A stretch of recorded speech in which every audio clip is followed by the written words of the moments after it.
What's up, Dub Nation? E40 voice. Haven't done that in a while. It's nice and cold here, so I got my jacket on. So cold. It's been so cold lately. Yeah. Lamb start. Oh, hold on. Where are we getting that from? Oh, that one always turns on right when I go live. It's so weird. Time to update some of these. I don't know. Excuse me.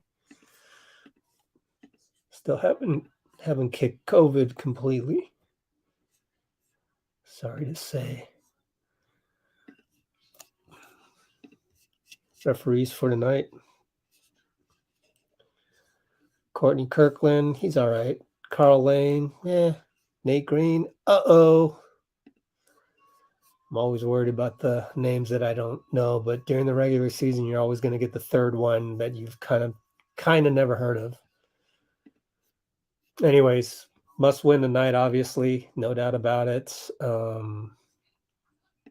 lot of good talk in the pregame with Chris Mullen and Festus Ezeli about that stuff. So that was cool to see. And I'm actually uploading the pregame stuff. And also, I have the first 5 minutes of Andrew Wiggins with Bob Myers. Good to see Andrew back. So check that out whenever you can. There it is. Wiggins returns. Okay. Are we playing at home? Yes. Donte off the bench. So, yeah, I think it's just a matchup thing. They probably saw some things. You know, OKC is very young, very long team. 2 Jaylin Williams. Josh Giddey is their point guard, and he's 6'9", 6'10". Shai, and then they don't have a single small guy.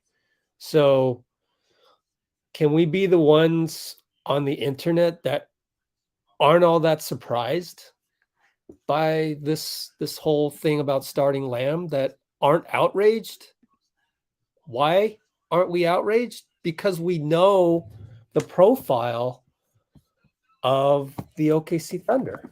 I mean, am I remembering something incorrect here? What's there? I can't name a single guy under 6'7".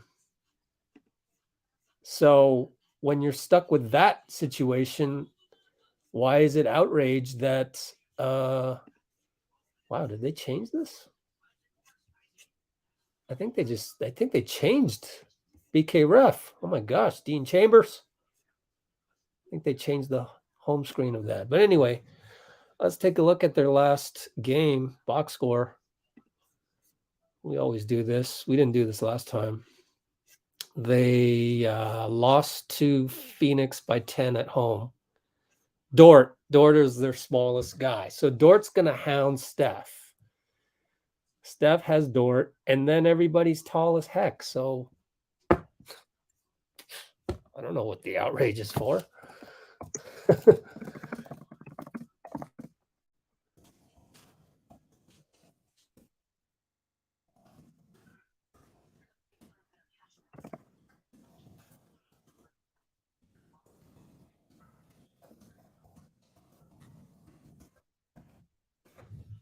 You got Kuminga starting.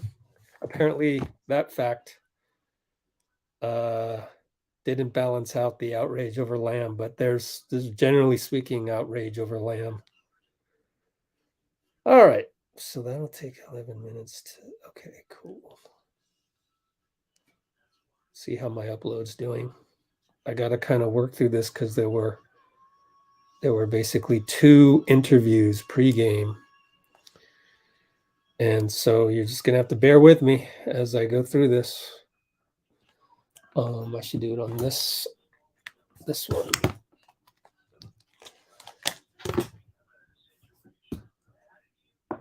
Okay.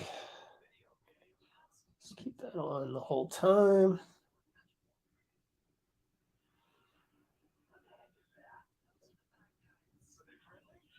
There we go. Okay. Got Mark Dagno. I got to put this on the game, and I've got to title my video. April 4th, 11:51. There it is. And then that'll take forever to do. This is going to tip off even on my slow stream before I finish the videos, unfortunately, but that's the way it goes. Steve Kerr pregame. Unless we get an extended pregame. I hope Klay's okay. We haven't really talked about that either. Let me check with my sources to see how Klay's doing. I'm sorry. Coughing in your face. It's just the cold weather, very super cold weather. And when the air is kind of thin like that, not a lot of moisture. So sucks. So we're going to tip off here. And unfortunately, they win the tip. So tip off occurred at the 6:20 mark. AK lost another tip off. Looney wins a lot of them. But anyway, sorry to not get to any of your comments. Let's go back to the box score. Dort scores on a baseline tough layup. I love Lou Dort, man. You know, OKC would be one of my favorite teams to watch. I like Portland just because of Dame Lillard. So, and I like Sacramento, obviously, because, you know, they've had trouble winning all these years. Feels like our Cohan era. Kuminga has to drive late and misses a layup. Very tough layup against two guys. He's going to guard Giddey. Steph, obviously, on Dort. Shai versus JP. Oh, JP started. I forgot to mention that. Misses, but it gets tipped out. Lou on the left side against Steph, drives in, back out to one of the Williamses, the darker Williams, Jalen. And Jaylin is the one from Arkansas that has Arkansas ties with Moody. Steph misses a really tough three. Late getting back. Eventually gets to Lou. We're good. 5-on-5. Lamb shows. Shai goes right around JP. JP wanted a hook, but come on, bro. He's way too good for you on that one. Shai baseline versus JP, who wanted a hook foul. No way. So it's 4-zip. Lamb trying to hand off to Steph. Steph's got two guys on him. Lamb goes, cuts, gets the ball, jump hook. Good. Where's all the hatred now?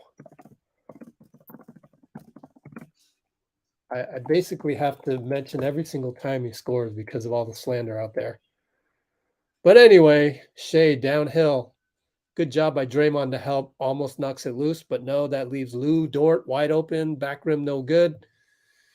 Jalen leaps over, gets the rebound, misses it. Good box out, JP. Let's give him some credit. And he leads it for Lamb, misses a three on the transition. Unfortunately. Giddey. Good pace so far. Probably matches OKC better because they do the half-court offense thing. They don't really shoot threes. Shai drops a foul on Lamb, which will let me continue my work here. Let me finish this work. Delete a couple of these.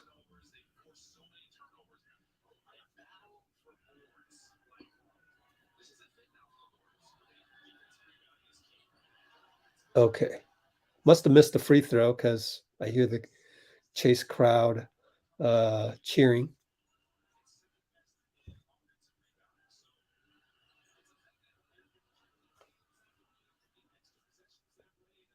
Must have made it 5-2 OKC.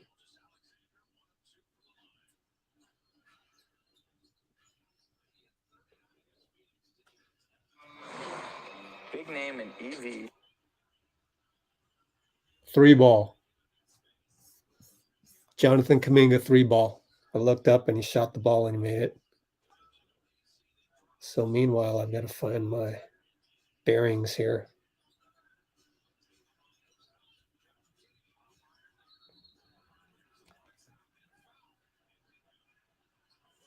So someone fouled Lamb on a rebound. Good job, Lamb. Okay. Doing what I can here to catch up.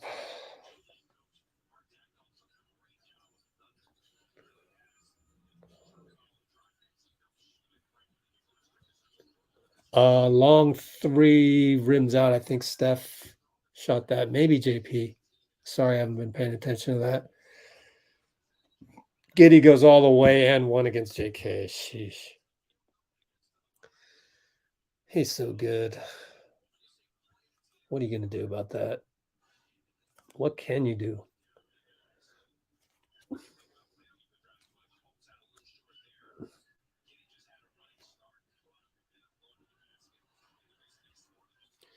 Misses the N1 free throw. So we're only down by 2. And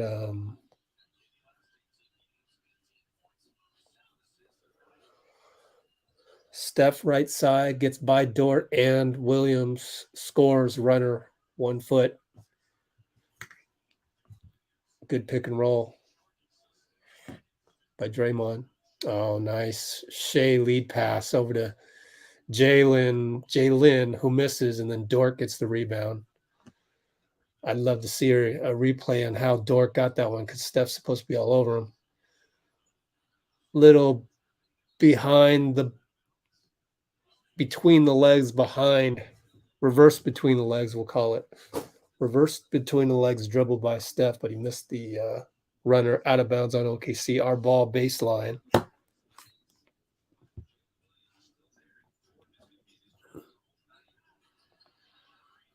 Steph for 3, nothing.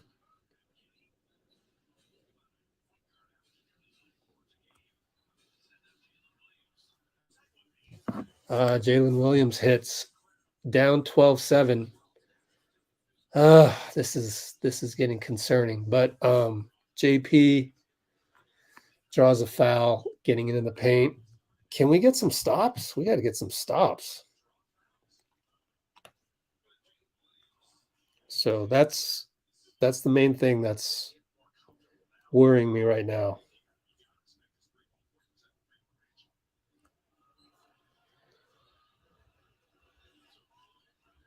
Meanwhile, doing what I can to get the pregame up.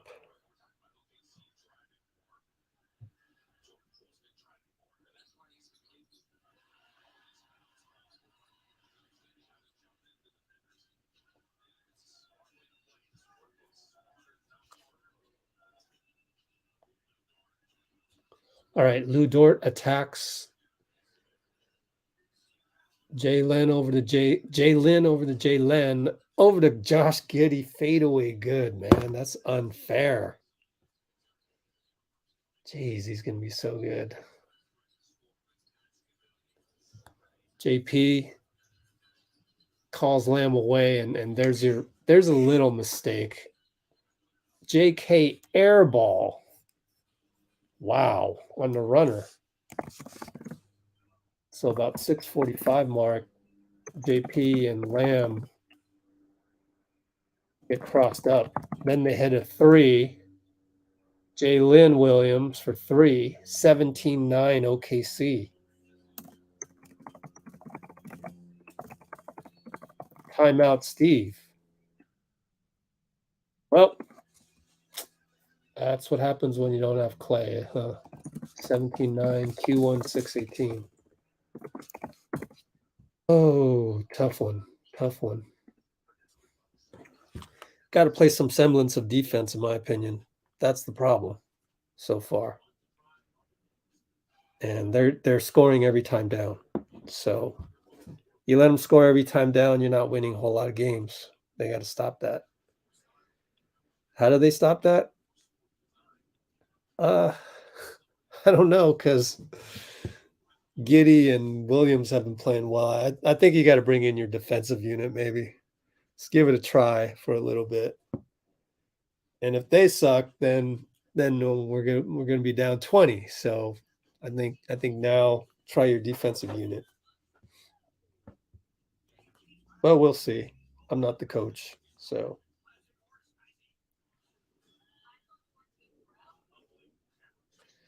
All right, let's get a good quote from the Wiggins thing.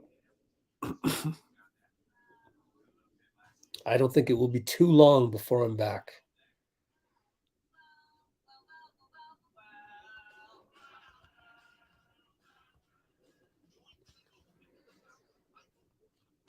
Well, hopefully it won't be for a play-in game.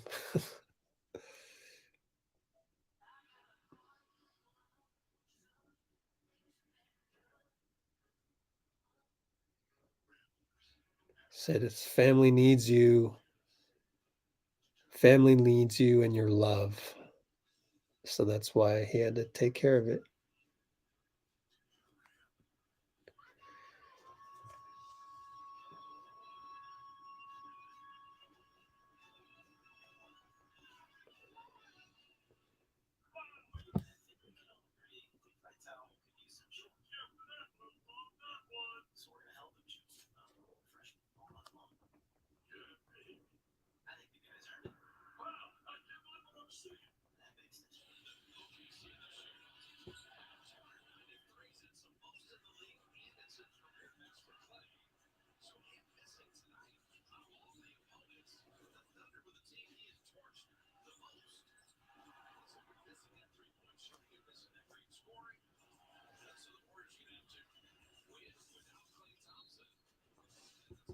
Wiggins Q&As. What else?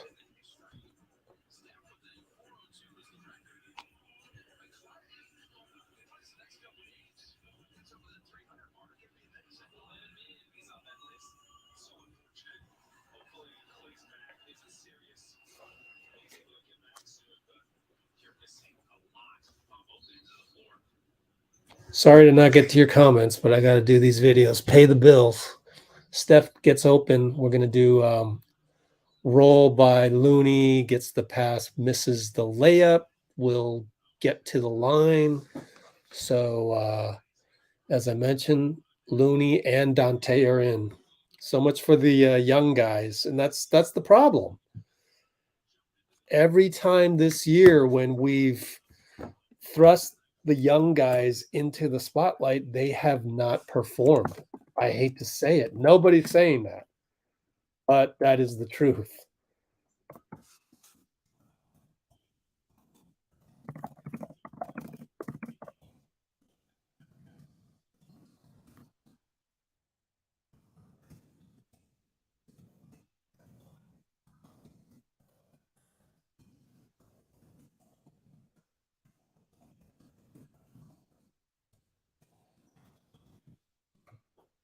Make another 2.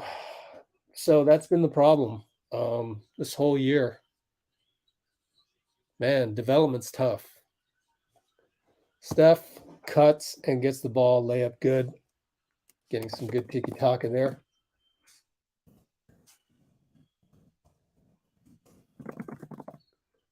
But they hit an and one again.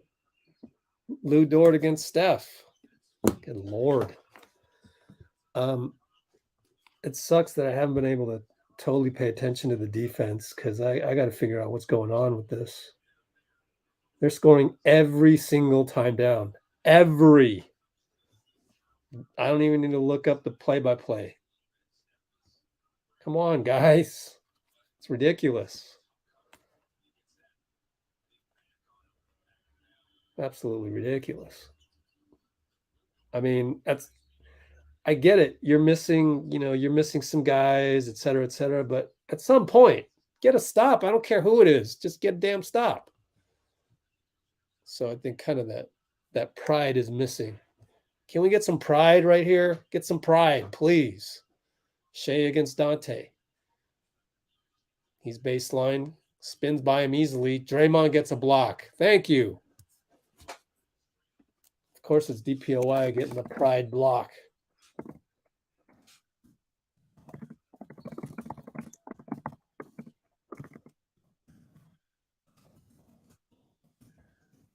So I've not been monitoring the comments at all. Hopefully the blue wrenches out there are monitoring it for me.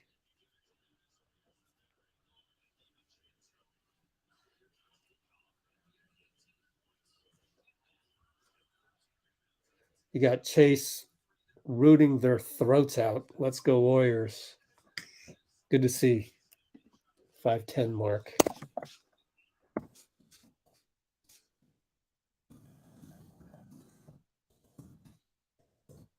Steph push shot, back rim, no good. Blue Dort rebound. Not a good shot. But can we get a stop? Once again, pull up, shot, they miss. Jalen all over Steph. Could have walked, no call, but again, just not physical enough. They get a 3 out of it. My goodness. Scoring every time down. Okay, maybe not every, but they're scoring 4 times out of 5. Down 10, Donte hits a clutch 3. Can we get a stop? Yeah, might as well just, at this point, just play GP2 the whole damn game. Man. He checks in at the scores table. Moody had come in. Lou Dort finally get a stop by Looney. Steph, 4-on-4. Step back, no. Over to Moody. Good hit, Moody. I wonder who GP2's coming in for. Draymond, probably. Draymond against Shai. Now it's switched to Looney. Shai. Now it's switched back to Dray. Pops loose baseline. Donte foul. Good Lord. And he raises his hand to say, my bad. I get it. It's like my old squad. And you just not get to the point where you're saying, my bad? Just don't make a mistake. First time. Sneak by in baseline. Just, golly. Absolutely frustrating to watch. Fell asleep. Just simple falling asleep. Who is this guy again? Aaron Wiggins or Isaiah Joe. Number 11. That's Aaron Wiggins. No, that's Isaiah Joe, number 11. My fault. Got him mixed up.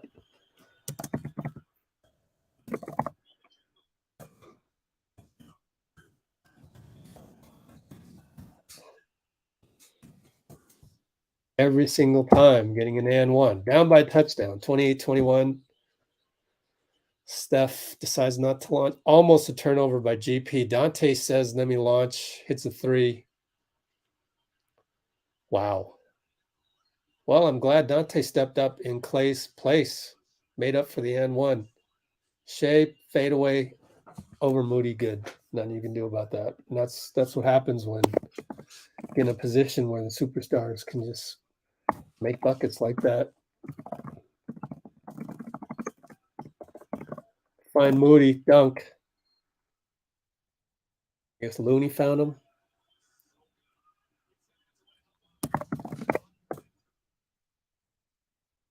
(30-26), OKC 253.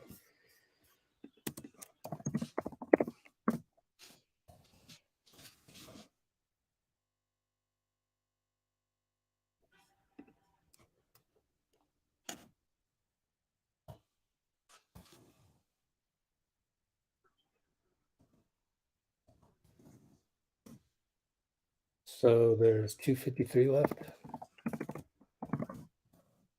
Moody got a dunk out of it. Let me look at the replay. Looney found Moody. Good job by Lou Dort giving Steph 94 feet coverage. Smart. Love Lou Dort. Yeah, just good gravity.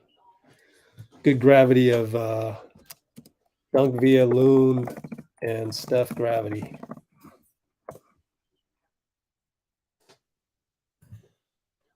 So for the Lamb haters, I think you can now feel safe that he won't be starting anytime soon. Plus minus on that is not good. It just so happened But yeah, I think we learned our lesson. It's crazy trying to have JP cover Shai. That's crazy. That's absolutely crazy.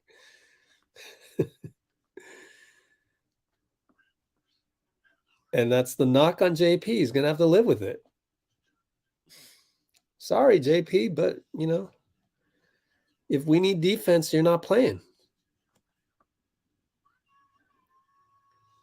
He's got to outgrow that. I mean, it's not even his defense in the NBA. I mean, it's just no better than a C. So he's just got to do better.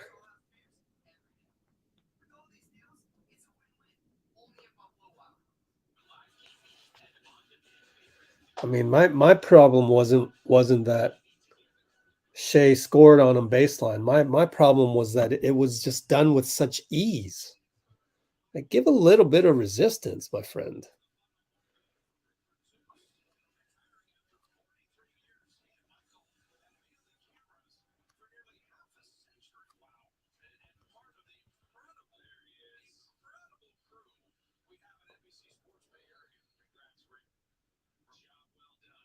Anyways, we'll be in Warriors will be in Sacramento Friday the 7th. And right out of the timeout, they get a layup, but it's a foul on Looney. Oh man. Jeez. Let me take a look at that one real quick. Golly, man.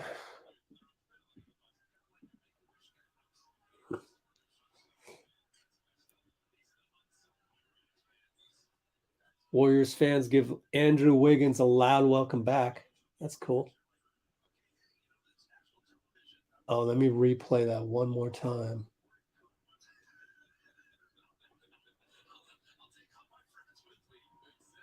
Trying to do 5 things at once here.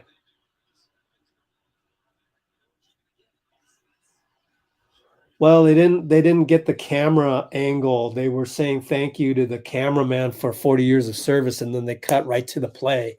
By then, Saric was already down the lane, so I don't really know. Oh, he just beat Looney. Get a 3 though. Got to be Steph. I missed it. Here I am trying to analyze our defensive lapses, and I don't get to see our own plays. Okay, I saw the replay now. Just the pivot, turn, fire.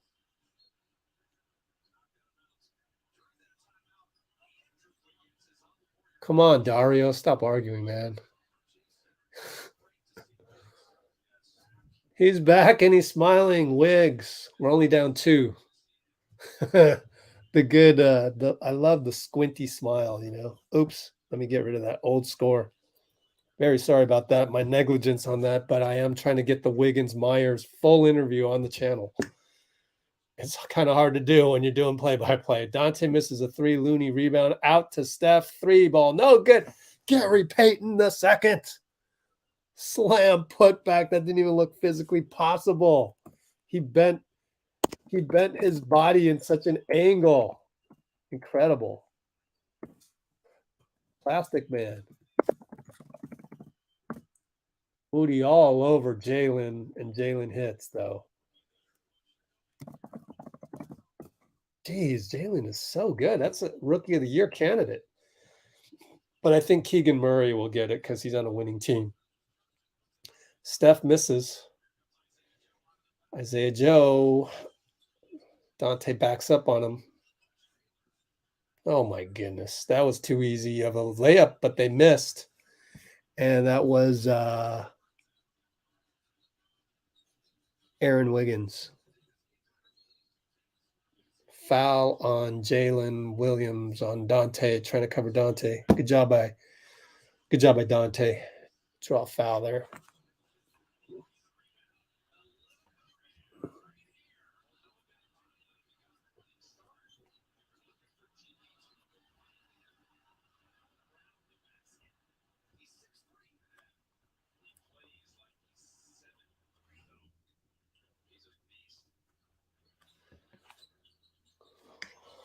Okay.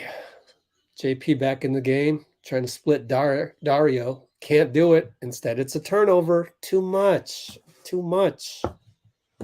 Oh, that's so frustrating. But then I'm not frustrated to the point that I'm going to go thumb type and throw JP under the bus. JP takes too long to decide to split. Saric ends up throwing it away. Super frustrating. But it's only his 4th year. I get it.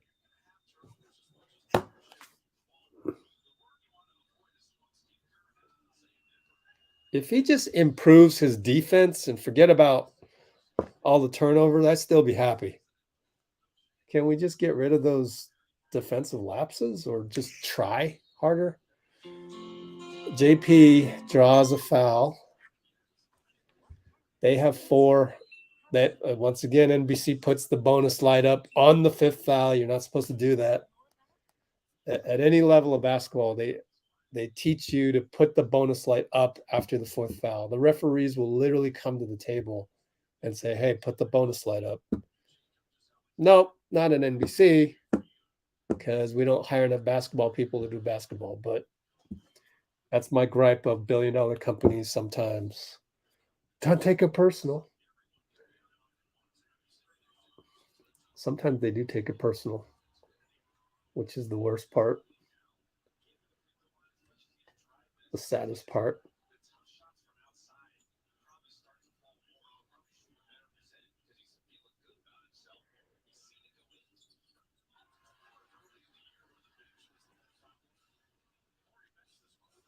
Family's always first, said Wiggins.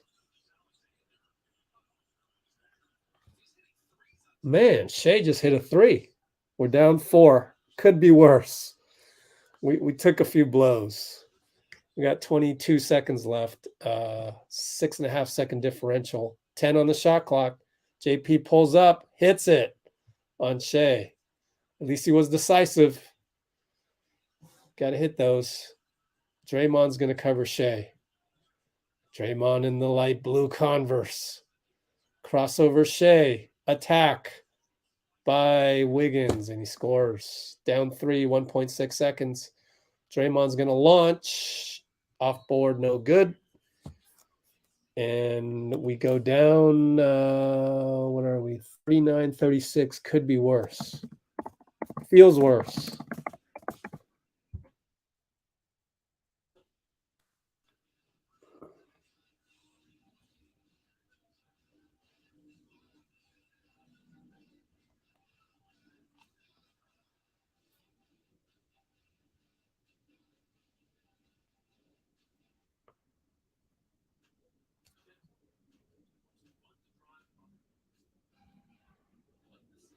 Okay, I finally finished the Andrew Wiggins pregame video. It will go up in a matter of moments.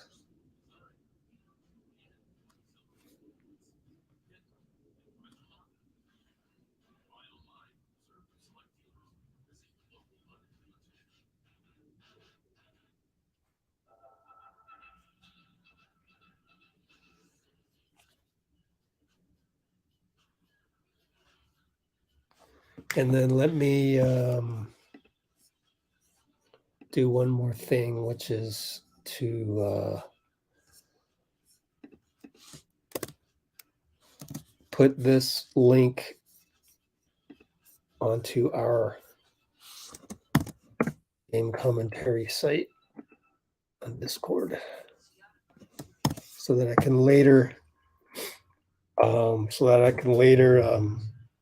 tweet it out.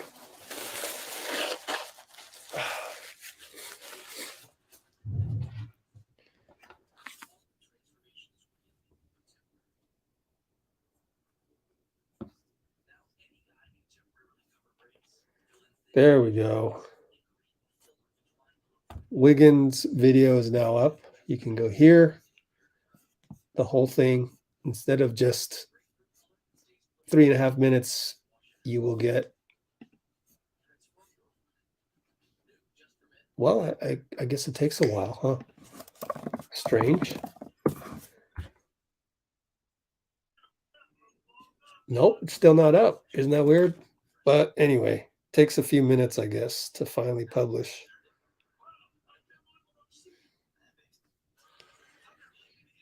Love it. Oh, yeah. Congratulations, Lester Quinones, most improved player. It's interesting to get most improved player in the middle of a season. Like, he improved so much in the middle of a season that he got most improved. That's amazing. That's pretty impressive, actually. And we're back to action we miss. And they get a layup again. I look up and they're getting a layup again. That's why we're losing the game. And if we lose this game, that's why.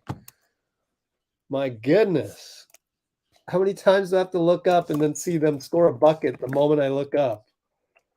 Unbelievable. AAU style, man. This is so frustrating as a coach. And there he gets downhill again. Jaylin Williams, putback. Golly. We're so unathletic right now. Gosh.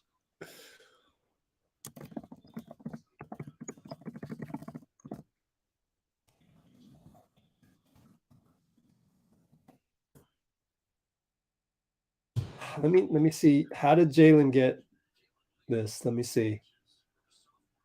Simple pick and roll. Just blew right by Donte. Just point of attack again. Our point of attack is just trash again. Trash. We don't deserve to be the 6th seed the way we're playing.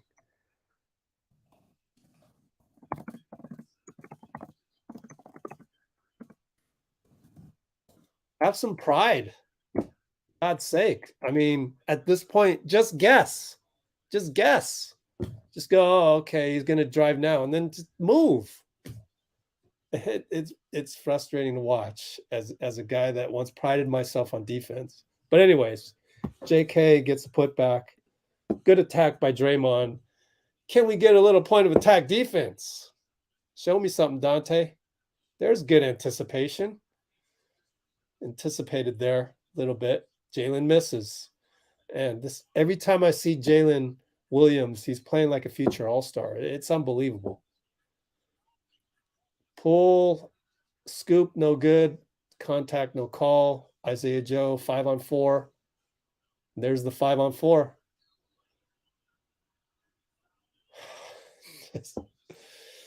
Pool's going to be yapping at the ref, but I don't know if he got fouled. Let me check.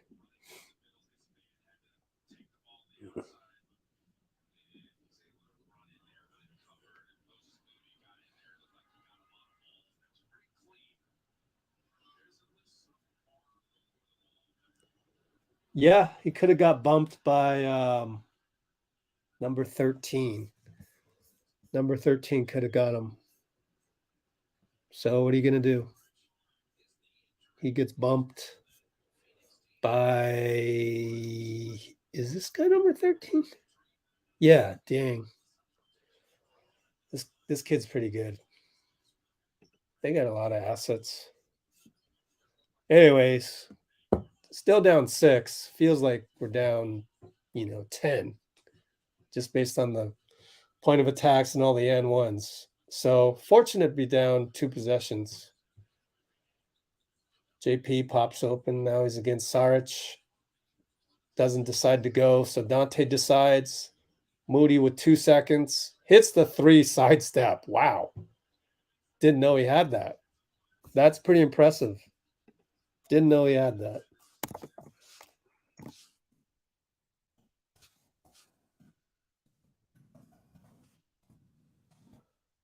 Okay, they go to Saric. Errant pass. We get a steal. Yay. JP will spin over to Moody again. Stepped on the line.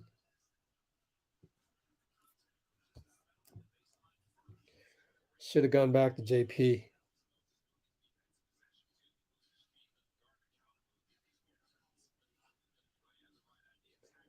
All right. Jalen against JK. Can we stop him?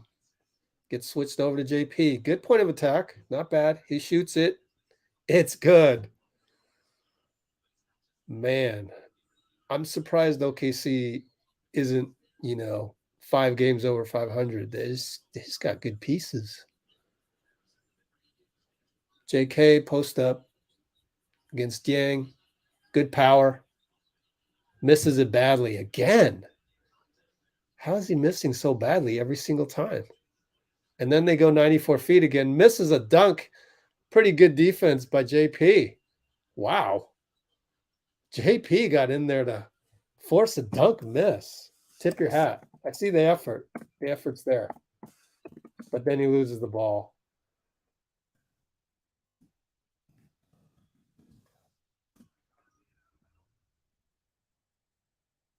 Hey, Carl Lane called a foul for JP.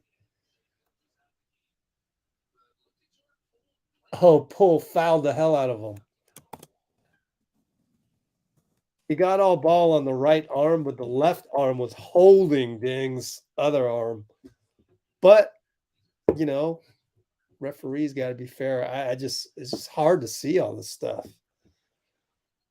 I don't know what you got to do.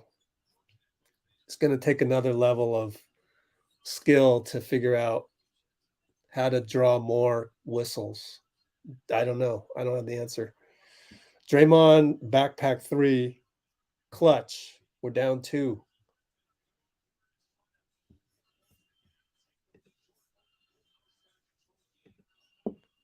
And they throw it away, giving us a chance. Hey, let's see if my video showed up. No. Oh my God. Well, it's here, but it's not over there. 23 views. It's weird. Donte gets it stripped down low, trying to shoot. Isaiah Joe palms the ball, no call. So much palming in the NBA that doesn't get called. And Dieng pushes away. They're going to get the and one. Wow. Foul on JP? Wow. I don't know if I agree with that one.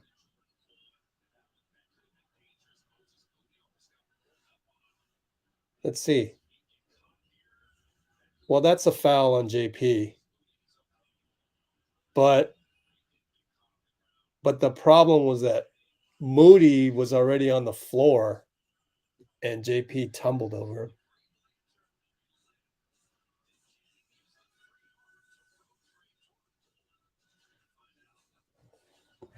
Oh, they're doing a review to see if Dieng forearmed JP. I don't think he did, but I'm going to have to look at that one more time. So we got 48, 44, 752. Review. Sorry, I haven't been doing these very well or looking at any of the comments because I'm still trying to upload the Steve Kerr pregame. Let me take a look at that replay.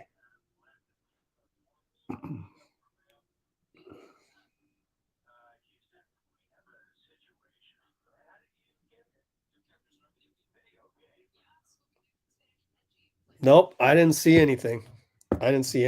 So it's not a challenge. It's a review. So let me save you the trouble. I'll just delete that for your own. It's not a challenge, is it? Did I mess up something? I'm sorry if I'm wrong, but let's look at the play-by-play. What do they call it? A review or a challenge? GSW timeout. Okay, so it's a challenge. Yeah, I don't know about that challenge. That's a bad challenge. I thought it was a review. I thought they were looking for a flagrant on Dieng. Nah, I didn't see anything like that. because JP did foul him. I mean, it was just a strong move. Let's face it, they are way more athletic than we are. We have got to do what we did to Denver in the first quarter, which is run our offense. I mean, like, look at this OKC squad. They're even way more athletic than Denver. So that's the issue that we got to deal with right now.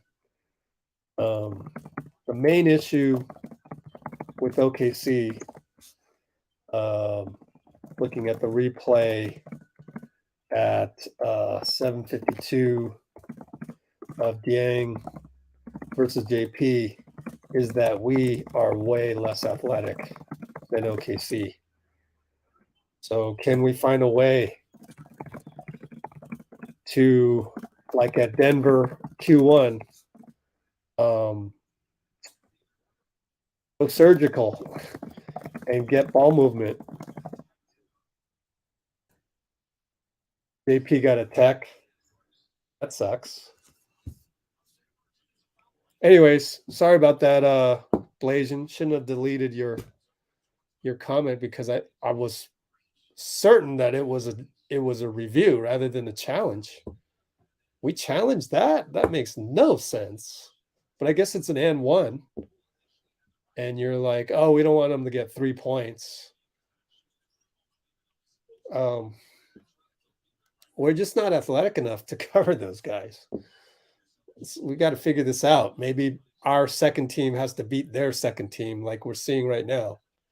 Because right now, JK and Dieng are the most athletic guys on the court, right? Back out to JK for 3, clanked it, never looked set. Donte's getting some tip outs. And Steph, hopefully people will see Donte's example right here.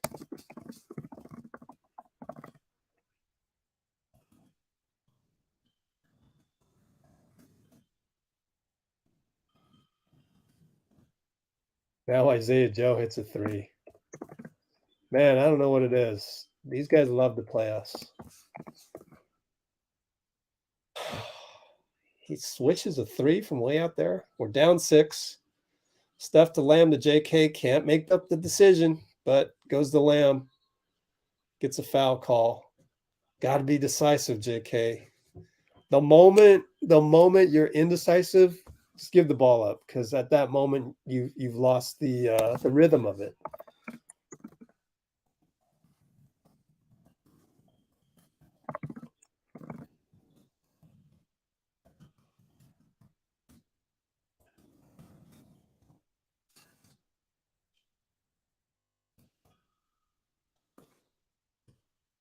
And now Donte turnover. How many turnovers? 7.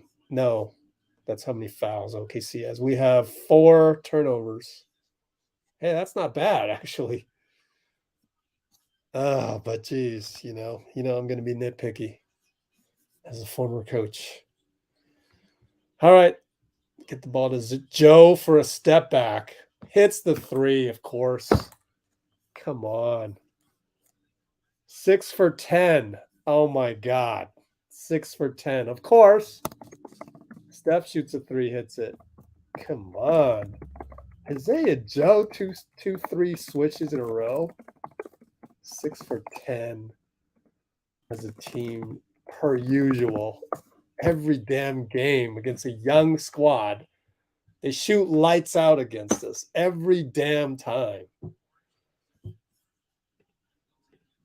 No, it's not on Steve Kerr. Get out of here.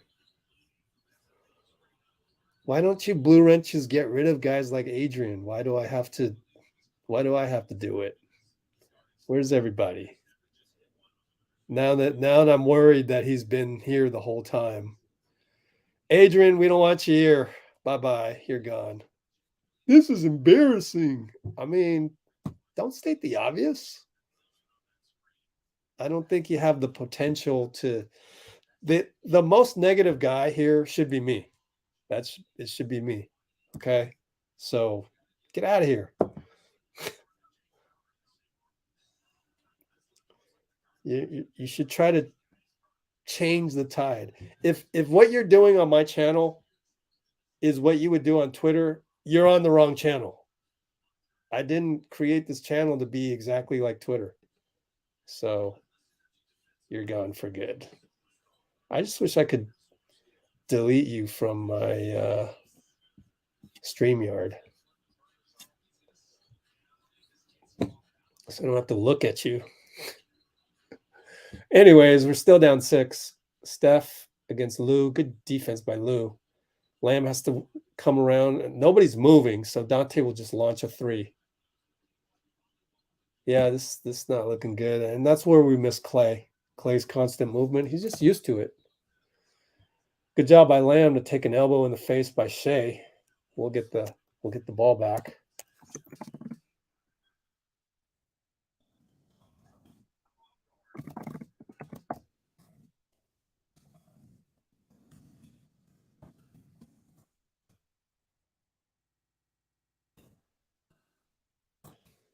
All right, 5:08 to go, down 6. Steph's going to manufacture 3. Pulls up on 2 guys. Stir up the pot a little bit. Timeout, Dag no.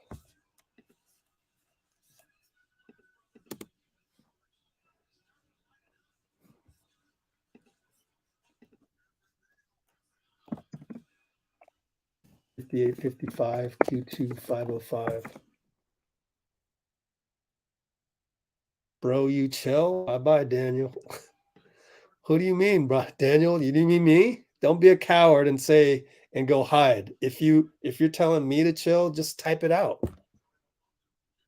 Come at me. Stab me in the front. Do it. But after I time you out, because I don't know what you're talking about.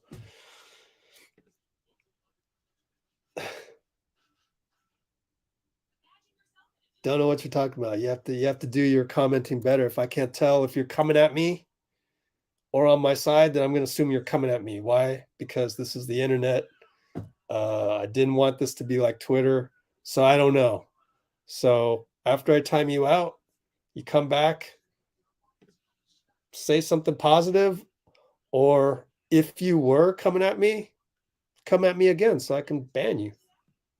It's that simple. Oh gosh. You enraged people, and I don't know if Daniel was enraged at me. Honestly, I don't, but I can't take that chance. The enraged people don't realize that I just don't have time. I don't have time to have you on the channel or whatever. And I will continue to block. There's 2 billion people on YouTube. So if we ever meet my goal of 1 million, what's 1 million out of 2 billion?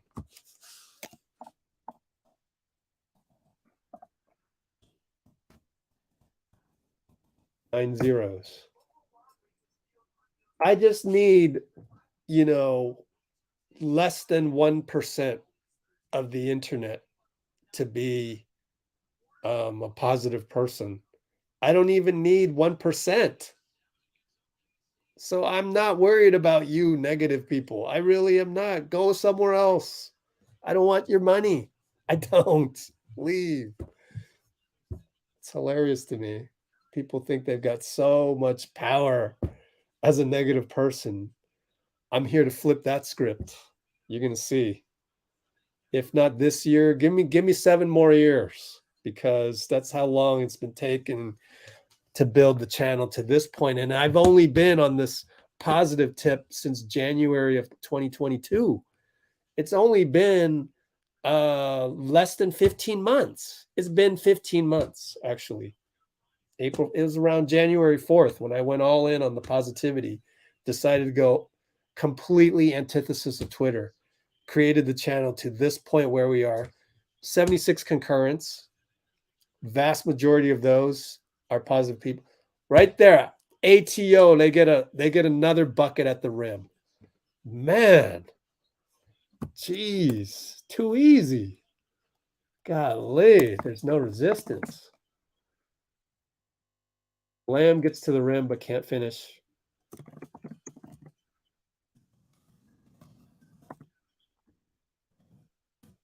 Oh, our point of attack is so atrocious tonight. But Shai throws up a crazy one. Lamb gets it, tries to go 94 feet, gets it. Oh my goodness. What a move by Lamb. Is he going to get some freaking credit from internet, from the Warriors Twitter? I doubt it. Coast to coast for Lamb. We needed that one badly. 4:05 to go, down 3. Shai, though, and 1. No, that's not Shai. That's Isaiah Joe. How are we letting Isaiah Joe score and 1s? Golly.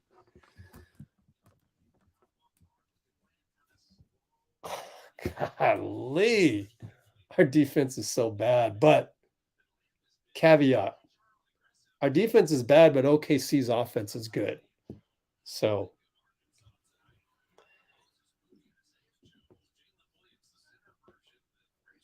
let's see.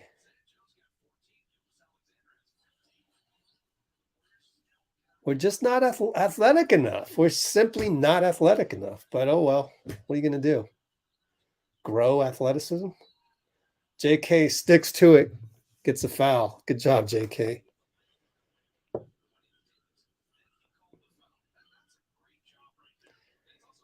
Yeah, so we just need to keep at it with our more fundamental defense, back up, and just be tougher.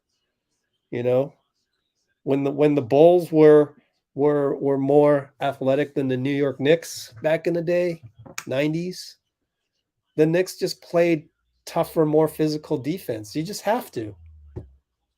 So you got to up it. You got to be more of a bully on defense.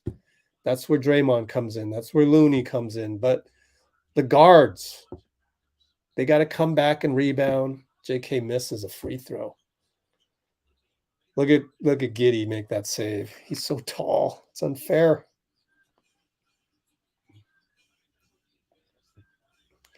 Shai draws a foul on Steph. It's a late whistle, and the whole crowd doesn't agree, but I could see that coming from a mile away. He just has a problem where he can't resist moving his hands.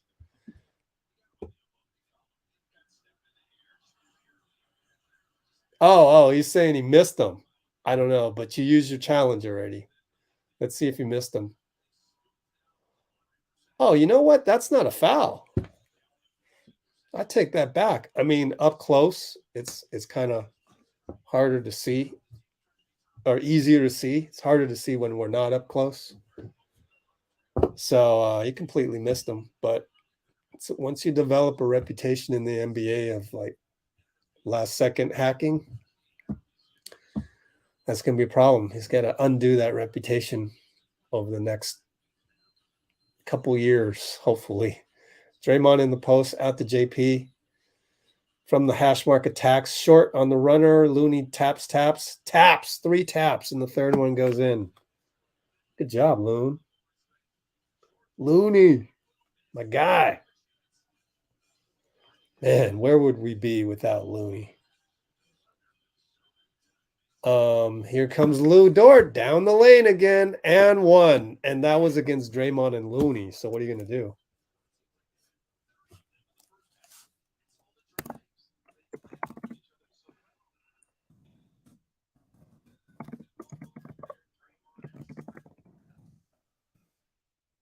How many and 1s is this? I mean, it's getting ridiculous. Getting absolutely ridiculous. 2:59 to go. We are down 8, possibly 9 points coming up. Man. Again, goes to show we so badly need Andrew. Oh, it stays at 8. Lou misses.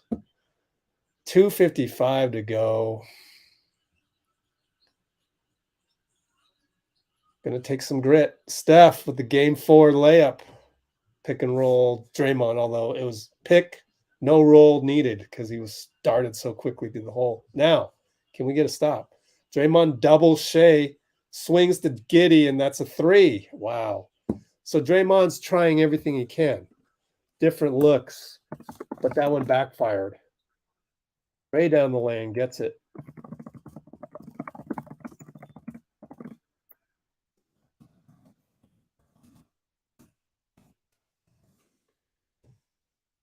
All right. Shai against Looney. Let's see. Oh, pulls the Michael Jordan Bryon Russell move on him. Jeez. That's tough. Man, they love playing us. They love playing us. Jeez, what are you gonna do? Steph for three, can't connect.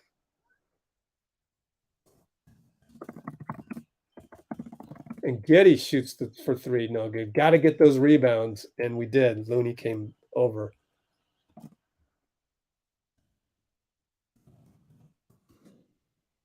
Draymond over to Steph.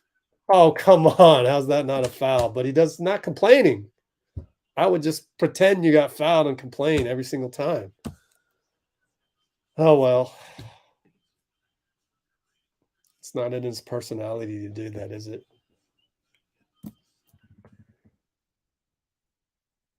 Shai against Moody. What a spin. Moody has to foul him. What can you do? You just have to foul him. How many times to the free throw line now for Shai? Only 4. Feels like more. But anyways, they've gone 19 times to the free throw line. Going to be 20 and 21 or 20 coming up. And we've gone 10 times. Yep. Long night at work.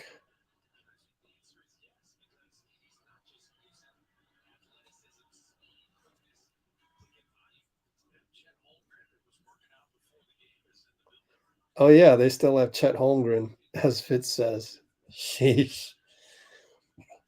They just need to play more. They just need reps. This team is so good.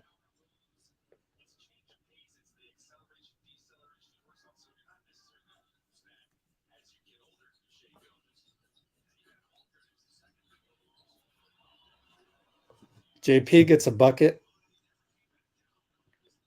Good, good assist. I think it was Steph. Excuse me. All right, 45 seconds to go. Jalen and Jalen, 2-man game. Pulls up for 2. They're scoring every time down, man. 58.7% and 7 for 13 from threes. We're down 9. Draymond nearly throws it away, but luckily he says, my bad again. The old my bad. Oh, gosh. Tired of it, honestly. But I get it.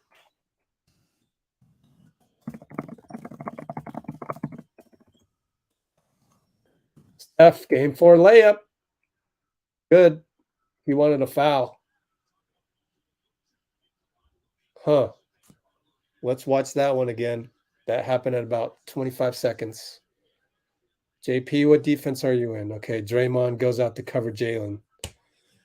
2-second differential on the shot clock, which is now at 6, 5. They get the switch on to JP. Oh, gosh. Over to Jalen. JP falls asleep. Jalen gets a 3. I could have scripted that for you. Come on, JP. It's not a time to fall asleep. Good Lord, man. We're getting exposed. Our lack of athleticism is getting exposed. I would start GP2. JP falls asleep on the subsequent screen for Jalen. It's a broken record. Oh, but those are our weaknesses. At least they're correctable with the return of Andrew Wiggins. But I don't know, guys. It's looking bleak. And yeah, I would start GP2. We need athleticism. It's clear to me. And this is going to be a recurring issue against athletic teams. Luckily, most teams aren't super athletic across the board like OKC is. Like Denver isn't. I wouldn't say Memphis is, because you know what I mean? Like long and fast, Sacks not. They got Sabonis and Keegan Murray. You can contain those guys. Clippers, maybe Clippers and OKC and New Orleans, right? We have trouble against because they got all these long guys. Minnesota's a little different, having Cat and Gobert, right? So we have trouble against OKC, Clippers, and New Orleans. What's the common denominator of those teams? They're long and athletic.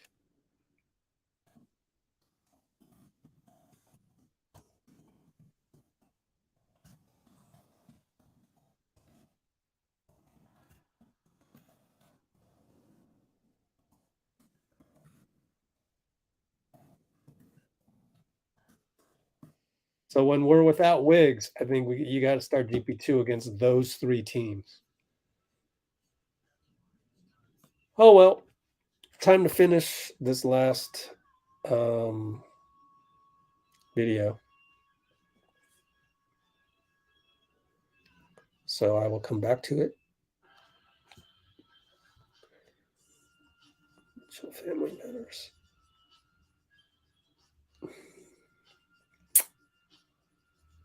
Of course, I screwed that up. Oh, boy.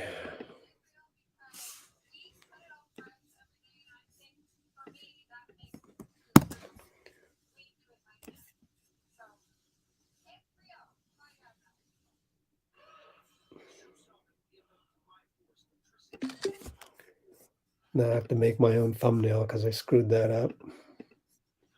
So I still haven't yet looked at the comments in a long time, and I just really hope there's not a whole lot of people on here throwing our guys under the bus. Leave that to me. I will throw the guys under the bus that need to be thrown under the bus, so to speak, even though I'm not really throwing them under the bus. Let me do the talking on that. You save your negativity for Twitter. That's my deal with you guys, especially the new people who don't understand that. I'm not going to really tolerate that stuff because I'm trying to make it a nice place to go for people during games where they don't have to deal with the typical negativity you see everywhere else on Twitter and such. So it's for me pretty much non-negotiable. Okay, let's see.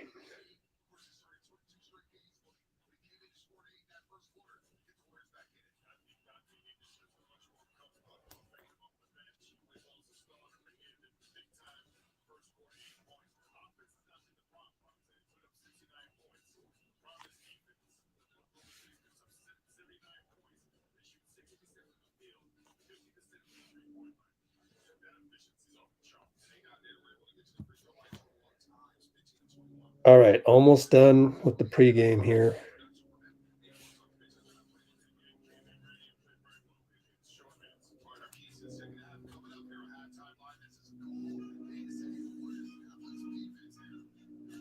Oh, geez.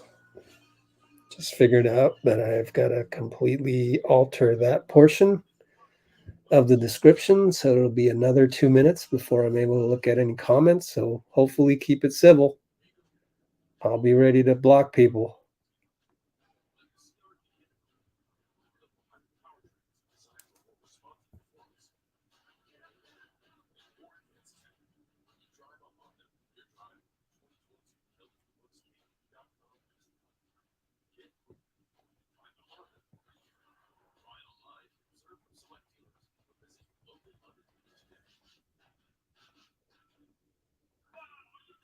There we go. Now let's see if YouTube has finally updated this page or not.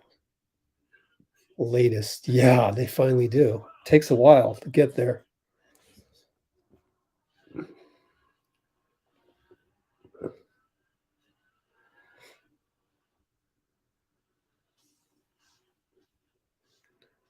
Actually, I need 2 more minutes because I forgot. I need to post this on Twitter and Instagram, and then also Also the next one.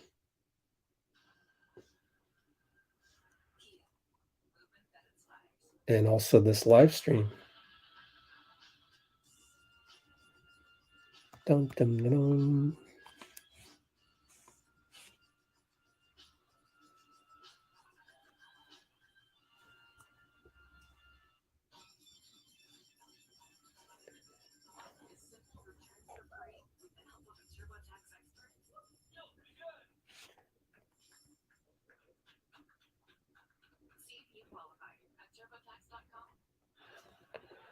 You know, I think we should try some zone, actually. Add that to the notes.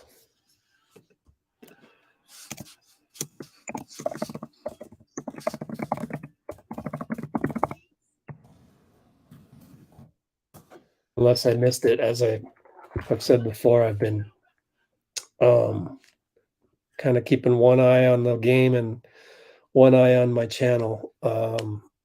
Trying to get these 15-minute interviews pregame uploaded on the channel, you know. Got to keep paying the bills that way.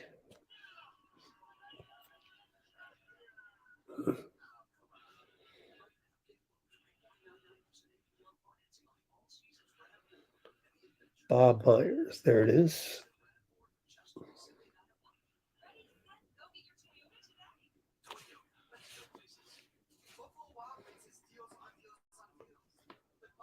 Wiggins, we got the Wiggins playlist on Instagram, ready to go.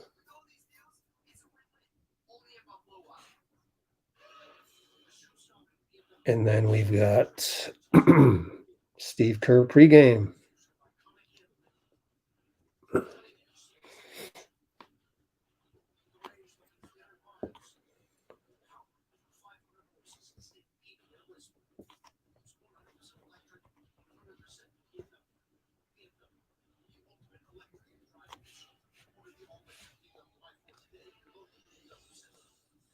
Whew. Lot of work.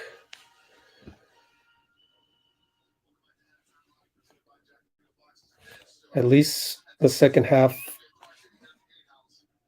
you'll have my full attention. Oh, and by the way, Dean Chambers is available next game, I think. When did he tell me he was available? Maybe tomorrow. Yeah, Dean is available tomorrow.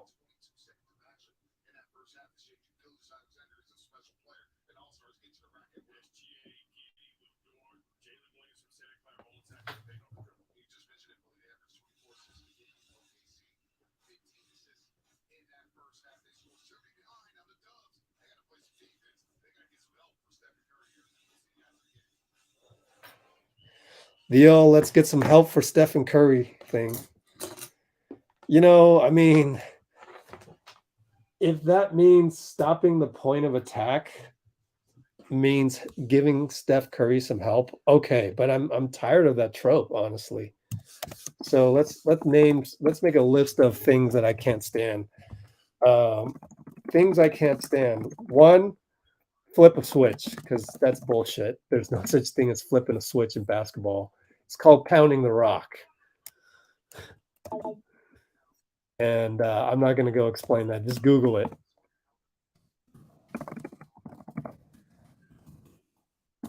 And the other one is get Steph some help. Number one, he could play better defense tonight. And it's also about the defense, which I don't know if there's a solution tonight, though. I would try starting GP2 because he's athletic. We're getting out athleticized. Okay. So I need to tweet out the link. So that's my last to-do item. Let's find a good after this game is over. All right, Dean. Let's see. Curry, the only one in double figures. It's not our offense. It's our defense. So I wouldn't worry about that. I mean, look, we put up 69 points. They got 79. They nearly had 80 points in the freaking first half. My goodness. I did fail to put the halftime score up. It's if Steph's going to get some help, it's going to be on defense. So, anyways. Let's see what else.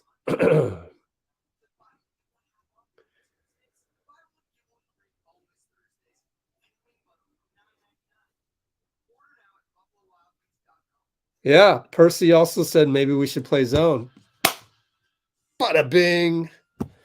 Put GP2 in there, also play zone. Box and one Shai every now and then. That's what you should do. Switch between zone, box and one, and man. The one being Shai. You just do those three things all second half. I'm good. Because what you've shown me in the first half is that there ain't no way you're staying in front of this squad. Not our squad. Not our squad without Wiggs. And Wiggs, one guy can make a difference on defense. So I'm with you on that. Someone else said box and one up there. Also box and one.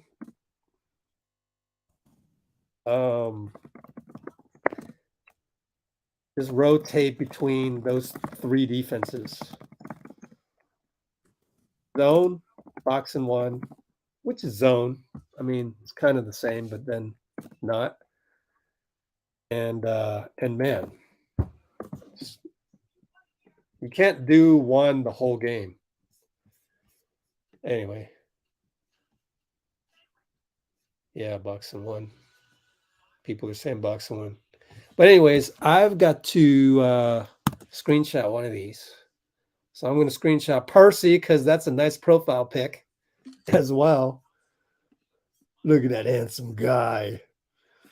And then I can tweet this out hopefully before the second half starts. It's always up in the air. There we go. Okay, let's see if I can tweet this out in time.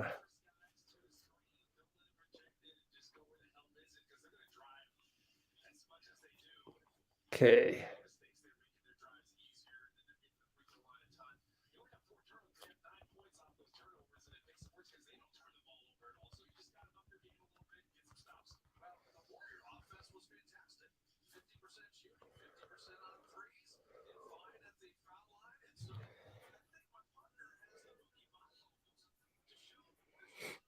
How should I take a jab? Let me take a jab at Twitter.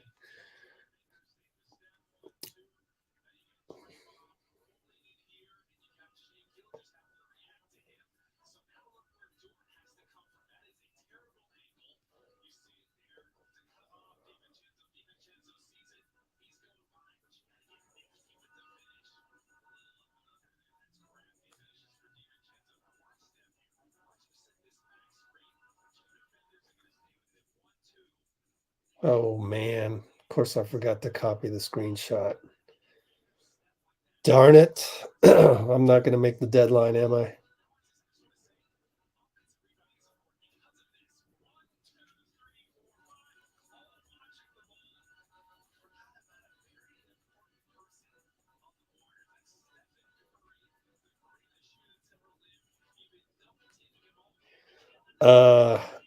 Kalena is I guess he's taking shots at the OKC defense as Donte got the tip out to Steph. But I don't think we should throw any of them under the bus when it's our defense that has been way more pitiful than theirs. I'm not with that. Oh, I didn't get the thing tweeted before we came back. Poole's going to shoot a three. We stuck with Lamb is not starting. It's going to be offensive based. JP, Donte, Steph, Dray, and Looney. No JK either. So that was a huge mistake on Steve's part, and he's never going to do that again. I don't think we're going to see Lamb starting, and I don't think we'll see JK with Lamb starting either. And it's too bad. It's too bad. I don't think Lamb did anything wrong. Are we going to get a 3-second call now? Defensive 3 seconds. My goodness.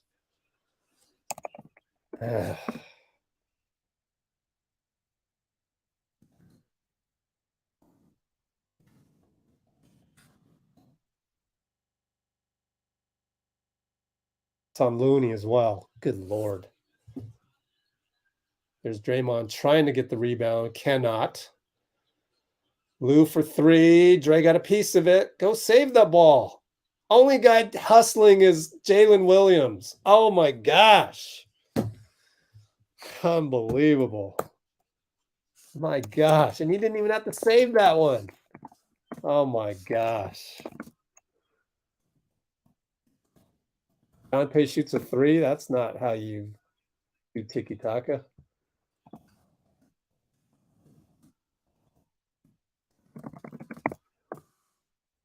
Triple. No good. Donte rebound. Please run something. No, we'll just throw to Draymond way down, and that's a turnover.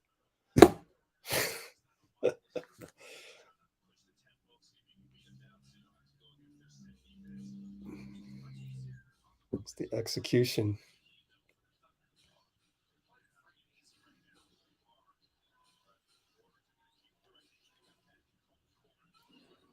Looney gets a block.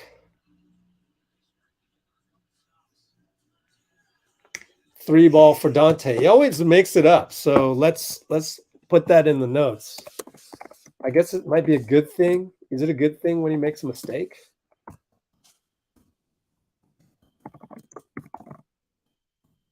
Three ball for Lou, no good.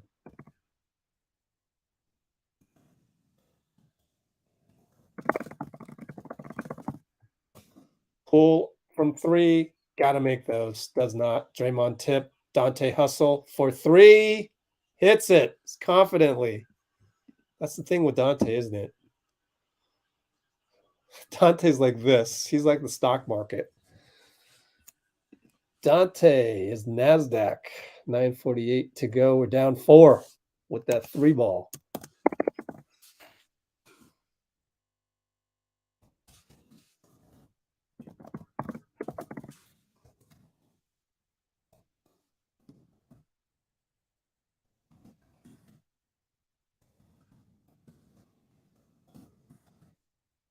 Crazy. But Donte fits the personality of this team very well, doesn't he? Almost to a T. It's crazy. Got to try and keep him somehow. I don't know how, but figure it out. 9:48 to go. Only down 4. Could be worse. Let's go, Jazz. Who are they playing? Oh, Lakers. Oh my gosh. They're in overtime. Yeah. Also has that wild muscle. He's clutch and he's wild. he's the perfect warrior, man. I don't know how he does it.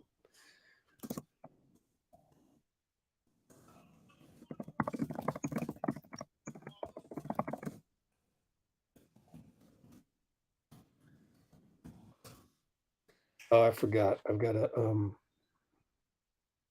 also advertise our live chat on Instagram. Do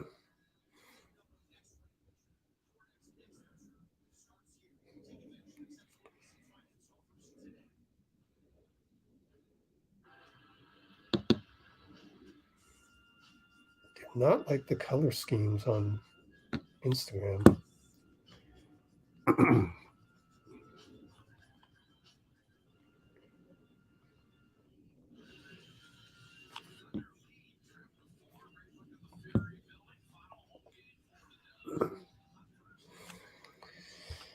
Yep, final home game.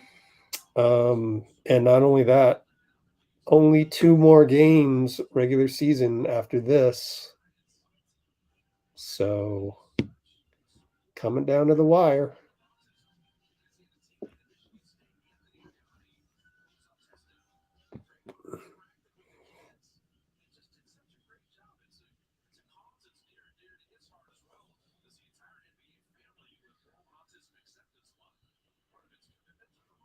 I'm literally done multitasking with 9 minutes to go in the whole game.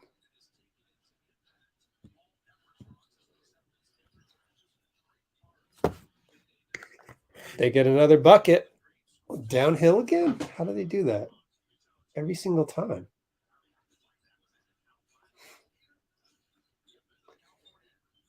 Meanwhile, Steph finds Draymond out to Donte. No good. Oh.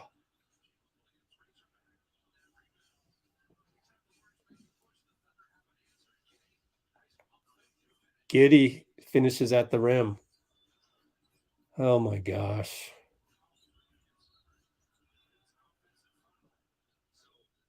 Offensive foul on JP.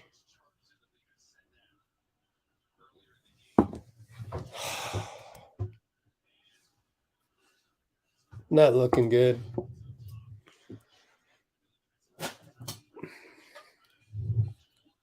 Dort. I think we're in the zone. Misses. Steph rebound.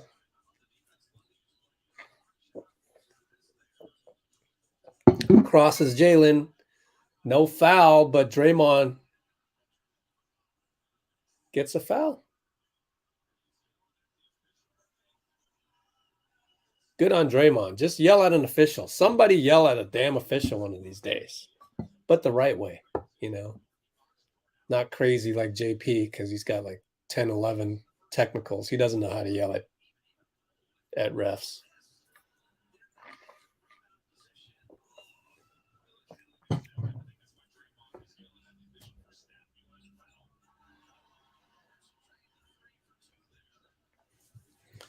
All right, so we're down 5. Donte's all over Shai. Pick and roll. Goes by him. Steph draws a charge. Way to go, Steph. Looked like we were in a box and one. I got to look at one more sequence to verify that. But 8:34. Yay. So maybe the box and one's working. Dangerous pass to Donte. We'll talk about Steve Kerr's interview with Bob Myers later, but I can tell you more about that. Steph for 3. Difficult shot. You guys know how difficult that is? The sidestep on your strong side is difficult. But Giddey scores again easily. Golly, man. We're not going to be able to stay in front of these guys. Just never. Draymond loses it. Trying to do too much. Down 4. Now Jalen. Bad pass. Just lost it. Bad pass. 1-on-3 Donte. Come on, guys. Man, we look lethargic. JP will settle for a 3.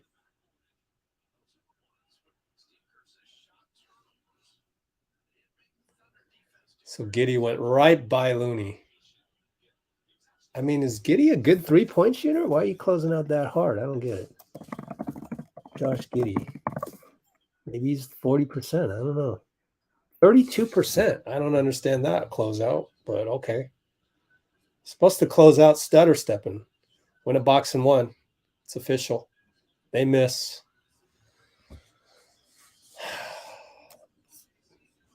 With Donte on Shai, obviously. Draymond gets tripped. Dort's like, what? But no, you tripped him.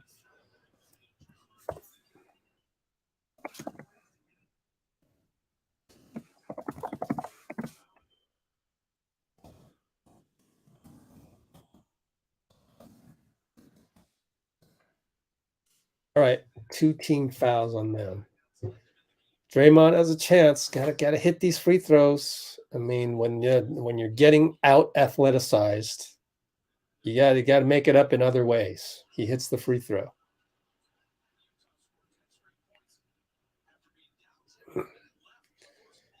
Man, it's super tough to win games without athleticism, isn't it? 7:05 to go. He hits both free throws. Yay! We're down 2. Could be worse. We're doing some, yeoman's work. Donte is. Giddey still. Good Lord. JP. My goodness. He still turned the corner on JP on a box and one. Steph sidestep, no good. I'm just befuddled. I might as well pause the. Okay, they missed a 3, thank goodness. Might have been a timeout at that point. JP tries to get downhill. No call. They go the other way. 3-on-2. Giddey. Steph, hard foul on Lou. Clean hard foul, though. All right, let's see if JP got fouled or not. But first, let me look at how Josh Giddey turned the corner on JP, who's playing zone. Double screen. Why are we... That just doesn't make any sense. What?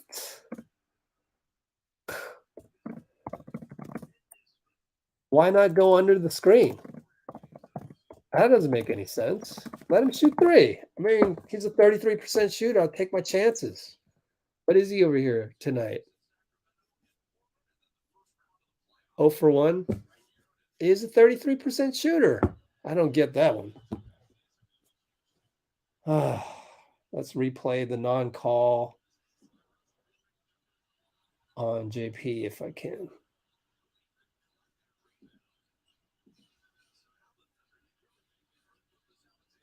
Don't know. It's hard to tell from the TV angle. Jaylin will get to the line. No, traveled. Down 5. 6:09 to go. Yep. Travel. Okay. JK and Moody's got to be tough underneath. Please turn into a goon. You got to. Anyways, Donte brings it up against Giddey. Steph breaks free. He's got the ball. Pick and roll Draymond. Good slip, but Draymond lost the ball. Year 11. How many turnovers on Dray tonight? 3. Giddey finds Jalen. Man, what a find. Steps up. Good defense by Moody. They're going to call a foul. He says I didn't touch him.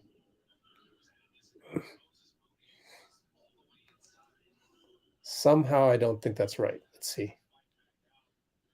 Man, I don't know about that. That's hand on hand. Isn't that a block? Wow. For all the ones you don't call for Steph, unbelievable. I don't understand it.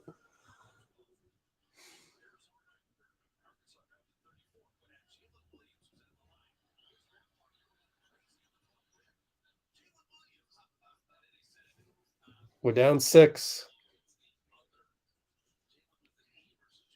Draymond up top. Donte flares away. They find Steph on the cut. Blocked, but Kuminga's there. Steph, can't underestimate him, Steph. Remember, you underestimated Peyton Watson, and Peyton got 2 blocks on him 2 nights ago. Giddey for 3. No. Short. See? Let him shoot. You got to give something up. Draymond brings it up. Curl Steph. Moody for 3. Missed it. No hesitation, though. JK, rebound. Out to Dray. Attacks Lou, hard foul. He goes to the line. Draymond's okay. Down 4. Another chance for him to cut it to 2 again. So good lead pass. Job by JK to be in the right place. As they show the replay of the last 2 possessions. Hits a free throw.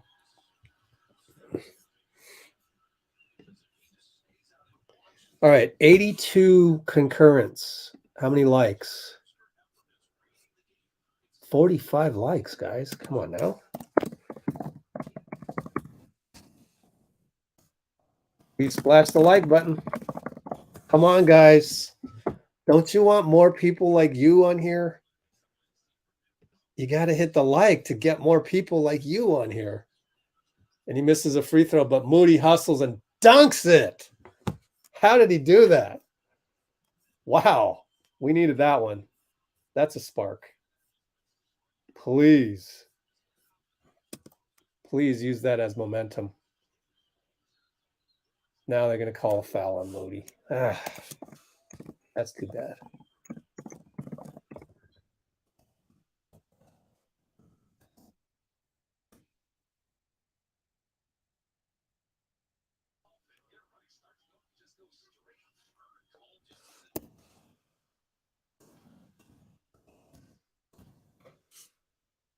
All right, so Lou Dort's at the line. He hits.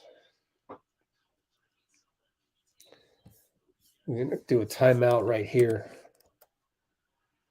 OKC up 93-91 with one more free throw to come up.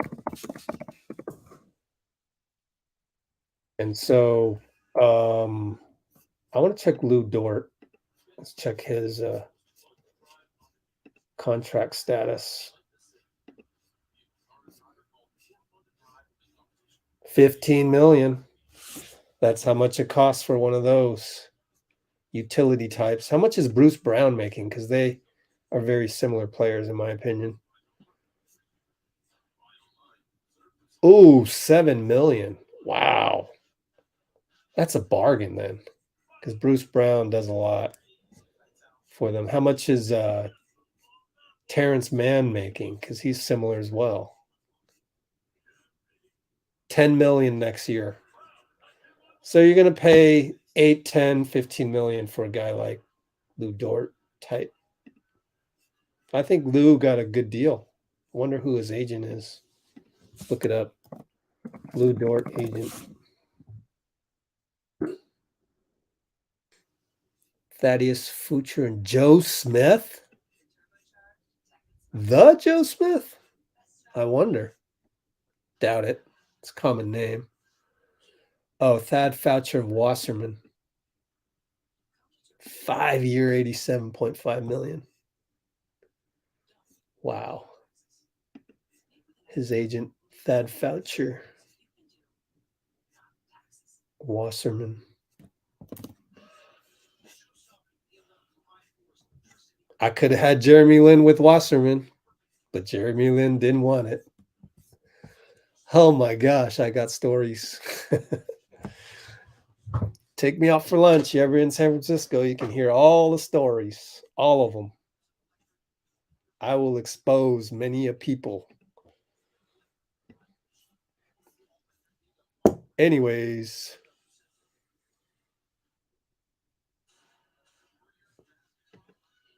Let's go Warriors. Lakers won. Oh, too bad. Man, that's too bad.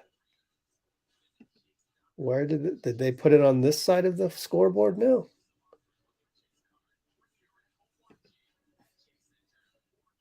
I can't figure out NBA's website, man. It's a mystery. There it is. They won by 2 points.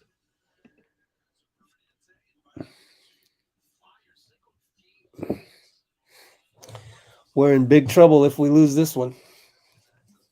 Big trouble.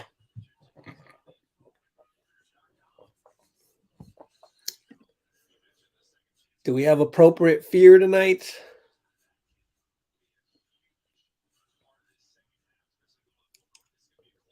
You know, we have to play New Orleans in the first one, probably. All of these teams we're liable to lose to in a play-in game. Oh man, we gotta win this game somehow.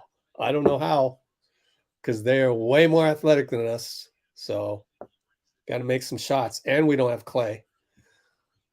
Steph pass deflected out of bounds. GP2's in there.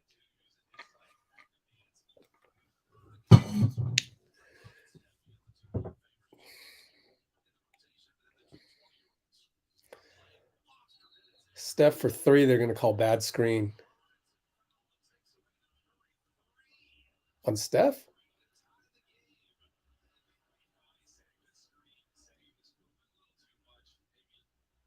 Show the replay for God's sake, NBC. Golly, man.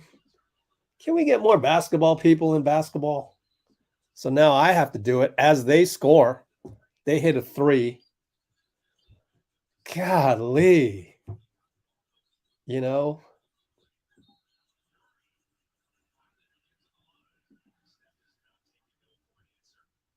Yeah, too much arm action on Lou Dort, honestly. I can see why they called it. And now they're showing the replay. Fitz said that's a good call. It's not a good call in the playoffs. That's not a good call. I mean, that is just I don't know why every ticky tack we get called on. Every ticky tack the other team hardly ever gets called on. I don't get it. But let's control what we can control. And that is stay in front of your man, for God's sake. JK is going to try and stay in front of Shai. He'll pull up for three. It's way off. GP gets the rebound. Touchdown pass. JK, it's too far. Saves it to Steph. One-on-one, slowed down. Here's the pick by Draymond. He's covered by two guys. Crossover to JK. Nope. Moody leaps. It's going to be a jump ball against Lou Dort. He should win this one, though.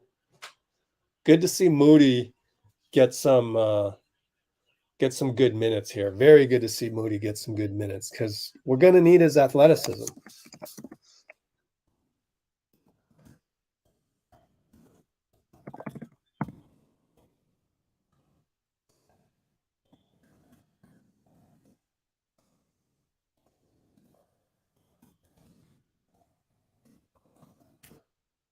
He lost the tip. Oh, well, had a chance there.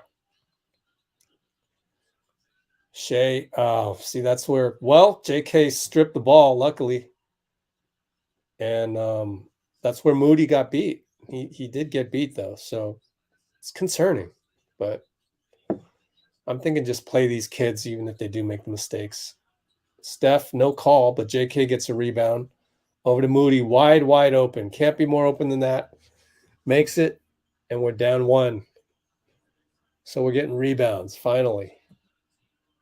Don't reach, JK. There's just no reason to reach. Just move your feet. Move your feet. They're not calling the hand on the side. But Shai hits the jumper anyway, so it doesn't matter. We're down 3. 2:53, third quarter. Pick and roll Dray Steph. Steph pulls up, hits the rim. Nope. Shai brings it up. GP wants him. Good matchup. Draymond's right there, basically doubling him. Over to Saric for 3, hits it. Well, that's a gamble that didn't work. Man. Steph, 2 guys on him. GP hits it. There's the athleticism that we need.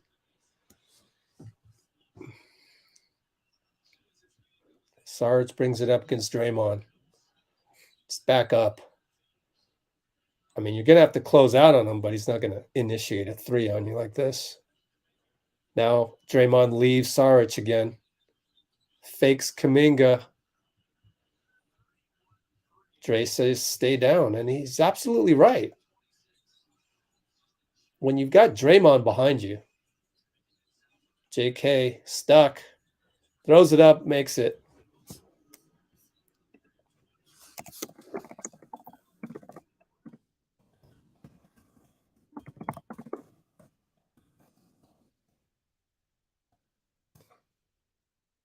All right, Shai over to Isaiah Joe. Gets in the lane, swing past Lou for 3, no good. Tip by Draymond, rebound JK. Go. Find Steph. 1:15 to go, down 4. And he's trying to get through 2 guys. This is game 4 Steph. No, it's not because he missed the layup. Shai getting downhill, gets by GP. Lou Dort scores. Keep your head up, guys. Down 6. 52 seconds. Steph over to Draymond. They leave him. Misses the 3. Man, it sucks not having Klay. Oh, jeez. Shai against JK. Saric, and he goes the other way. Moody's there to help. Good help. Finally, we got to stop. JK brings it up. Somebody get open. Steph's tired. GP. No good, but Draymond puts it in. So we're only down 4, 25 seconds left.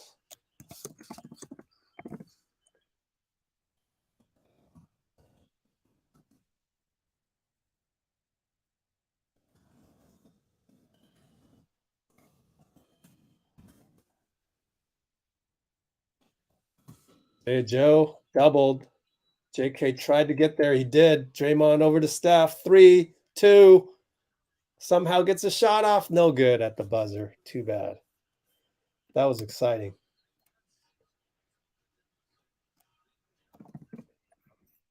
Back to the box. We're here. 106, 102. End of 3. Give Steph the dang ball. Yeah, I mean, he was tired, though, that last possession when Draymond got the putback. He didn't want the ball at that point in time. He'd been handling the rock so much. Where's J Mike? Yeah, that's he's buried for right now.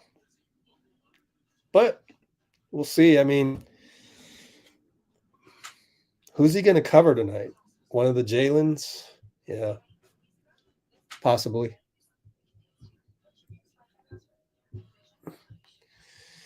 I don't know. It's hard to trust guys all the time. I don't know. It's a tough call.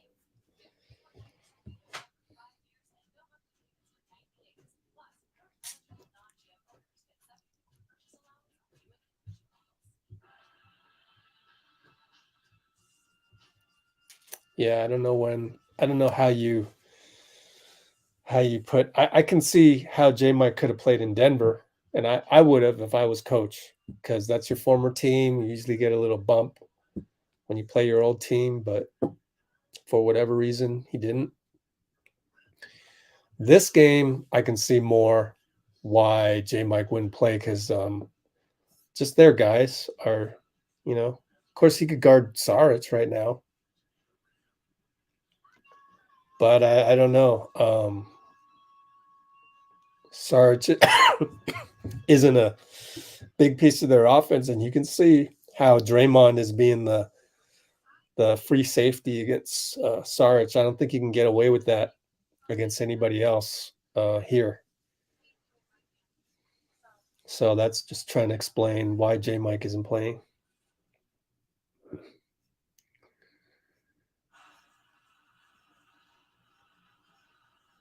Strength in numbers, although not really. Strength in limited numbers. Oh, wow. DV made it to the live chat. Usually isn't on here live.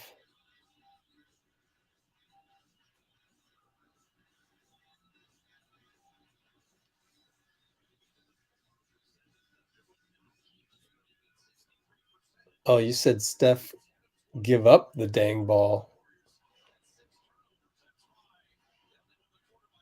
Not sure the rest of the internet would agree with you on that one.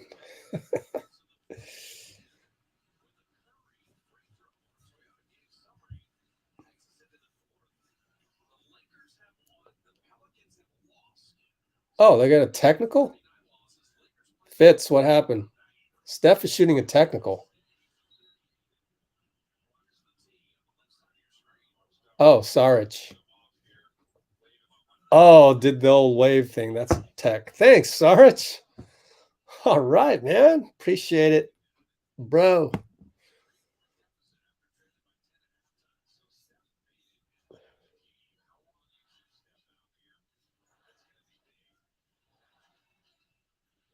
All right. So it's going to be Jalen, download to Josh against Donte. Isaiah Joe for 3. Probably got fouled, but no call. I'm cool with that. Let's have playoff whistles now, please. Nothing, the Draymond bad screen. Come on, don't call that crap. That's not enough. It's got to be physical. Got to get bumps, blood, and bruises. No blood, no foul. Looney gets the ball tapped away. 3, 2. Why are you passing the ball, JP? GP ends up with the ball thanks to Moody. Moody saved the day. Another weird choice by JP, but it resulted in 2 points. Oh, and then we leave the guy wide open. Pretty standard Warriors defense tonight.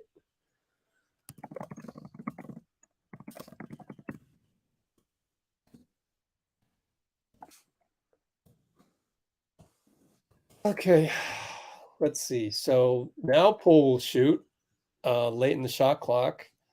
So I won't judge it too harshly, but I would rather have a better shot than that. Moody playing well, gets a block on Giddey.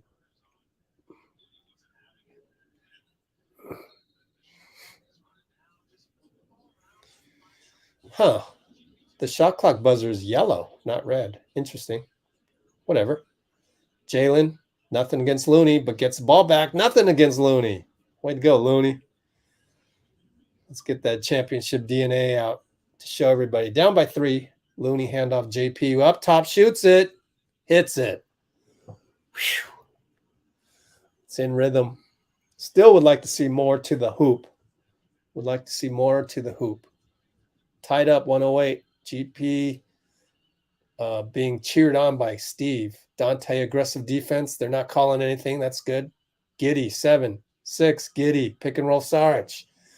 Attacks Donte right hand again, but he missed it. It went in and out. And it's a foul on Saric. Way to go, GP. Hustling. I told you I had to play GP, did I not? It's like we need athleticism, man. That should have been a travel, but they didn't call anything, and they didn't call the reach in on Looney, finally. So that was a couple plays ago. They're showing the replay. Anyways, real time, 9:44 to go, tie ball game. Poole dribbling a lot. Forget tiki-taka. He'll just put it up. Missed it. Looney taps it, their ball. Come on. Run some offense. Oh, boy. We're not going to have any offense without Steph or Klay out there, are we? 108 apiece. Man. I know we got Donte and GP, and it's just non-offensive people out there, but, I mean, just can we run something? Giddey short. Good help by JP, actually. Not bad, JP.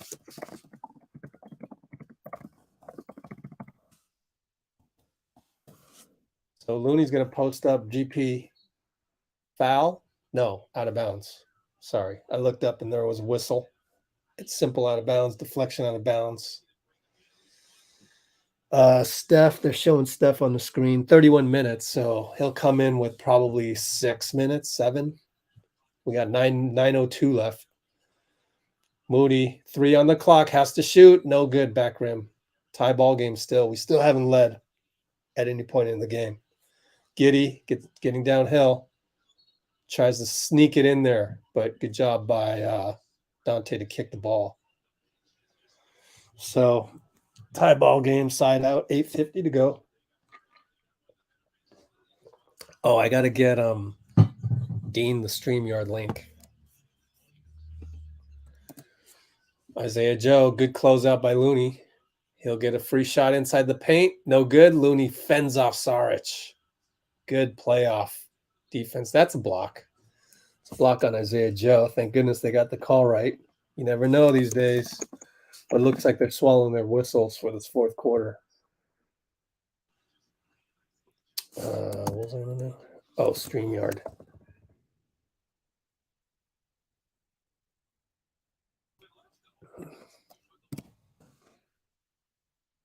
They got 2 team fouls. We got none.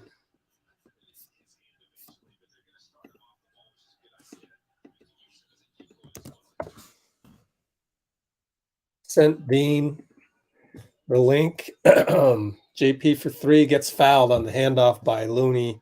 He'll get 3 shots. 8:30 to go. We just got to survive another minute and a half and get Steph back in there.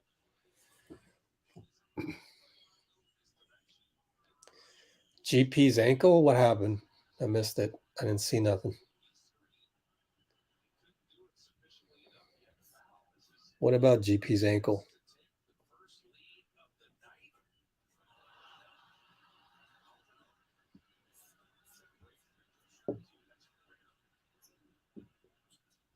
ISO on Saric? We don't really do ISO ball, but who's he guarding? Looney? That doesn't make any sense. Clear out for Looney? That doesn't make any sense.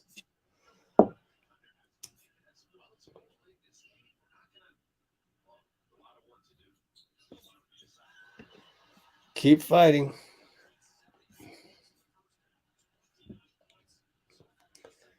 Wig's probably not coming back. No need to predict. Just take it day by day. Per usual. Jalen. Oh, they're going to call a foul on Looney. Man, this guy. Donte was all over him.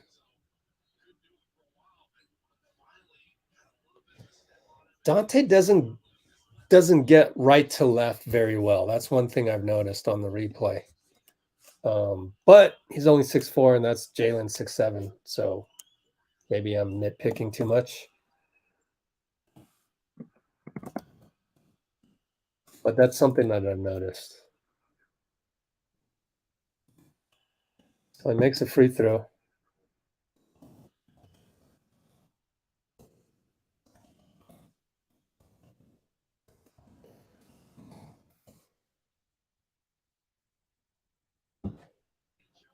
Out of bounds on Donte.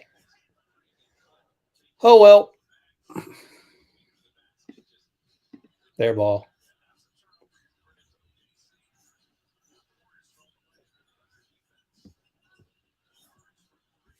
Saric for 3. Moody rebound.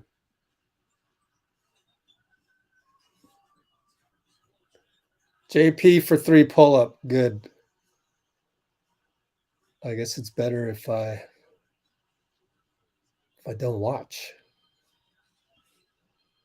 Jalen goes over to Joe, goes over to Giddey. Donte's all over Giddey. Finds a cutter, whistle, 2 shots for Aaron Wiggins, I believe.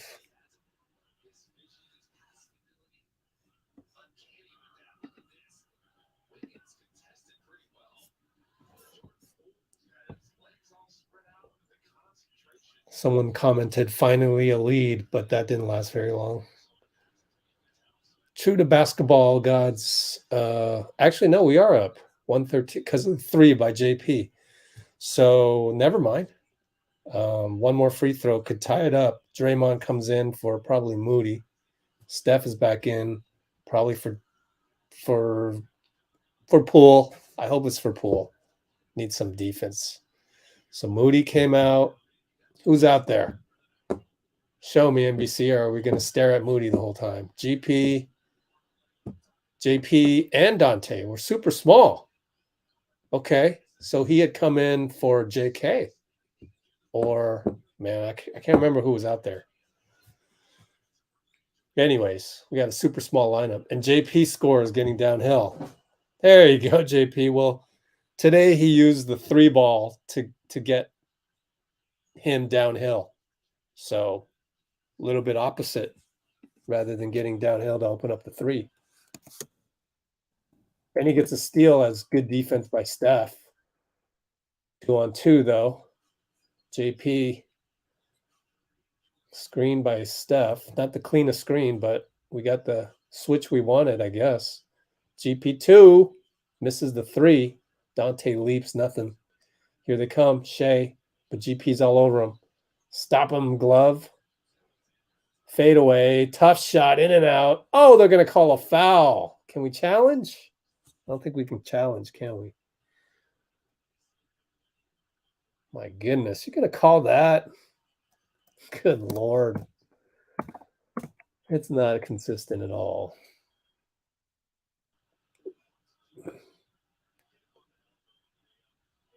Got him on the elbow, I guess. Okay. Are we challenging? It's a regular timeout. 115, 113. We're still up, amazingly. Yeah, we used our challenge earlier on that one. That didn't make sense. To do a challenge on.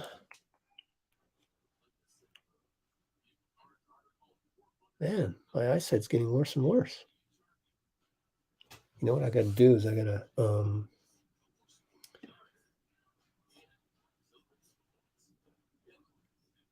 zoom in a little bit. There we go. But then that takes away from your ability to see it. All right, so 6:33 to go. Zoom out.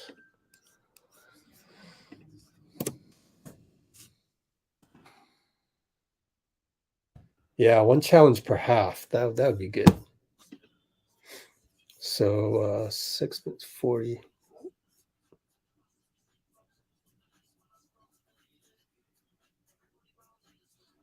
Man, I forgot what I was going to say earlier on. What happened at the 6-minute 40 mark?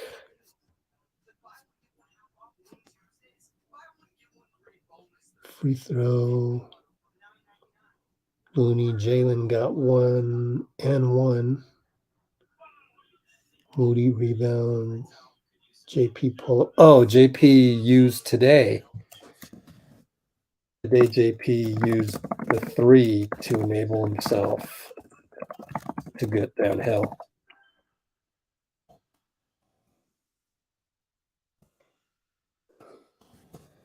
Sometimes he gets downhill first, then gets 3s. Last couple games.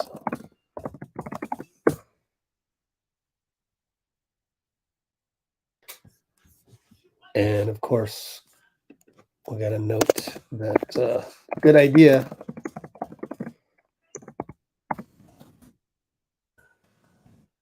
One challenge per half would be a good idea, if anything, but we'll see.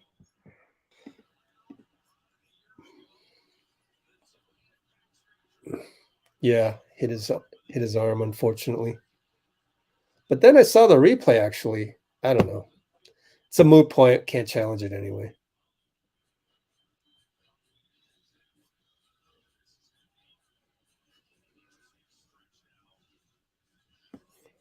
Oops, let's get out of this. Let's not spoil ourselves here. Try not to look at the score. Smash the like button, everybody. I agree.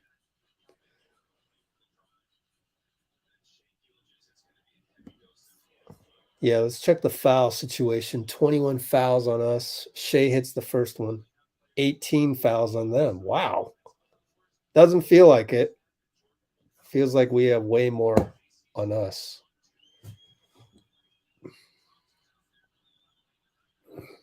Hits both. So we're tied up. 6:33 to go. Here we go. We still small? Looks like it. Yep. Oh, JP's just going to shoot after the hand. Oh, nice tip by Donte. Steph's going to shoot. Over Blue Dort. Got it. That's the greatest shooter ever on the planet.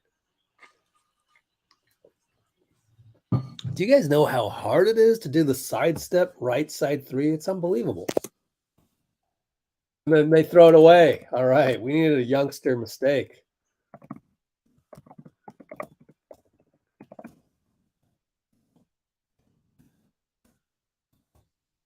Okay. Donte over to GP. Finds Draymond. Yes.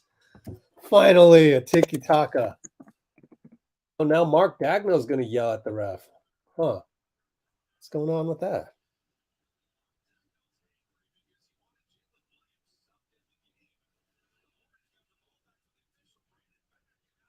Oh, give him a T. He said bullshit in your face. Wow. Come on. Give him a T for God's sake. You would have given a T to Draymond.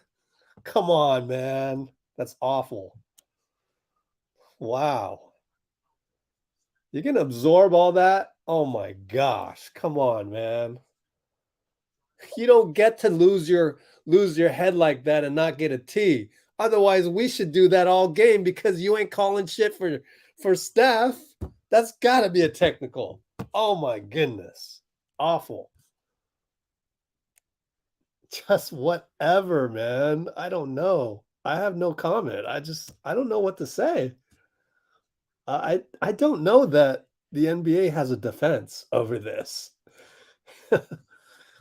It just seems like it just, let me put it this way. It just seems like Steph doesn't get the calls. Like like like ever. That's all I'm saying. And then all the outgrowth from that. So then you see the OKC coach screaming at the ref, no tech, as so far. Maybe there will be a tech when we come back. But it's like, it's this cascading effect that you're just sitting here going, how about if you just call the fouls for GOAT, and then we don't have to worry about any of this other shit that happens down the line? If you just called those calls, then we're good. Then I wouldn't be sitting here. I wouldn't care that Mark Deck. In fact, I would sit here be going, Mark's a nice guy. He's probably right. He never loses his temper. He's probably right. He probably had Jaylin Williams ready to check in. He's probably right. But no, I'm sitting here worried about this sideshow because you don't call the fouls for GOAT. Anyways. That's a 3-minute diatribe on referees.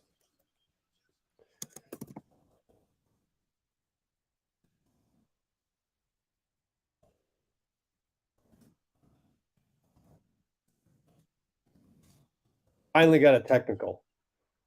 They had to wait and think about it. You know what I'm saying? Jeez.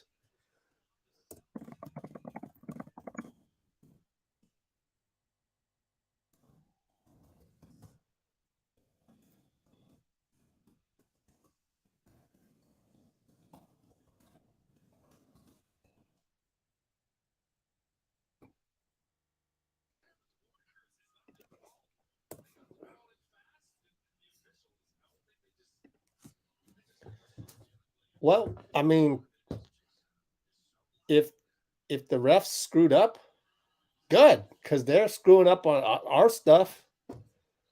We're like, here are the refs, right? Not the best referee crew you can find, right? But they screwed up stuff on us, so we'll take it, man. We'll take it with no shame. Up 6. Here comes OKC. They don't call a reaching on Draymond. That would have been a foul in the first 3 quarters. So that's the crazy thing. They're scrambling. Draymond, good rim protection. Good sequence there. Good hustle by everybody. And JP finds Donte under the hoop. How did he do that? That's amazing. Great team defense.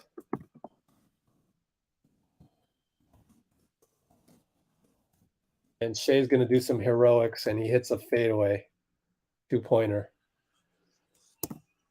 So we're up 6 again, 4:57. GP over to Donte, back to GP. They let him shoot. He shoots. No good. Draymond, awesome rebound. Finds GP, misses a dunk. Gets his own rebound. Oh, my goodness. I just got to say, thank goodness for GP2's athleticism.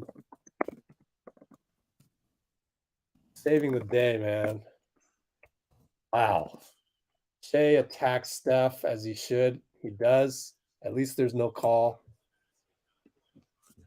Let him run this, like, no stupid foul calls. Like, no, this is like the pickup ball. JP gets a blocking call. He's in the restricted area regardless, so there's no way. Even if he was there, the reason why we have the restricted, I guess he's outside the restricted, but no, he got there late. According to the replay, looks pretty obvious. Up 6, JP at the line, 4:13 to go. How we doing? Let's go Warriors, or do Warriors. I know, GP2 is just, wow, thank goodness. Good Lord. Can you imagine if we didn't have GP2 tonight? the lack of athleticism would be so glaring. It would be just such a deficit that we'd be in really, really big trouble. But luckily,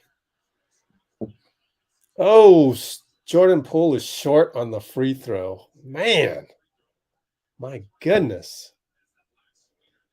I do not understand why his free throw percentage has dropped precipitously since last season. Has it been 10 points? Let's see.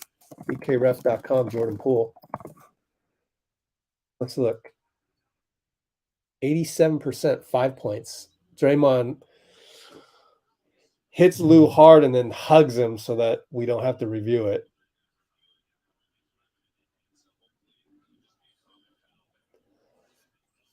Let's see the replay on this one.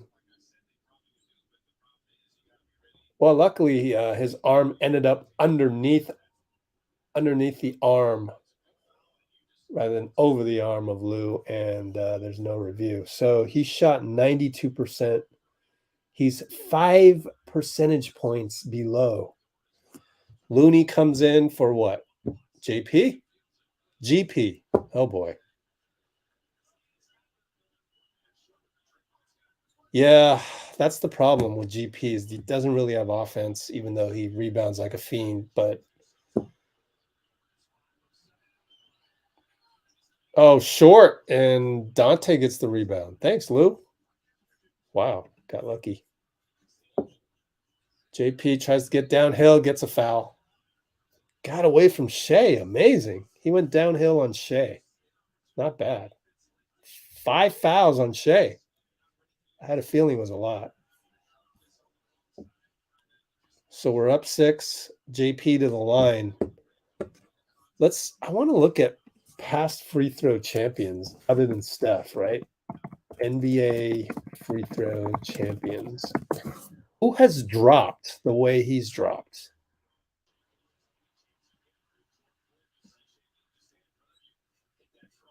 Annual free throw leaders. Let's get the list. Jordan Poole, Chris Paul, 93%, right? 2021. Like, nobody's dropped 5 points. Oh, except Chris Paul did. He dropped 10 points. That's interesting. Well, that means Jordan Poole is spared any criticism for that. And they missed a 3, finally. How many threes have they missed now? 10 for 28. Brings them back down to earth a tad bit. Now they're in zone. What? Okay. That's a mistake. That JP makes them pay with a splash. Why would they do that? That's puzzling. Oh, they were trapping Steph. It wasn't a zone. It was just they were trapping Steph. And JP made him pay.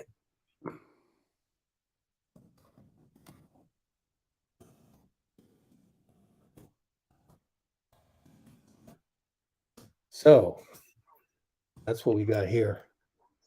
131, 120. Incredibly. We're up by 11. We're up by 11 with 3 minutes to go. Wow. How did we do that? Amazing. Wow. I'm kind of shocked. Let me go through the notes and see.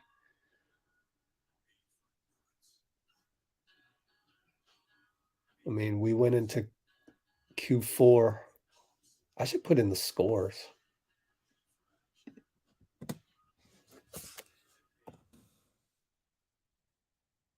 So the end of the third quarter, what was the score? Scroll way up. 106, 102 OKC.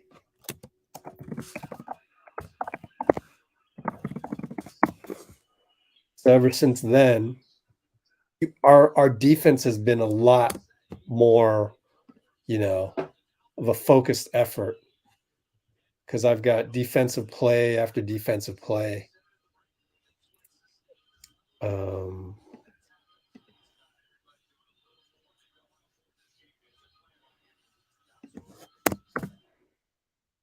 Some big shots by Steph and JP. Draymond will get a steal. JP brings it down, spins. Well, that's a nail in the coffin. Way to go, DPOY. And Donte steps up.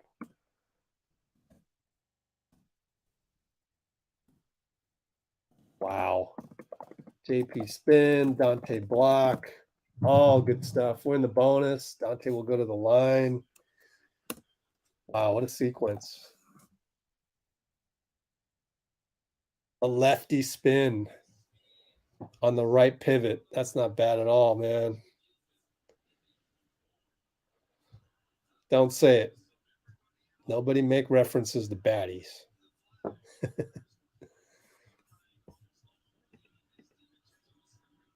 Up by 13. Wow, they're going to bring in the garbage crew. Wow. 2:44 to go. 13-point difference. And Dagnall waves the white towel. Amazing. I am surprised. At least go 44 more seconds.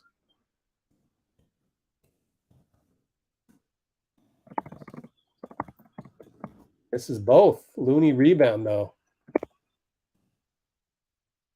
I'm shocked.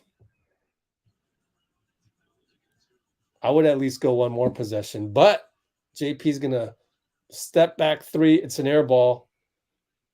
Shot clock violation. Steph makes an amazing 3 fadeaway after the buzzer, though. 2:28 to go. Shot clock violation on the Warriors because there was an air ball by JP. And OKC's garbage crew is going to bring up the ball. I don't even know these guys, so I won't bother. And amazing. Draymond gets a steal. Touchdown pass by Steph, and that'll do it. DPOY came out. It's good to see the championship DNA come out. So now we just need a stoppage in play, get our guys out of there with 1:54 to go, and kill the clock. They hit.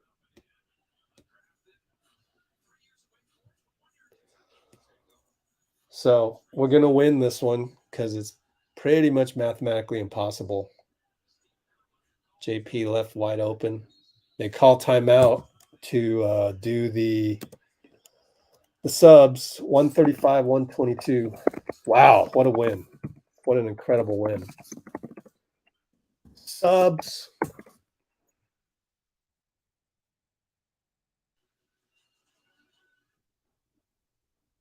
Oh, somebody in the chat was dissing on JP this whole time. No, I haven't seen that one. That's pretty cool. That's nuts. That must have like 8 million views. I'm like jealous. Not that I would be able to obtain. I wouldn't be able to obtain that one.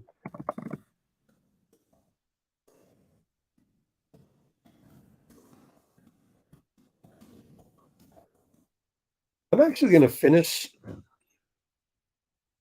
all the notes for this game without hitting the 5,000 character limit. I wonder why. I think it's because there wasn't much really to say in the first 3 quarters other than the athleticism of OKC and the hot shooting was just overwhelming us. And that's where we need to just have more grit. Like I said, in, New York Knicks versus Chicago Bulls style, us being the Knicks of the 90s. And I think we saw it. We saw some grit, and that was good to see.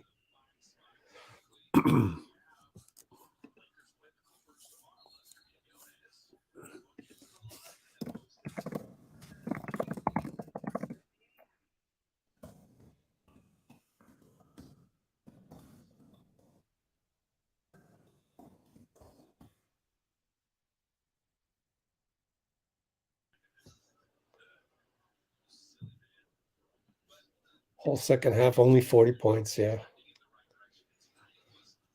Curry from out of bounds.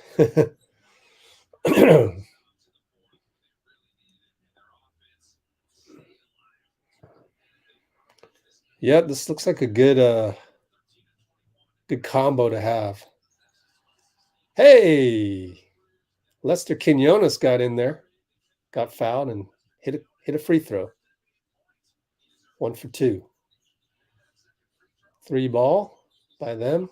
Rebound PVJ. Outlet to Ty Jerome. We haven't called his name in like 2 or 3 weeks or a month, really. Quinones stepped out of bounds. And so 14-point margin right now with 1:15 to go. Yeah, incredible.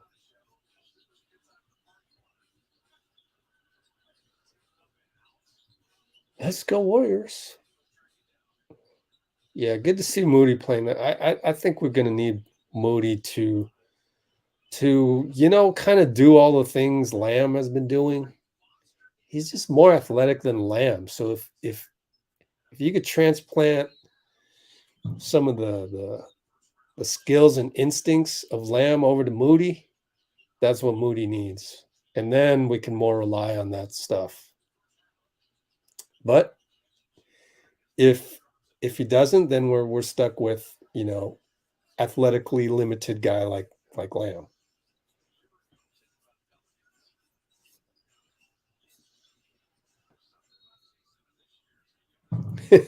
Jay's had enough. That's a good one. We should I'm gonna clip this one. That's a good one. So let me get in the middle here. Yeah, Jay. I love it. Positivity won out again. I'm sitting there tweeting my tweet in the middle of, being down 10. And we win. So it feels good to be doing the right thing here on social media with what we're doing. Feels really good.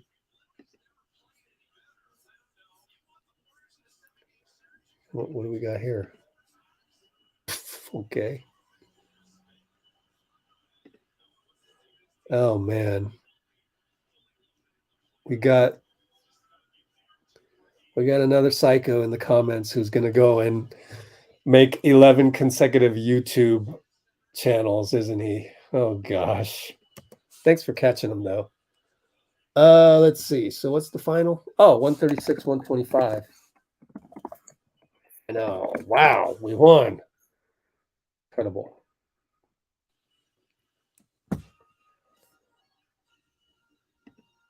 Yeah, we're just, let me just get rid of that. Let's not acknowledge him.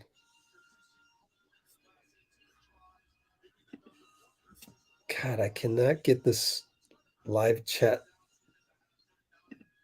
tapping correctly.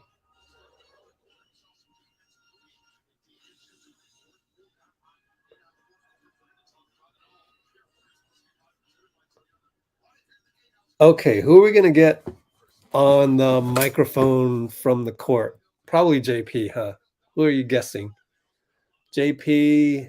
I'd rather have anybody but JP because all JP does is go up there and say, oh, yeah, that was huge. We had good cadence in the fourth quarter. And I'm just going to keep doing what I do because I have all the confidence in the world and just I haven't changed what I've done throughout. And it gets a little tired. So I don't want JP on the mic, on court, post game.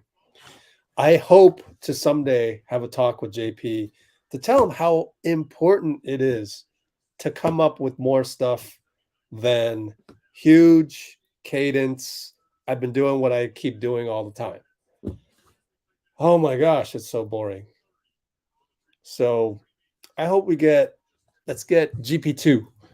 GP2 would be great, but he kind of says the same thing too, but he's just more energetic. So we're going to Steph. We got Steph. Oh, nice.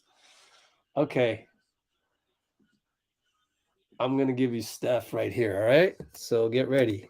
Steph, post-game, on-court, audio now on. Here we go. Wardell.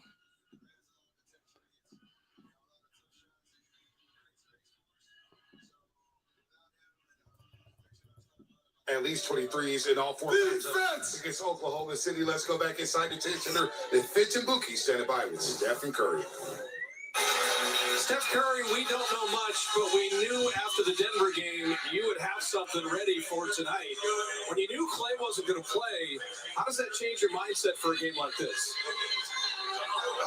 It's just trying to be a little bit more aggressive at the start to look to score. Just, you know, Klay is such a magnet out there. He demands a lot of attention. He hits a lot of tough shots. He creates space for us. So without him and mixing our starting lineup, I knew I had to be aggressive. It doesn't really matter. You know, the efficiency, I still pride myself on efficiency. It doesn't really matter. It's just a matter of putting pressure on the defense so that you create for yourself, you create for others, you create momentum. We just couldn't get any stops in the first half, and that was our issue. And then once we buckled down, it sounds crazy, but 125 looks really good after 79 in the first half. So, big turnaround for us. You were big time all night. You set the pace with your scoring most of the night and everything else you were doing out there with your movement. In the fourth quarter, you had 5 points, which was great, but how great is it to watch your running mate, Jordan Poole, get 18 points in the fourth, and you set the screens for him, you guys working together so well.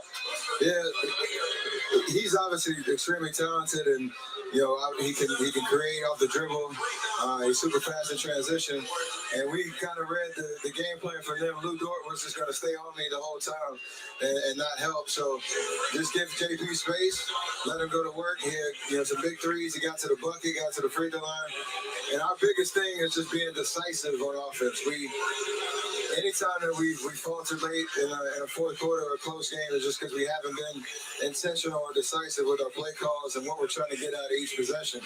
So we didn't have many turnovers because of that. It's just, you give yourself great opportunities to get buckets in terms of great shot selection, and then you live with that. So JP played amazing down the stretch, and then our defense allowed us to connect the game.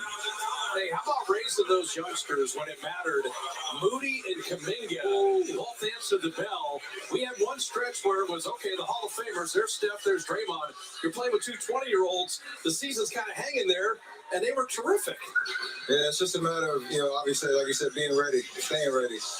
They're, they've been asked to play a lot of different roles, been in and out of the rotation. JK's obviously played, a lot more recently and has proven that he's taking that next step. It's still, trying to put game after game together, and those guys to be able to show up when, we're still missing Wiggs, Klay goes down, they stay ready. So for Modo, I think he saw enough Razorbacks out there. He felt like it was back in college for a little bit. All right, now we're going to put a video in here, but it's in your pregame, and there was a little kid watching you tonight. And we marvel everywhere we go, when you have your pregame, you always put on the show. And are you aware of little kids that have never seen you do it, just losing their mind as you hit shot after shot? Because the showman in you starts before they ever have the opening tip. I think since 2014, 15, it's been like that, whether it's at home or on the road. People come in early and enjoy that 25, 30 minutes I'm out there. I didn't notice anybody in particular, but it is just a good opportunity to feel the energy from everybody who's watching. I'm obviously in my zone trying to get ready for the game, and it's part of my routine, but I do appreciate the attention that it gets in the sense of, just seeing the ball go in the basket, seeing how much fun I'm having, getting ready to play, and hopefully, kids and people of all ages enjoy it. Steph, you guys had 30-second chance points tonight, and you had a good amount of those because as soon as you guys get the offensive rebound, you're relocating somewhere. They just can't find you. How much do you appreciate the effort on the boards from Looney and Draymond and all these guys getting these offensive rebounds so you can knock down some threes off those? It's a huge part of what we do in the sense of Loon ever since these last 2 years especially. It's his trademark. He gets his extra possessions. He sacrifices his body. Draymond does it. Donte got us a couple tips that were huge because you got 4 guys in the paint. If we get possession, we're spaced out on the 3-point line, and then you just be able to knock them down, kind of step into them. It's kind of like the cardinal rule of basketball. Offensive rebounds, you're usually going to have somebody open on the perimeter. So, we have to kind of play above our size sometimes because we're obviously most of the time the shorter team out there, but we have a lot of grit when we want that ball. All right, Colette and I are giving you tomorrow off, so take the day off. We'll see you in Sacramento on Friday. Can y'all just turn the heat up in the bay just a little bit? Seriously, either you're teeing it up tomorrow, or start working on Cannon's fielding and hitting a little bit. Right? That's the recipe for the off day tomorrow. Thanks for stopping. We appreciate it. The best first base coach you've ever seen right here. Nice. The one and only Steph Curry. The Warriors win it. 33 home wins. Bring on Sacramento. We'll be updating those standings until Sunday as Curry leads the one. Okay, so there was a reference at the end of Cannon playing baseball or t-ball or something. Did I miss something? What's up with that? Is they're gonna go to the Giants game, or I missed that reference? So if anybody knows what they were talking about there, let me know, because I have no clue.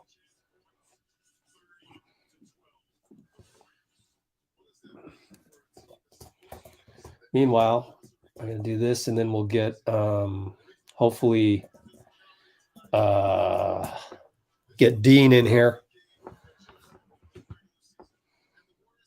Everybody at Dean, tell him to get in here. Posted a video while OKC was shooting free throws, and Loon and Dray questioning why they never caught. Wow.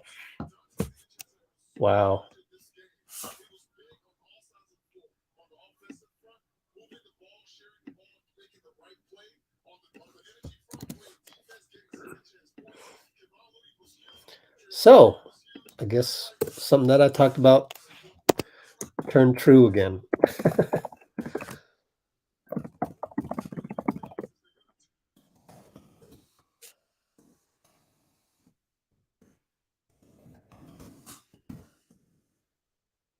There's finally my limit. Hit my limit.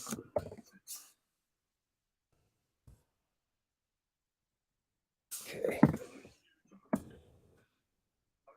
Okay, what do we got? Get in here, brother. Dean. Clippers and Lakers have the same record. Yeah, wow. Somebody answer as your steals. If we win out, we're good. I know that. Thoughts on Wiggins? I mean, we definitely need Wiggins because I'd said that maybe JK could play out of his mind. He's not. He's playing well. He's not playing out of his mind. If JK could have played out of his mind throughout, he's still a little hesitant sometimes. So, and he doesn't make every three, obviously, and so it's tough. It's tough as a second-year guy. But now that I know that JK is not going to be playing unconscious throughout, then we do need Wiggs. So glad he's back, but that's pretty much it. I mean, that's not some tremendous hot take or anything on Wiggs coming back.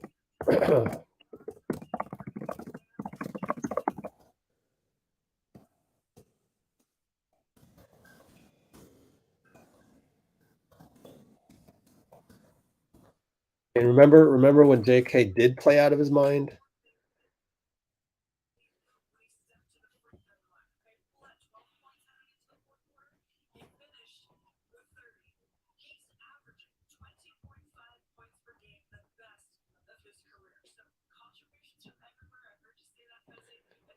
Okay. What else? Moist. I think you mean Moses.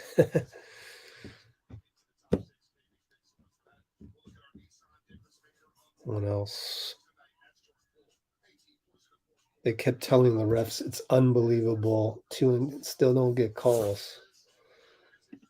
I mean, this is a long time coming. I would just say that every single night.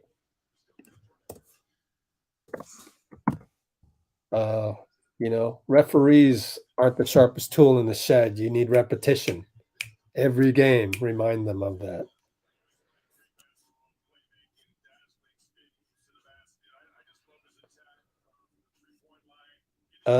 So anyways, let me work on this.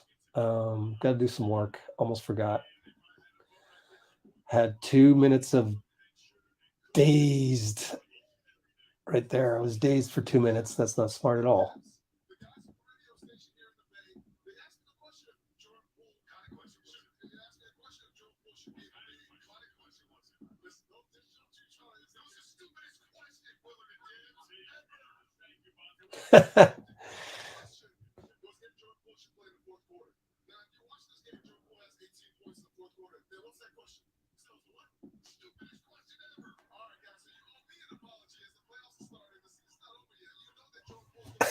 Even Bonte Hill is saying that his guy on 95.7 asked Fezzi a dumb question about not playing pool in the fourth quarter. Again, what does that come down to? What does that boil down to? Treating the NBA as something that's not in real life. Treating the NBA as if it were NBA 2K. You can't do that to a human being. Not play him at all in the fourth quarter. That's ridiculous. When he's one of the top players, top scorers on the team. 20 minutes? Oh my gosh, 20 minutes to upload this? You've got to be kidding me.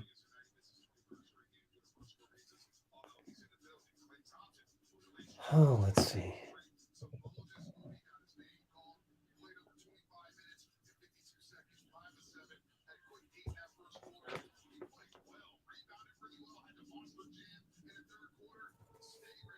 All right. Where are you, Dean? Moody appreciation.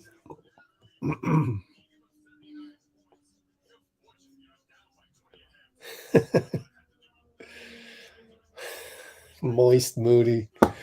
We've taken Moded Moosey to another level. We're calling him Moist Moody. Poor Chase Center security dude. He's stuck in the middle. Chase Center security dude is like in the middle, just chewing gum, and they're showing him. Oh, funny. Maybe don't show him and show the other guys. Oh man, what happened? Oh, cool. It worked.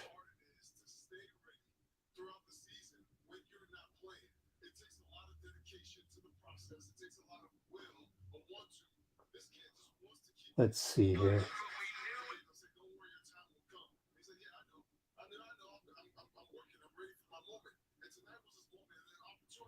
Let's see how quickly I can get that video going.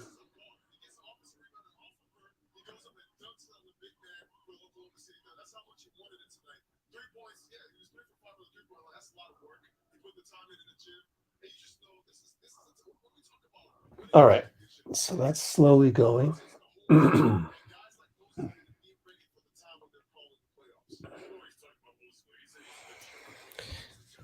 Let's go Warriors. Show the standings. Yeah, let's see. Please learn how to say please.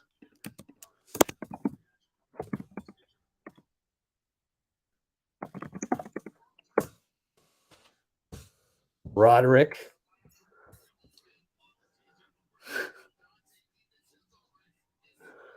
Anyways, there's your standings. Oh, Master Roderick. Anyways, we're in a good mood though. It's just one of my pet peeves. That's all.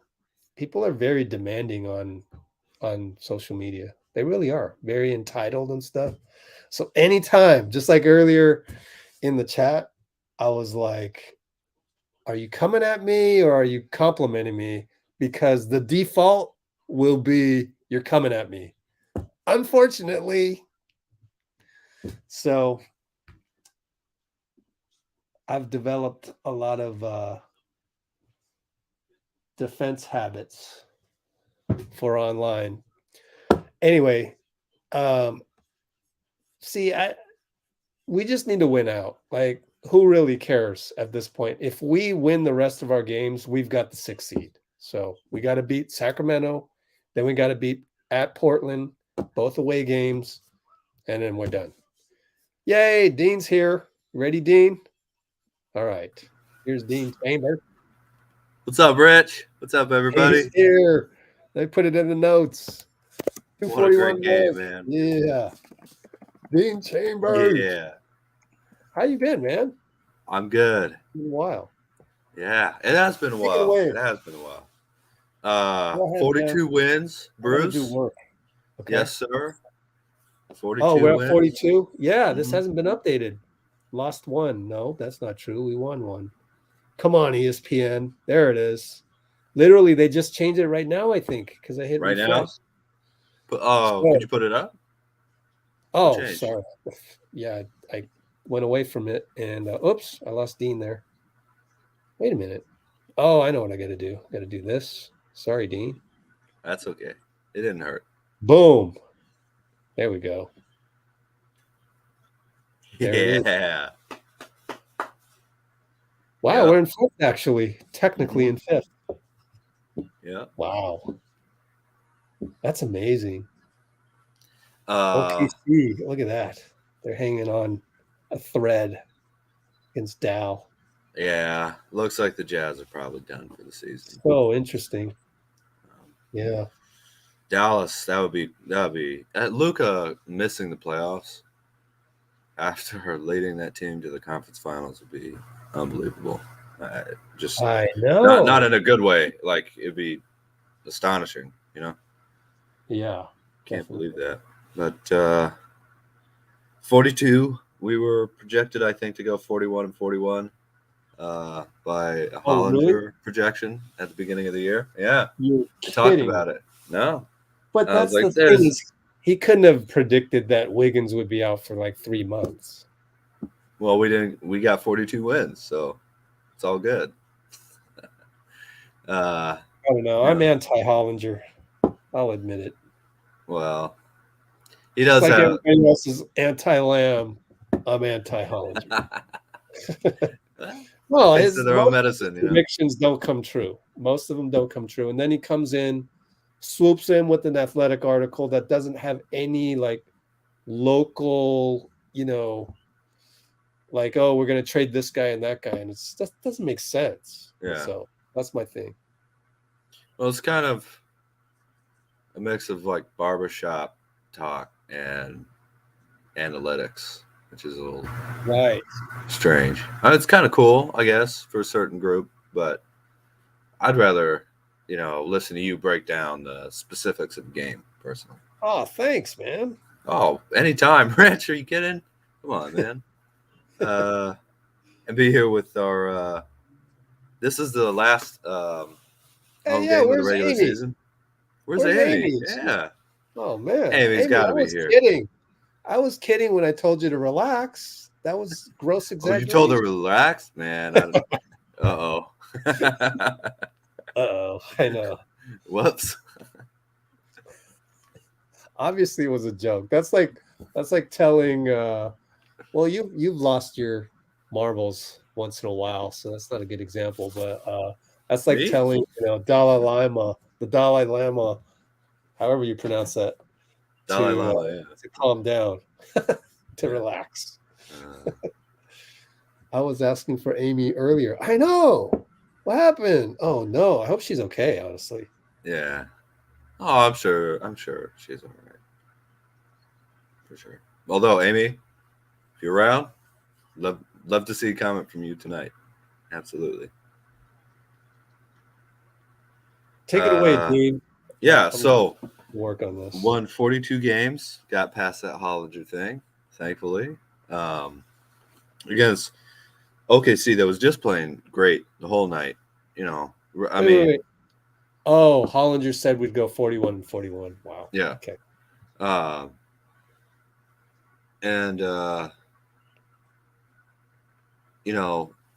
I can't help but think of when this team adds probably another lottery pick, they're they could make the playoffs still for sure. Chet Holmgren and OKC, yeah. yeah. I can't root for them until Seattle has its team back. But after that, True. I really respect what they've been building there and how great of a home crowd they have and everything. Named in honor of our mascot, I suppose. Former mascot, Yes, so. Thunder, with a man named Klay calling the shots.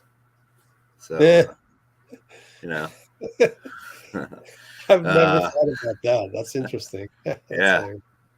Speaking of Klay, yeah, I love how this team stepped up scoring wise. It just, I know. It was We won Steph. without play.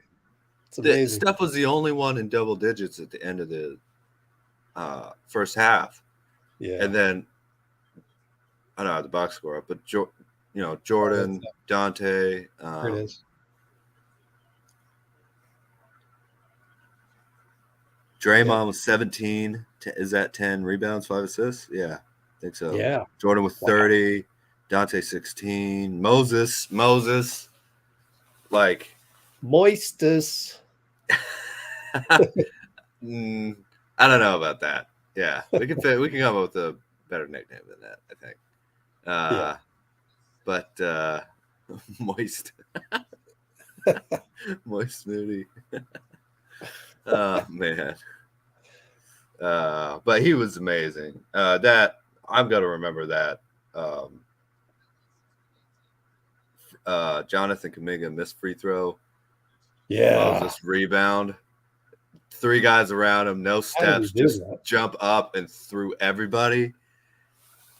And I also I think I'm smart enough to predict, how some people say should have been playing him this way the whole season. Maybe you're right, maybe you're not. But Kerr referenced Moses as being a kind of a Kevon Looney like personality, I guess, and situation. As young as he is, as mature as he already is. So, you want to see this going forward. But I think Kerr, he knew what kind of player he could get out of Moody when the boot camp, I guess, of what he went through this season was finishing, and I think that's what you saw tonight. I can't remember any mistakes that Moody made really. He just played amazing. I was very excited about that. No J Mike. I wonder if he's maybe a little hurt, because I can see Kerr going with one lineup or another for one game against the Nuggets. But if he's a little banged up and it's not completely necessary, you didn't see him for a single second tonight, did you? Right? He was out the whole game. So I think they're probably getting him a little rest. Draymond was just balling out of control. That was an amazing Draymond game. And then Steph, there are very few players, first and foremost, who could go for 24 in the first half and then just let the game come to them in the second half. That takes an insane level of self-control, But we got win at home, number 33, which I'm not sure how many people caught this, but the last time the Warriors had 33 home wins was in 2017, when we went 67-15 in the regular season and 16-1 in the playoffs. The first year KD was on the team. All right. So we're going to go to Steve Kerr pretty soon. So you got 30 seconds. Got it. So this is a great finish to the regular season at home. Obviously, the biggest getaway game of the year. And, that stick-to-itiveness of the defending champs, being down by 6 for 3 straight quarters or 2.5 quarters, whatever it was, and then just coming back and winning it. I mean, you couldn't ask for a better end to the home games, at least. That's 41. So let's get double digits on the road. Nice. Yeah. Remember what you said? You were like, we got to get 10 wins on the road. Yeah. It's turned out to be that way. Let's do it, man. Let's go. Give me 24 more seconds or so as I finish this.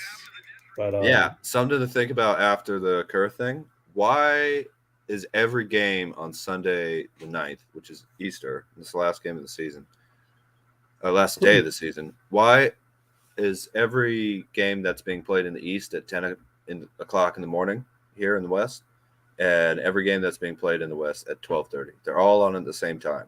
There's 2 slots. I don't know. Will it be flexed later? It's something my dad pointed out, and it's something I would like an answer to. If I could get Mr. Chambers. All right, Yeah. let's go to Steve right now. Here we go. Oh, mute yourself. All right, you did. Cool.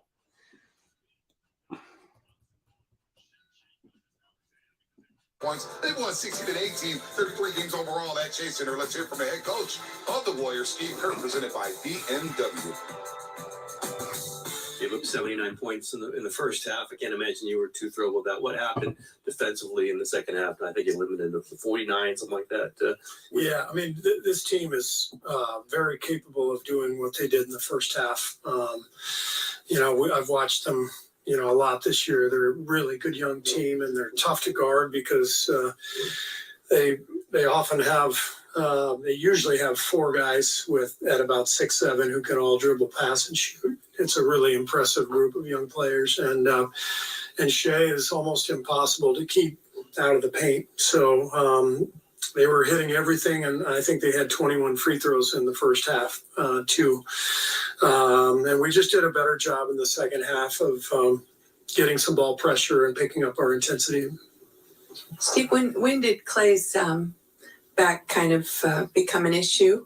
Just right before our walkthrough. So, okay. Yeah, it was late, totally unexpected. Okay. It just flared up. You got a great lift. I mean, Moses, Donte, your backcourt guys gave you a lot, even without him. How important was that? Moses a stretch there in the third, and just those guys doing the thing. Moses and Donte off the bench were both huge. Moses, I can't say enough about this young guy, the way he has prepared and worked, and he's so mature. Over the last couple of weeks, you could really see the improvement and the confidence and the strength around the basket. And, I think I told you guys this, but when I talked to him, Bob and I talked to him a couple of months ago and asked him how he was doing with not playing much. And he said, look, I chose to develop in the NBA, not at Arkansas. If I was at Arkansas, I'd be playing. But I chose to develop in the NBA, and this is part of it. It's like the most mature answer I've ever heard anybody give. But that's who he is. He's just a really mature young guy, and he gets it. There's a lot to learn. And but he puts in the work. He puts in the time. He's got an incredible attitude. And, the work is paying off, and he's getting better. And tonight he was one of the keys to the game. Steve, how do these fourth quarter comebacks, second half comebacks, you guys have had a lot of them this year at home after slow starts, how do they affect the aging process? To be honest, I age a little bit more on the road, believe it or not, Monty. No, it's so much fun to play at home in front of our crowd. We have such a connection, with what has happened here over the last decade, and I think we thrive off of the energy in this building and in front of our fans, and you can see the competitiveness, the force that comes from Draymond and Steph, Looney, the guys who have been here a while. They understand, these games take a long time. 48 minutes is a lot of basketball. And with our ability to get stops, and then how that translates to guys like Steph and Jordan and Klay getting hot at the other end, we feel like we're always in the game. Steve, that remained the case tonight against Oklahoma. Okay. Dean here. All right, Dean. Come back and Yeah. I mean, that good stuff quote, for your guy Moses. Good yeah, stuff. absolutely. I came here to develop in the NBA. Yeah. 18-year-old thinks that way, man. I know, right? Only someone who's destined for greatness, I would say. So, Jeez. yeah, awesome. Man, he makes me jealous because, Yeah. like, you know, I'm way older than him and he's like just as mature as I am. What the hell? Yeah. Well, hey, man. Some Yeah. people are just special, you know? Really. Yeah. That's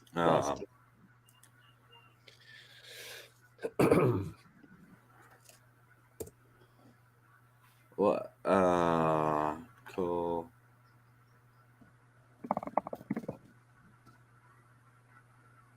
Tears. What's going on there in the comments? Anyway, Warriors won the rebounding battle tonight, which I think is important. 54-38 with 10 more defensive rebounds, 25-35, and 6 more offensive rebounds, 13-19. So and you were talking about it the whole game, Rich, that long, athletic Thunder teams and that archetype of teams against Warriors. Let me see. yeah. Clippers, Pelicans, and OKC.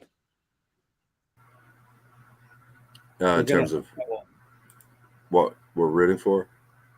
Oh, those are the 3 super athletic type teams that we have trouble against in the starting 5. Can you say them again? Clippers, Pelicans, and Thunder. Clippers, Pelicans, Thunder. Yeah. Well, just super wing heavy teams. Yeah. Yeah, exactly. Lost points in the paint. That's what I was looking up here. 52-50. So pretty close. And it just dominated from the 3-point line. We hit 9 more threes than they did. 11-32 to 20-47. What I think was really interesting was how the defense progressed throughout the game. Yeah, good point. We started off with a shootout and ended up with the Warriors just seeming to be everywhere all at once. You know, just swarming all over the place. I feel like the dedication of Poole on defense clicked. It just, you know, in the fourth quarter, it was like, yeah, I'm going to try and get that rebound. Yeah, I'm going to try and stay in front of this guy, you know? Of Jordan Poole? Yeah. Yeah. Jordan just played. Well, you know, whenever I see Jordan on his toes defensively, I can't help but notice, like, hey, that same quickness, you know, that you see on offense, that same just the same physical toughness of where he's getting smacked. I mean, he bumped or smacked the back of his head against Moses' knee. Thankfully, both of those guys are 43 years old combined or whatever. So it wasn't too bad. But when I see that on defense with the way Jordan gets into it, offensively, being able to use that same skill set, I guess, or the toolbox that he has, you know, I just think he can be an absolutely terrific kind of passing lanes and help defender and should be able to hold his own a little bit against. We saw it in Boston, remember? Absolutely. It's just kind of just working on I think the mental aspect of of the game and just learning to care more at certain times. Yeah. For Jordan, I think I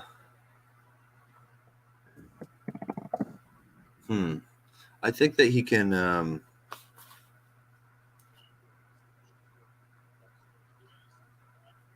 well, he's not afraid of the moment, you know, and that's really a huge thing for any player. And it's something that if Jordan was afraid of the moment, you would notice a lot more. And he's not, so you don't. But that's actually pretty necessary for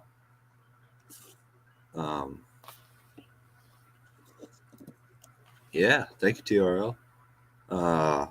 That's a necessary thing for a player to have, you know, if they're going to actually win. And at least Jordan has that, you know. So anything else is that the fearlessness, he has work ethic and the toughness. So, you know, I'm gonna keep betting that he's gonna figure it out, honestly, because whatever his problems are, you know, he's got things that in my opinion kind of cover over those mistakes and sort of outweigh them. Gary and Donte together looked real good tonight in the second half, especially. The Warriors started off the game 39-36 in the first quarter. OKC then had a 40-point quarter, and the Warriors had 33. The rest of the game, the Warriors had 33 and 34 in the third and fourth, and the Thunder went down to 27 and then down to 19 in the fourth quarter. So they just you talk about how you think that flipping a switch isn't real, and I gotta agree, it's pounding the rock. The Warriors, though, they set up like a I don't know how they did it, but they just dammed off this river that of OKC offense, you know. They just dammed it right off in the second half, and then they're just suddenly on a string, you know. Yeah. I Well, can't also help but I think it's kind of the combination of how hot OKC came out. That's just unsustainable over 48 minutes. I don't care how ramped up you are to play the Warriors. You know, it can last a while. It just can't last 48 minutes. That's impossible. And that's what Steve was alluding to when he was on the podium. It's a long game. right. But kudos to OKC because they for a half they looked, you know, so in tune and just so athletic. Mm-hmm. Oh, we're gonna get Moody at the podium. Let me know go. how long you want to. I think you should just keep talking for another, you know, 2 or 3 minutes, and then we'll go to Moody. All right, cool, sounds good. Yeah, you know, well, just the whole team seemed to. It feels like it happened in a second, but throughout the game, right? So you're talking about OKC being hot, but that wasn't sustainable, maybe. But the Warriors' defense almost exponentially raised as that was, you know, shifted. Mm-hmm. And I think that's just it's just a nice thing to see right before. Huh? You said stick-to-itiveness earlier. Stick-to-itiveness, yeah, absolutely. Shout out John Madden. Yeah.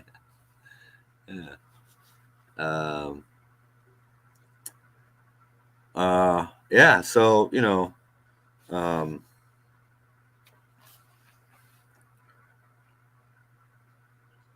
let's see. Someone was asking about.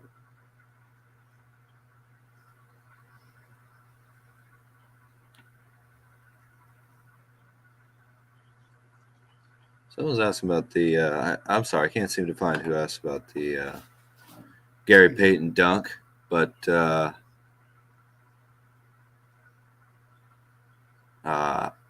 that looked like it was kind of. It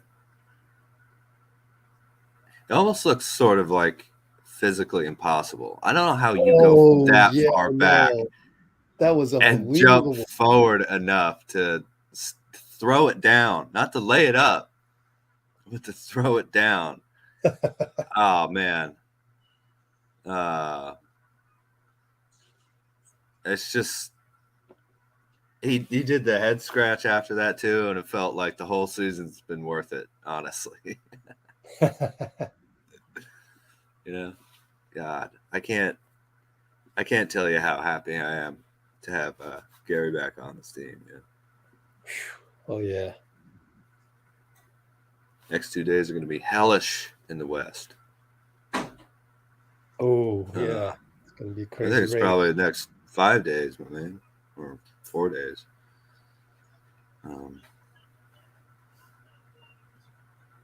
Yeah, let's take a look at some other schedules.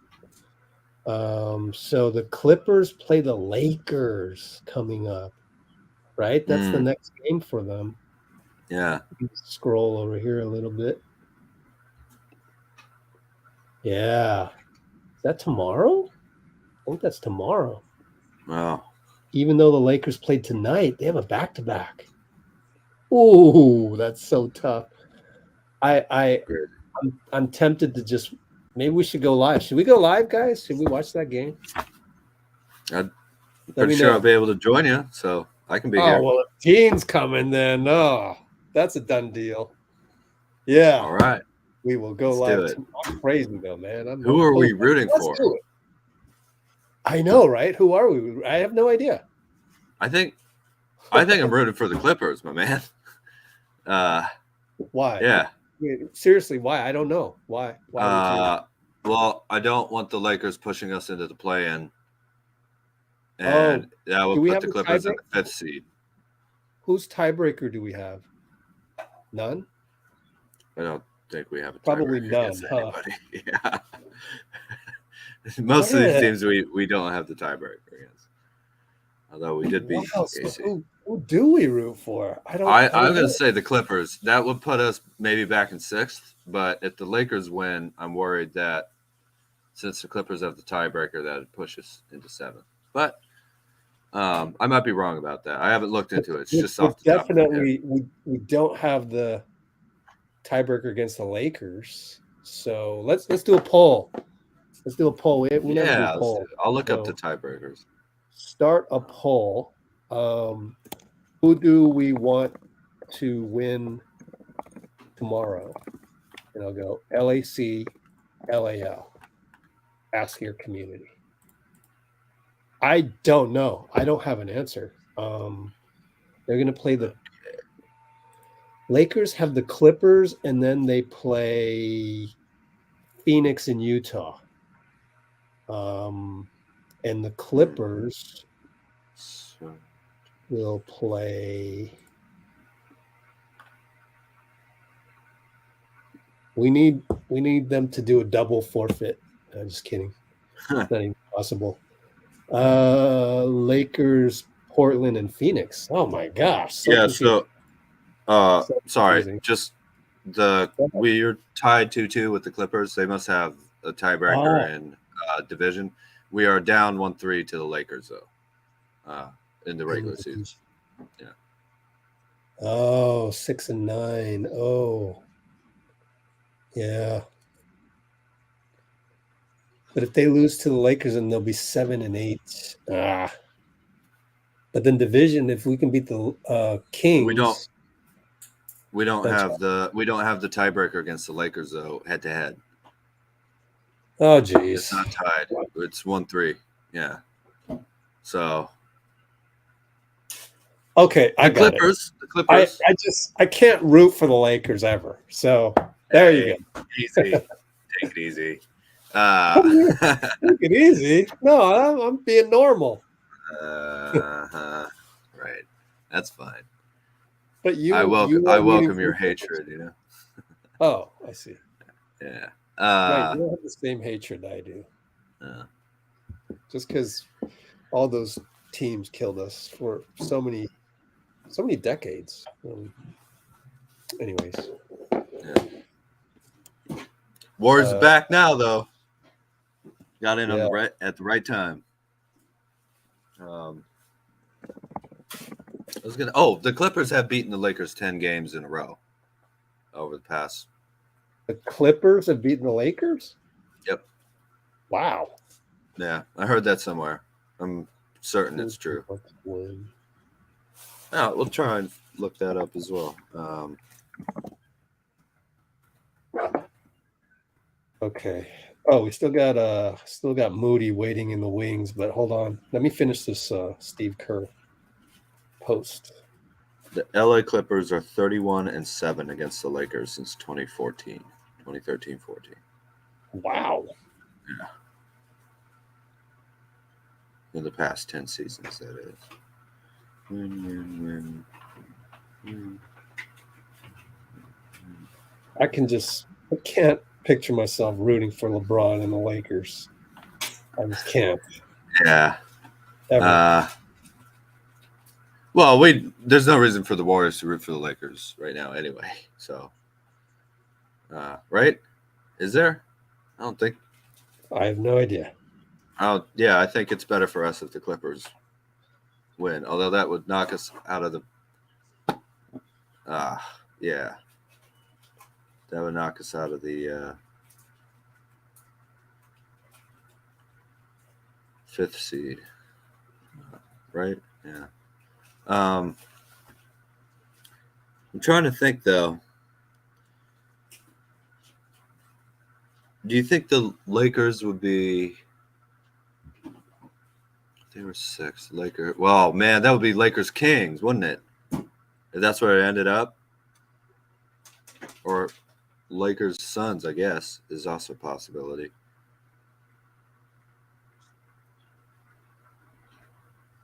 I do not want the 5th seed because I am not scared of KD. Huh? What do you mean, Bruce? Yeah, there's a lot of teams trying to avoid the Suns to the point where it's kind of like, all right, I get you, you know, it's a tough matchup or whatever, but if I'm the Warriors or any other team, but I think the Warriors are going to do this. Just win and get whatever seed you can get. It doesn't, it doesn't matter. Just especially trying to avoid the play-in, because I've been thinking about this. This is a very confusing season in some ways, and also maybe a much simpler season than we've been thinking in a lot of ways. Look, almost everybody on this team has a ring. Like 2 players on the team don't have a championship ring on their finger, or more than one. I think we got a team just full of 16-game players who are really, really struggling to try and go through the whole 82.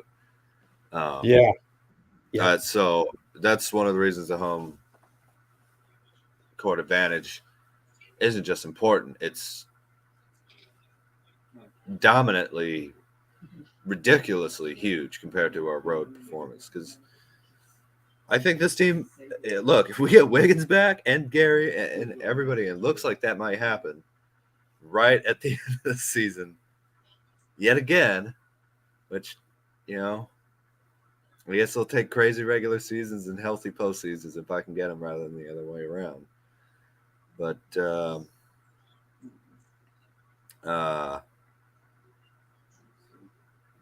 if we can get that, I think you'll see a lot of 16-game players, or 28, whatever you want to say. 16 win players, I guess. 16 win, yeah. Hopefully. It does look like that type of team, right? Don't you think? Yeah, I mean, I also just think, we're getting older, at least the core guys. And so it's just a little bit harder, I think sometimes you tell the mind tells the body to go over there, or maybe the better example is the mind of Draymond tells him that angle of pass is there, and he can't execute it as well as before. And it's not a knock on him. I just think guys are getting older. So maybe I can see that. And the 16 game attitude. I think it's a combination. Yeah, but I can see that. I think there's an advantage being an older player in that you just, even this team with all the craziness of this year still kind of knows how to manipulate what's happening on the court, but especially controlling the tempo. Keep it close. Is very, very important. Not just close, but whether we're going to run now or walk now has to be up to like Draymond and Steph. They have. Draymond talks about that all the time with LeBron. When he was covering the 2020 finals in the bubble, right? Because the Warriors were out, obviously. He mentioned that a lot. He was like, "Look, LeBron is going to try and dominate the tempo, and the way he likes to play is very slow."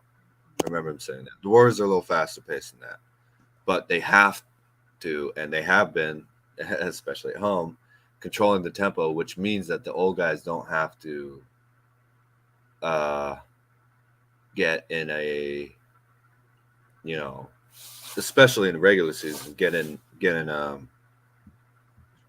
a relay contest with some of the young guns of the NBA, and they can take advantage of their veteran finesse, know-how, and reputation, in terms of getting to the line or being able to play tough defense, and not consistently getting a huge number of fouls. And I think the officiating got a lot better in the second half too, for both teams. Yeah. Wow, they're going to have Lester Quinones in studio. Let's go to Moody real quick, and then I'm going to use the restroom, and then we'll figure out. I guess we can go Lester once I come back. But anyways, let's do Moody. Yes, sir. There wasn't a lot.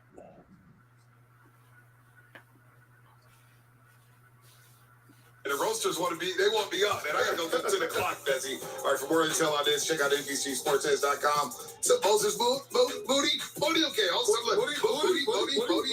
Moses Moody.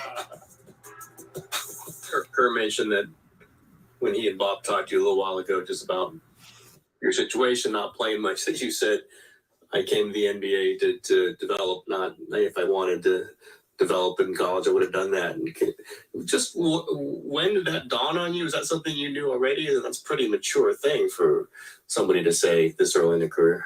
Yeah, when I was in college, my coach, he had a thing for like grad transfers. So we had a lot of grad transfers that came in, and me as a freshman, like I would hear them talk about basketball and talk about the game in ways that I didn't really understand.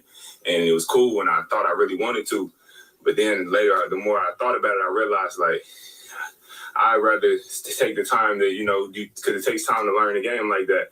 But those 4 years that I could be learning the college game, I'd rather do it in the NBA. So that's what this is, just a developmental process and trusting that, embracing the role, being where your feet are, and not trying to have too much of an ego or anything, just grinding every day, trying to be the best player I can be. What was it like then to have these huge productive minutes tonight after waiting a while for something like this?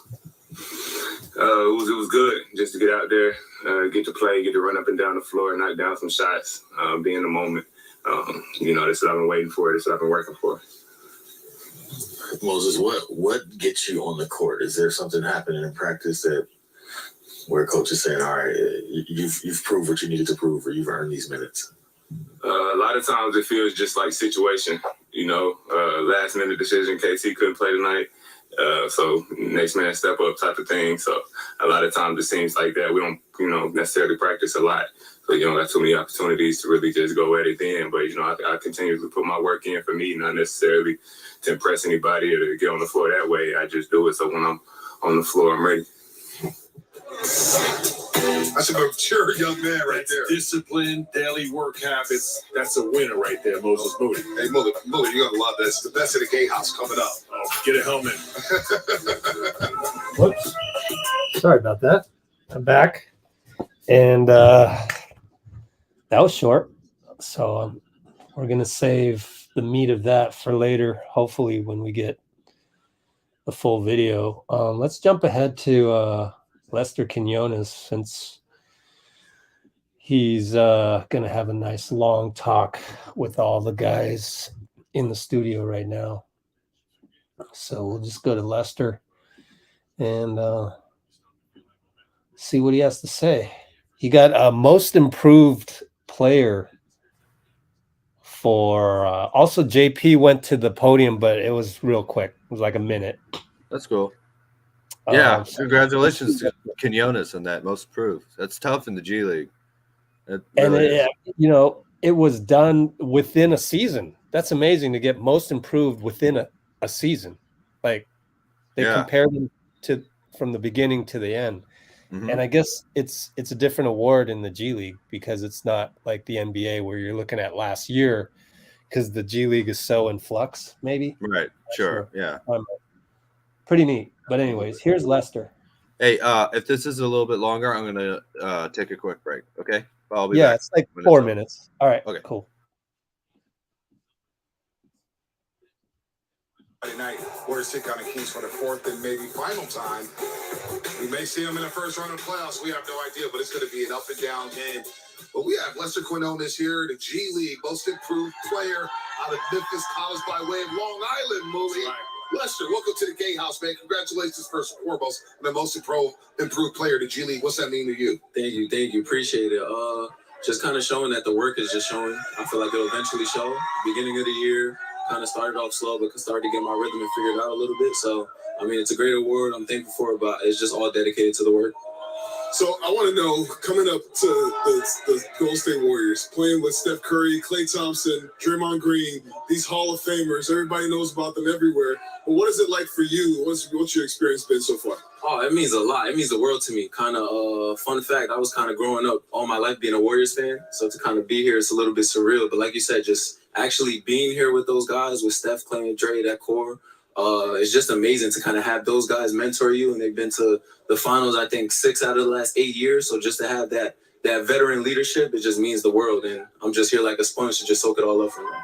How much has your 3 years in college prepared you for this? You played for Penny. Mm-hmm. His NBA experience, they played NBA style. How did you feel prepared when you made that step up to the NBA? Yeah, for sure.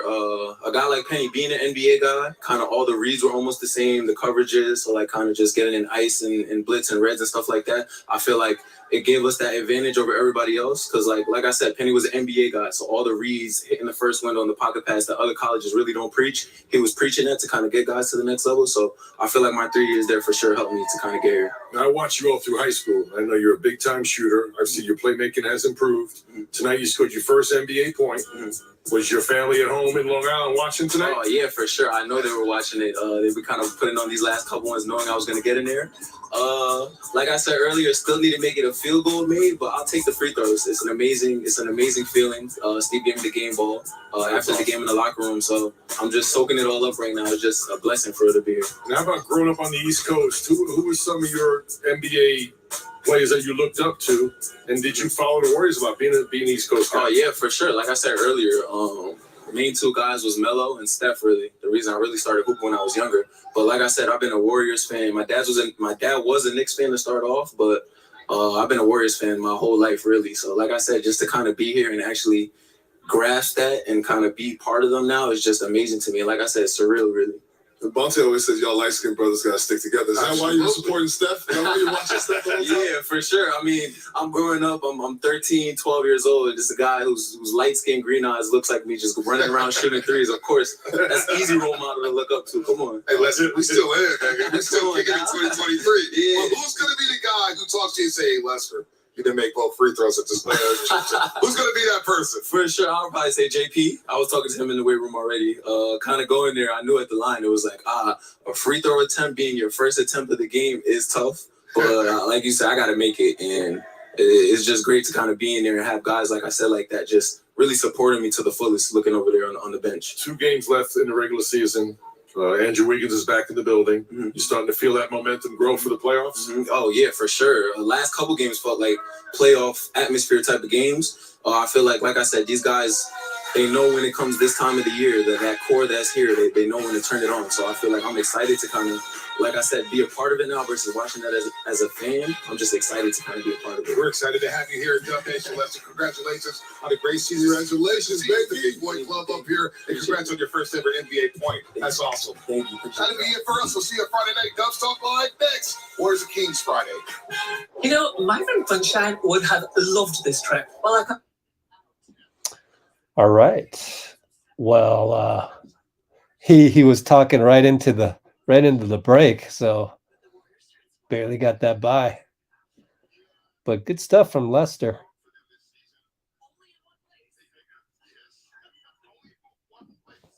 Okay, so let me fix that up. Dean is out for now, as you can see in the window over there. What happened with the take foul thing? Because I was confused by that. I haven't seen a take foul in a long time, and I almost think that they've abandoned it. The NBA has abandoned it. Oops, that was not Moody podium. Well, we did get Moody podium, but we also got, let's see, that was about 5 seconds ago. Moody podium audio, Quinones in studio. Congratulations, Lester. Let's see.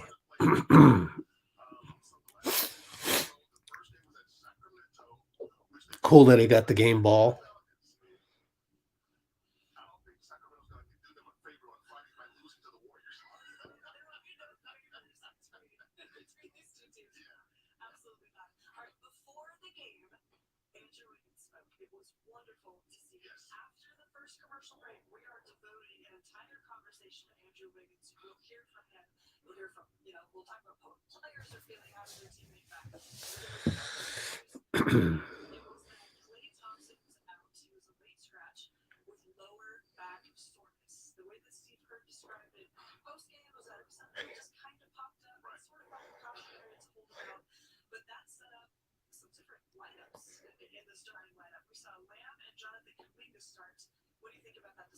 Well, I understand it from a physical point of view. If Klay can't play, Lamb would be the guy that you can say he can kind of guard the people that Klay would guard. I was surprised that he couldn't go with Moody and Looney, Kuminga, Draymond across the front. But Steve explained in the post game that what happened is that the decision was made after they realized that they studied the metrics, and the metrics told them that that group, that 5-man group with Steph and Jordan and Draymond, Steph Jordan and Draymond, Lamb and Kuminga, Right. started a lot of second quarters and did very well. So they thought, okay, let's try to start the game, because if they do very well in the second quarter of games, they'll give us that fast start we've been looking for. All right. They are oh, last 2 minutes. No wonder. By the way, Monty Poole is now talking about how Lamb started, and I do want to mention that. And good information. Monty Poole saying that Lamb started because the combination with him and JK has been really good, and we've seen it in Q2 of late.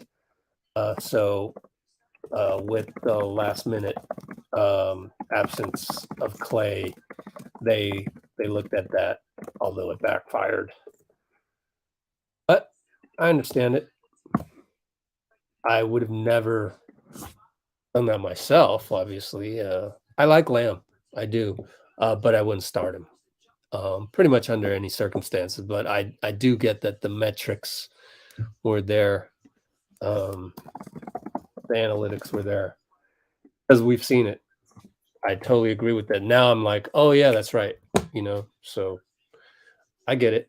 but I don't think we're going to see it again because there's a difference. There's a difference when you start versus come off the bench and be the second unit. Yeah, you're starting the second quarter.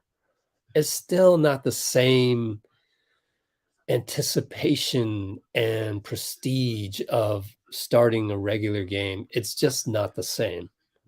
If you play basketball, you'll get it. If you've ever been introduced as a starter, you'll get it. I'm gonna look forward to seeing. Lamb was probably not coming off the bench during intros, just like Donte, just like JK. Never have done that. They are already in the second unit area where the guys run onto the court and they do the high fives. They're already in the high five area, and I think I'm going to look forward to seeing hopefully some video out there that shows that hopefully Lamb did the same.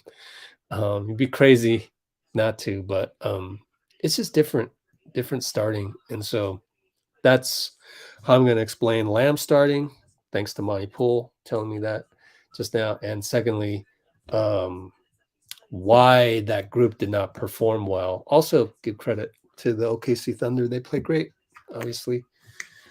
So let's upload this. Talked a little too much there.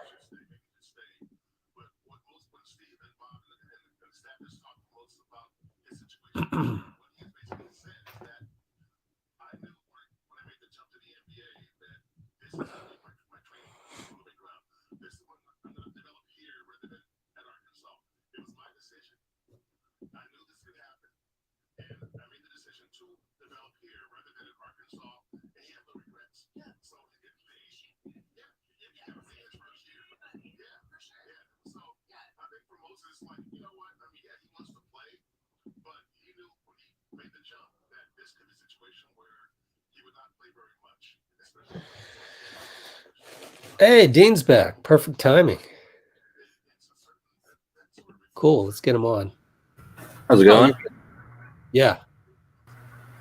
Hey, pretty fun. Yep. Yep.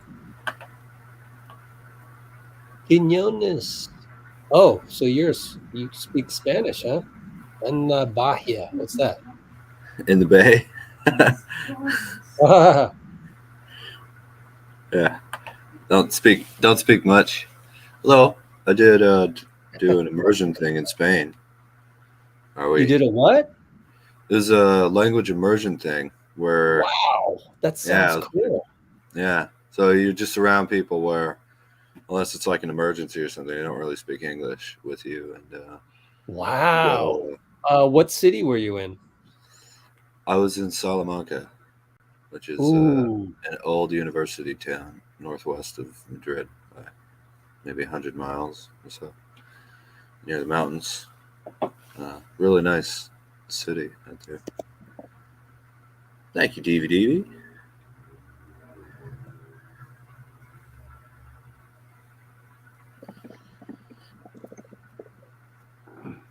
Sorry, I mentioned what? Kerr mentioned what in one of his pressers? Lamb and JK? Yeah, the combination of Lamb and JK, they've been playing well together in the second quarter. But starting them tonight did not play as well because, of course, OKC was on fire. So there's that. Yeah. But, it's different to start a game versus start a second quarter. Oh, absolutely. And I heard you mention it. Oh, yeah. Sorry, go ahead. I haven't been to Puerto Rico, but I'd love to go. I mean, it's just an incredible history. Hundreds and hundreds of years of history all coming together. I like that a lot. Modern buildings and then a 200-year-old. Yeah, I love Spain. I've always had this sort of kind of a dream to retire in Spain, but I don't know. California to Spain, huh? Oh, Spain is so amazing. I love Spain.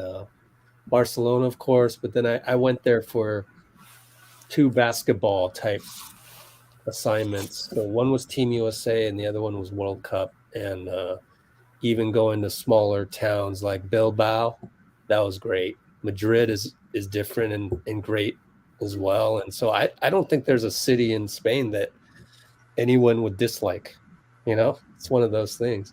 I Also, haven't been to I've been one. to Italy, and I've heard great things there too. So I don't know. I haven't been to Italy. It seems like a great country. Yeah, they all seem amazing. Just explore around. I mean, probably every country is pretty incredible, really, if you think about it. Yeah, But yeah. Well, I'm not gonna diss Great Britain, but I just don't like the weather there at all.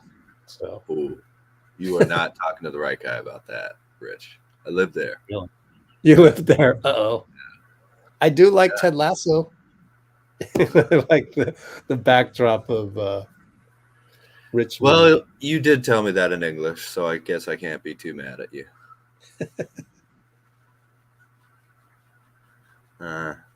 But you know, I think we're getting a little away from basketball here, but the photos that I've seen, Lisbon looks like it's a little San Francisco edge. Yes, and they got that same bridge. Is it like that? Yes. Oh, Lisbon is so awesome because I bet it is, man. Number one, it's very like inexpensive. Number one. Right. Number two, it's the same city architect as San Francisco had, or something to that effect. I might be a little off on that, but they're related. And so interesting. So yeah, when I did probably from an earthquake at some point too. Around the same time, I bet, right? But so when I was planning my trip, back when I used Facebook, I'm no longer on Facebook because they deleted my account. But when I used Facebook back in the day, yeah, it's sad. I've lost all my. I mean, I remember their names, and then I'm gonna have to. You know, if I ever want to connect with my people in Barcelona, I'm gonna have to find the one person's name that I do remember. But it's kind of sad. But anyways. They told me one of my old high school friends was like, oh, you should definitely, if you're going to pass through, spend a couple days in Lisbon. It's pretty awesome. You'll see. And yeah. I can tell by the photos. I haven't even been there. The other real cool thing, just like San Francisco, they have cable cars. But they're small. That's right. Yeah. Yeah, these yellow cable cars, and you get in there, and the guy's just like cranking on it. And it's just so awesome. And it takes you up all the way to this castle. So you get off and you tour the castle. It's it's fantastic. So love it looks beautiful, man. I just all over Iberia is, you know, I love that kind of. I was driving through there and it's like, where's PCH? Oh wait, this is Spain, you know. So exactly. Yeah. Just felt totally at home. Wow, you drove in Spain. Yeah. Oh my gosh. Yeah. Amy's here. Amy, let's go. The night is complete. It's complete. I know. It wasn't complete until Amy showed up. It's all just icing on the cake now. Go ahead. I'm going to work on the Quinones video. Oh, absolutely. So after our little travelogue there, you know, I think the next game is obviously going to be the biggest of the season. It's not just for the seeding. That is probably going to be our first round opponent. The red hot and very hungry, hyped up, absolutely nothing to lose in the world because they're done. They accomplished their goal once they clinched the playoffs. You know, I mean, that's all they wanted the last 17 years or 16 years, whatever it's been. So this is going to be a big showing on the road against a team that is hungry, that knows that they have a strong chance of playing us, going up against the defending champs in kind of their region too. You know, like Northern California. It's you know. Let me just throw it down. Just like any other young team, up and coming team, they're going to go at least 4 for 10 from the 3 first quarter. Yeah, it's a given. They're shooting 40%. They especially on the road. We're just tonight. OKC 6 for 10. It's just crazy. I don't even know if these are like entirely Warriors defensive lapses. It just seems like every team plays out of their mind against us. They're just great. Exactly. You know, greatness breeds greatness, I guess. You know, so okay. I guess we're really good if you're playing this well against us. For sure, yeah. That might be a little bit crazy, but man, you know, this is going to be an absolutely outstanding matchup, I think, energy wise. I mean, if we're going to get up for any game in the whole season, like, it's going to be in this arena. That's not going to be quiet the whole game. They're going to be loud the whole game, you know? So thankfully there will be that environment, I think, you know? I don't think that's going to be a relaxed crowd, and hopefully that will help, you know? Wow, it's going to be a hell of a game. I think so. I guess it could be a blowout or just both teams shoot poorly or something, you know, but I don't – I think these teams are hitting their stride, and they kind of Andrew Wiggins could be back. Yikes. From what I've been hearing, right? Early this week, maybe miss one more game or two, you know, but it sounds like Portland, he's probably going to be there, and he might well be there against Sacramento, which is yet another we get what, 4 of these a season? 5? Welcome back. We missed you so much from being out with whatever, you know, injuries or anything else. So if we keep getting absolutely crazy regular seasons, but we can just, dear God, get some health for a consistent run in the final couple months, you know, from now, hopefully to June. I guess I'll keep taking the crazy seasons if we can just have a little health in the playoffs, because it looks like the more pieces we get back, the better team we are. You know, it's pretty dumb to say, but it's true. So,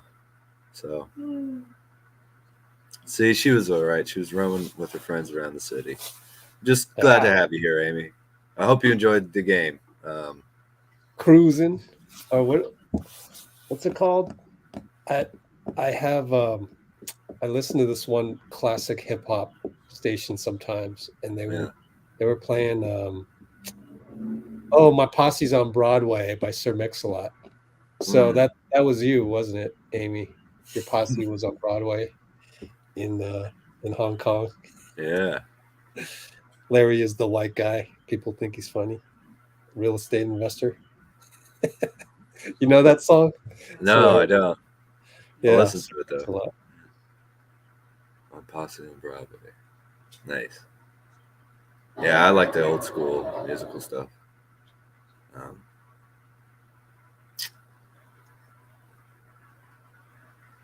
So good to hear Andrew Wiggins' voice again, isn't it? We've got him on our channel, so everybody go check it out later. The whole thing and the first couple minutes from inside the media room, because it was filmed by 3 different people. So he looks so young right here. Yeah, it's great. Just a nice haircut. Yeah, I love seeing his he's smile. back. I love seeing his smile again, man. Yeah. I hope I did hear his dad. That seems right. More that was legitimate news.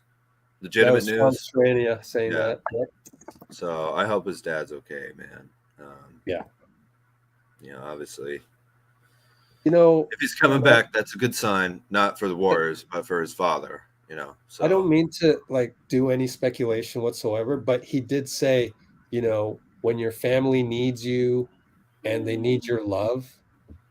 Oh my gosh, I could just picture Andrew there, with his dad. I mean, his dad needed him there the whole time. Is that good enough for everybody? His dad needed him.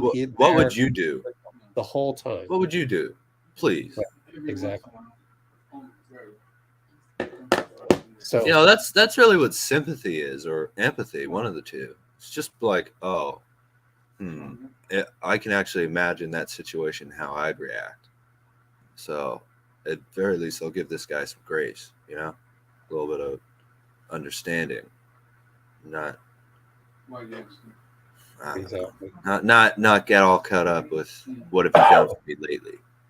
But yeah, it's not a night to preach. As I was telling you guys the whole game, it's a night of celebration. Last regular season home game of what has been an awesome regular season home year. It's really awesome. The Warriors have been amazing at home. 33-8. That's incredible. Yeah, crazy. What is that? That's when you got single digits, it works in reverse too. Our road record looks very poor, but when you're on the flip side of that and you got whatever and a single digit, at home, that's crazy. Yeah, it's a 66 win season at home. Oh, that's I love it when you put it in that context. Yeah. Oh, Steph's at the podium. Do we want to break off for that a little bit? Steph podium audio now on. Actually, keep talking for about, I'd say, 2 more minutes, because I'm going to finish up the Quinones upload. Yeah, I love Dean Again's post here. That's why we should all be curious and not judgmental. Like, man, you nailed it. You nailed it. Yeah. Where's that? Boom. Yes. Boom. I gotta click that. That's on awesome. there again, man. Yet another. Hi, Dean. Yet another Dean. Getting a screenshot here. Yeah. Yeah, Dean. We got Warriors the Deans. and the blue eyeglasses. Hell yeah. Deans of positivity. Yeah. You, me, Dean, Bob, Andrew. Great, man. What a night. Speaking of Bob, Andrew, did you get to watch Steve Kerr get interviewed by Bob Myers? It's on YouTube. ESPN. No, I haven't watched it yet. I'll watch it. I'll watch it It's after so this. good. Yeah. I bet it. I love hearing those two. I just love this stuff. And so many things, so many little things that we could talk about that. But the main thing when Steve said, you know why I do this is one of the biggest reasons why I do this is the joy that we bring for so many people who follow the Warriors. I'm sitting there going, that's what we do. That's exactly what we do. The same thing. So it felt good to kind of have the same underlying passion. So it was really cool, among many other things. In fact, I did, if you just go to our website, I wrote about it. So you can go look at my notes about letsgowarriors.com. Right here, if Ted Lasso line. Nice. Was there a Ted Lasso? Yeah, that's what Dean said. And Bruce, man, you're totally right. Oh, yeah. There was even a thing about them behind closed doors having arguments, basically, but being able to get through those. And both of them, especially Steve, pointed back to the main thing. And the main thing is everybody wants to do it for Steph, because of Steph's. I want to play with Steph, and I want to be in the same room as Steph, and he's the one that keeps it together.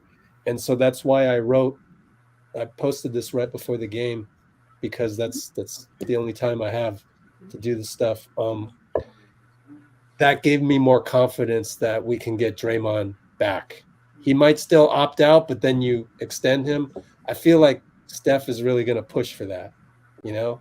So just hearing an hour of Bob and Steve, I walked away from that going, okay, yeah, this is the most confident I've ever felt that our main guys will stick together and we'll probably retire together, that type of thing. Like, I felt confident in that after hearing Bob and Steve talk. And there's no better feeling than that, right? So great. Draymond, if he stays, probably opts in, picks up a 4-year extension. I made a prediction. Really? Were you on the live stream last time? I mentioned this. I had a dream. I was at work that morning. So for the Denver Nuggets live stream 2 nights ago, I had the fortunate dream. It was an awesome dream. I don't remember the details, like what the hell I was doing there, but I was there, like a fly on the wall. Let's say maybe I was a fly on the wall when Draymond signed the extension with the Warriors. Now, knock on wood. Really? I hope I didn't jinx it. But then that's a dream, man. That's just telling what dream you had. The deal that I came up with was it was 30, 28, 26, 24. So give him 30 million because 27.5 is close enough. Okay? Just give him the 30 million. 30 has a nice ring to it, obviously, right? It definitely does. It goes down, whereas Wiggins' contract goes up, right? So for us, by the time Draymond is in his fourth, 1, 2, 3, 4, he'll be making 30, 28, 26, 24. And then he'll be below Wiggins. He'll be below Jordan Poole by a lot. Right? Well, that's also when he said he wants to retire, isn't it? Yeah. Thanks to whoever brought that up 2 nights ago. That's what I based it on. Yep. Exactly. 2027. Yeah. He said that repeatedly, 15 years. And so, look, if it's one more contract, I mean, come on now. You right. know? Exactly. Come on, Joe. Come on, Draymond too. Like, you're not gonna go somewhere else for one more contract. I think come on, 30 million instead of 27.6 is quite generous, even though it's stepping down each season. I don't even care what the number is, honestly. Like, I get what you're saying and everything, but just like, looks like 20. Oh, there you go. Looks like 27. You know, sounds like that's it. So, unfortunately, you know, who knows? Maybe we'll get him to 29. Maybe if we get a shot to win it, you know, maybe. Andre said he was done last year, and he didn't really want to leave. You know, an extra year somehow. Well, it'll probably be a 3+1. You know, give him an option, but whatever. That was a dream I had. It was a pretty cool dream, honestly. That's incredible because that same day I had a dream that I was in San Francisco at a hotel. Whoa. And it was snowing everywhere. So I got to see San Francisco in the snow and in like a dream state. That same day, I think. No wonder it's so cold. It's all your fault. That's why. At least it's cool. Here. It's not boiling, you know. Yeah. Actually, Steph was on the podium for just a little bit. At least that's the only part that they did. So we can wait until the full Steph Curry comes on. Sure. Because what happens is when they only show the segment for a tiny bit. Let's just wait another 20, 30 minutes, and then we'll have the whole thing. Absolutely.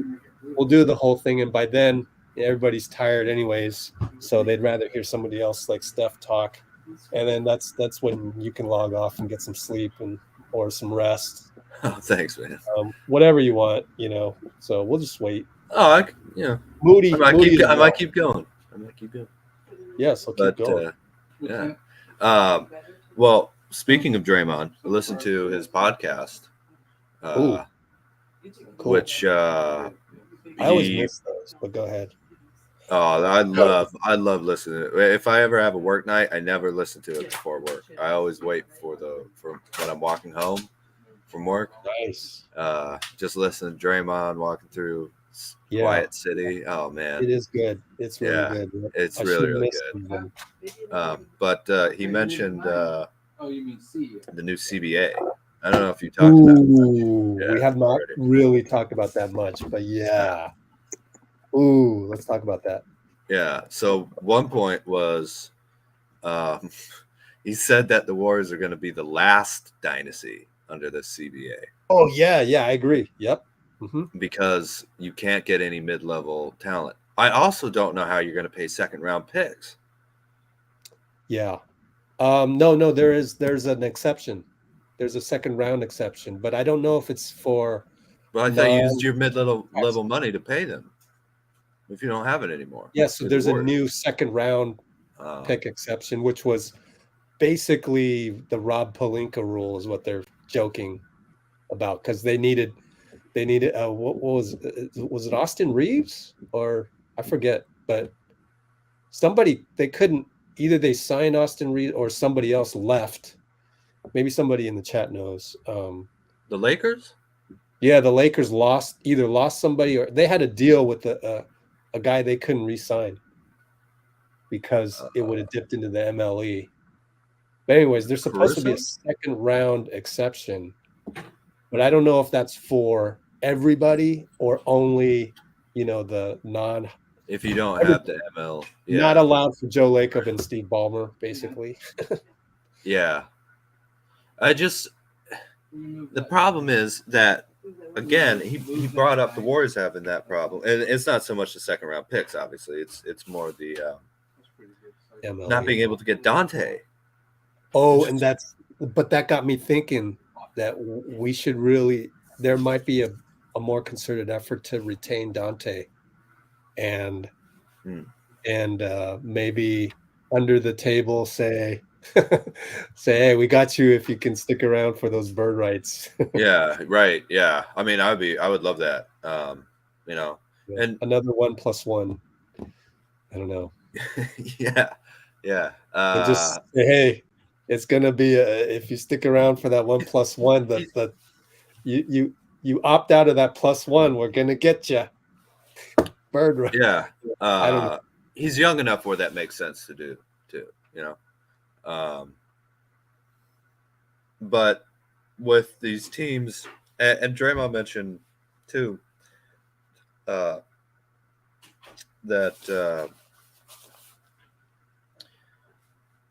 like the Bucks with Giannis especially, and Middleton basically, he wasn't drafted by the Bucks, but I think he played 1 or 2 years in Philadelphia or something, I think.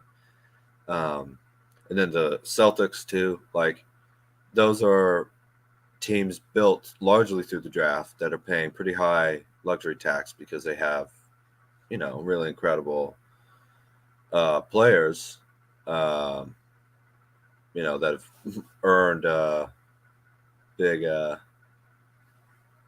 contracts, but that they're just now excluded from this veteran talent, which will make guys less money because they're now less. There used to be every team in the league could offer somebody every year at least $6 million, and now,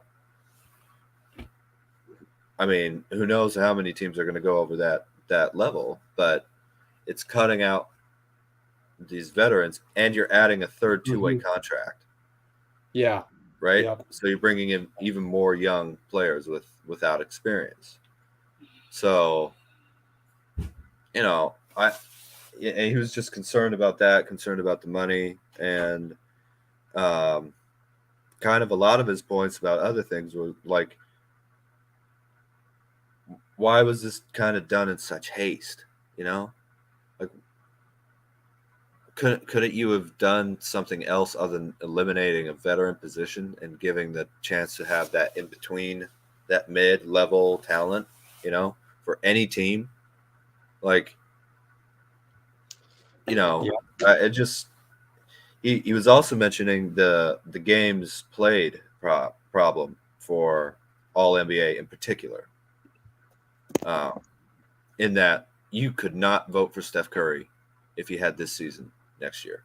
30 points a game, 50, 40, 90 almost, but not enough games. So you have to vote in somebody else, which will then lead to certain players who play very hard and might get injured more often. Legit injured. Like Steph, how many games has he missed for rest? Like one, right? You know, it's all been real injuries. Now somebody else in the same team, though, is going to get hundreds of millions of dollars more throughout their career because they made an all-NBA team. And that bumps up the contract. Yeah. Right? That's a problem. That's an actual issue that the NBA is going to have to deal with, in that, you know, if there's a, let's say, Russ 2015 type season where KD was the MVP the year before and gets hurt, then Russ rises up, you know, gets an all NBA team. Then when KD's out, and then KD comes back, it's kind of obvious that Kevin Durant's, you know, forever much Russell Westbrook's a Hall of Famer and everything, like KD's in just a different level, right? But now you might have to pay those guys. I guess that already happened anyway, but that it's going to increase the amount of guys who are then getting,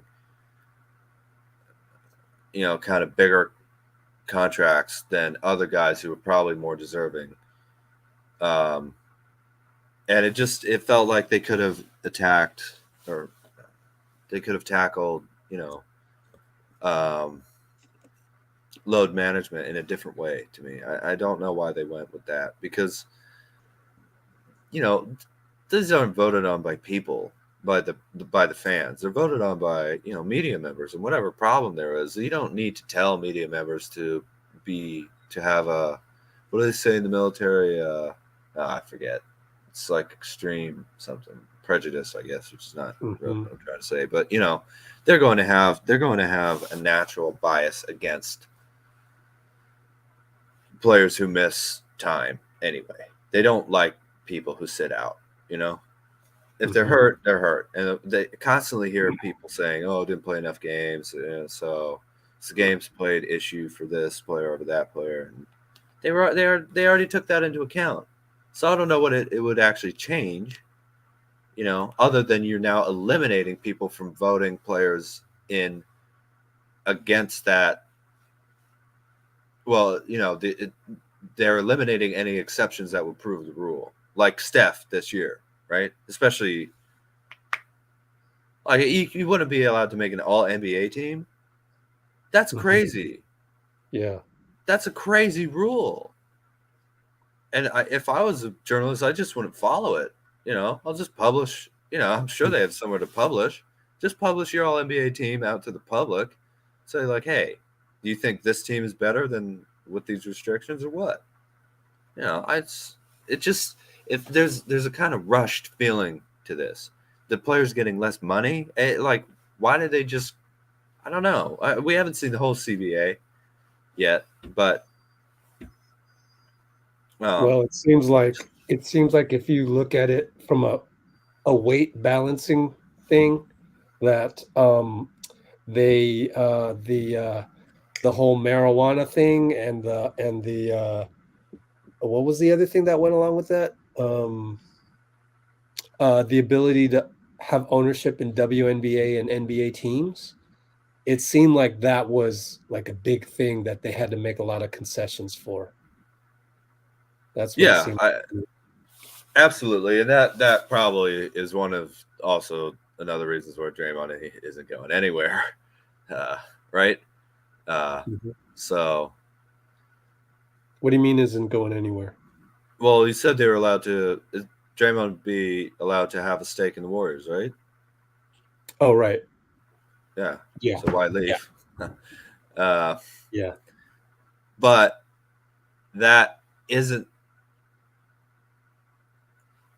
He mentioned that, and kind of, I'm just recapping a lot of Draymond's show here, but he kind of said, okay, but most players missed the boat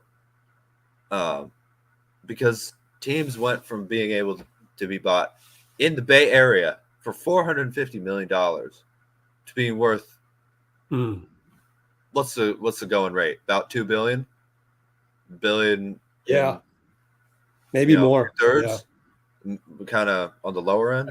I think Portland is what got bought for 2 or 3 billion. Let's check it out. How much? The Jazz just got bought recently too.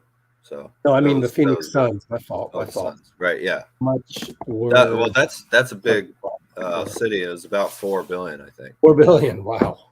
Yeah. But that's a small market team, technically, right? No, Phoenix is pretty. It's in the top 5 largest cities in the country, and it's wait, pretty it's big. the scale of Phoenix proves that small market. Blah blah blah. Yeah, I've heard people say that Phoenix isn't really a small market though, based on the way NBA players and the market and closest to LA, and you know, it's kind of a it's not huge, you know, but it's not small either, which is why it costs so much to buy it. The road. Oh, okay. Yeah.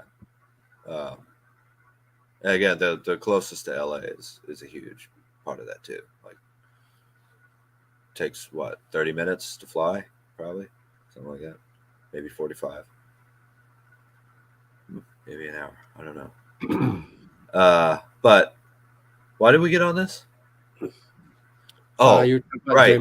The players being able to own shares is not as easy now because all the contracts have gone up. The evaluations have gone so high that to have a meaningful stake in the actual decision-making process is such a huge amount that, yeah, Steph can do it. Klay and Draymond can do it. But, you know, is the thing about the president of the NBPA, you know, CJ McCollum be able to do it? Oh, I don't know. Maybe.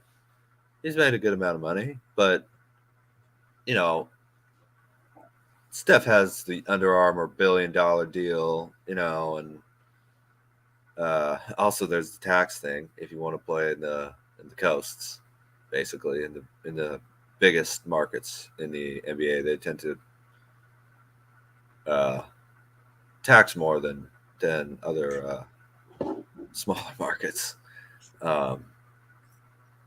So for Draymond, it's not the same amount, or for Steph or whatever, it's not the same amount as if for them if they had that contract versus if they had gotten that contract from the Rockets, you know. So there's also that, like, to be taken into account. But it's just hard, you know. It still feels like we got to see the rest of the CBA and everything that's come up. You know, I'm not reading that. Somebody else tell me. Yeah, I'm just kidding. Yeah, I'll tell you. Making fun of your literal one. 500 pages. Yeah.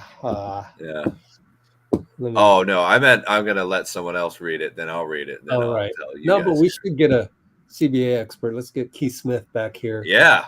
Just say, hey, my man. But I think he's in high demand, so we'll see. I need to find myself some mid-level journalists to join our. Well, this is the last year for it, apparently. Again, trying to cut out veterans from the game. That's So I think all of those, it doesn't make sense to me until they get to the part where, okay, we're not testing for marijuana anymore, and you actually get to be a percentage owner in WNBA and NBA teams. It's like, oh, okay, it makes sense to me now because now they're using that as like this big thing. Oh, but we're letting you into the club now, you know, the VIP, the whale room now, and so and it only affects, you know, people like LeBron James, you know, who else, and Steph. Who else is going to be able to afford an ownership stake in an NBA team? But maybe WNBA, but still, you know, it's just like, yeah, I think they got fleeced in terms of that, because if you really want this, then you're going to have to pay for it, and boom. And so a lot of mid-level guys, a lot of veterans, sucks.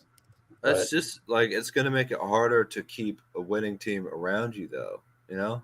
I know that part. Oh, they just wanted to get at Steve Ballmer and Joe Lacob on that one, on those ones, man. Well, it also is unfair. Doesn't that kind of force the bigger stars to go back into the larger markets just so that, you know, you have the few owners who can pay all the tax and everything that you'd have to pay for the free agents and for trades and stuff, you know, rather than building it kind of organically, you know. Yeah, I don't know that part. It's just tough for me to grasp on those, but yeah, I cutting out the mid-level exception being available for the Clippers, Bucks, Celtics. You know, who knows what other team? Obviously, the Warriors too, but who knows what other teams? Because look, the more you spend, the more you're trying to win. That's just it. You know, I mean, it's very rare to see teams consistently spending a lot of money to not win, you know, or not put it all on the table for trying to build the best team you can. And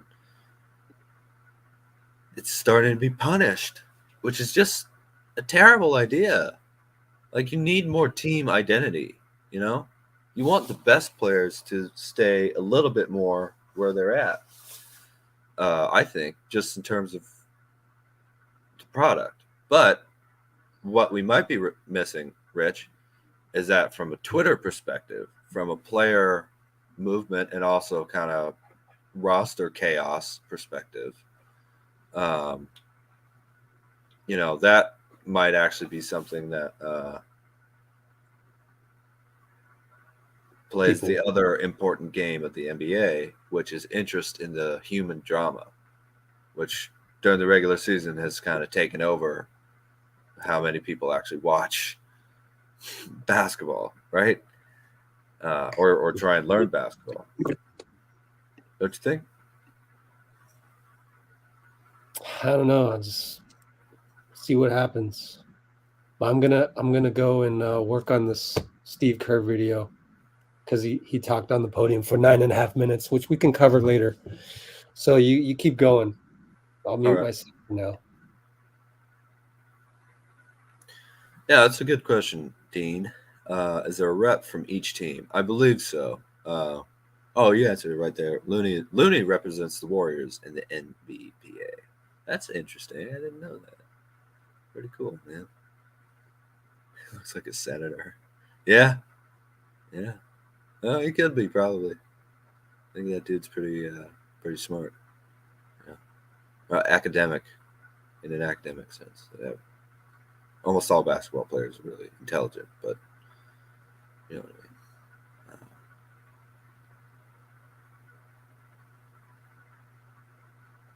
Yeah.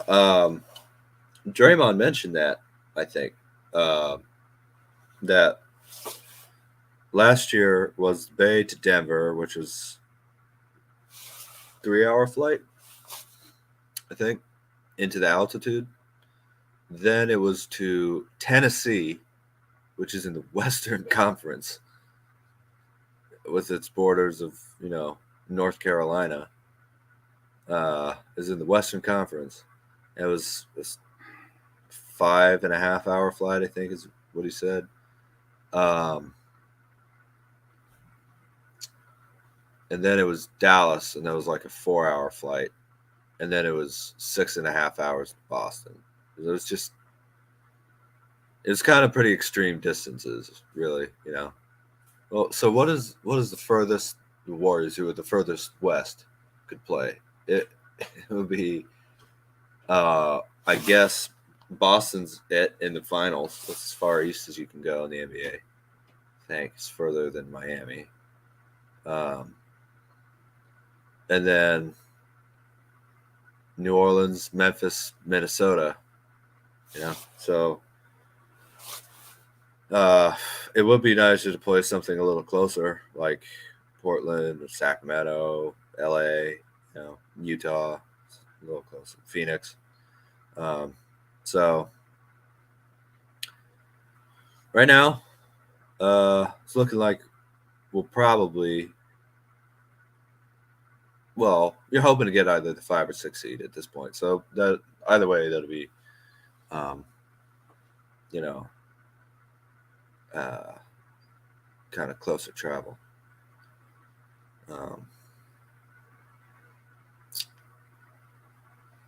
Yeah, but Dray, man, he looked like a robot wearing those humongous bags of ice around his knees. I can see why 2027 sounds like he's just about done with that. After that, it's 19 years from after high school because he was 4 years in college. So,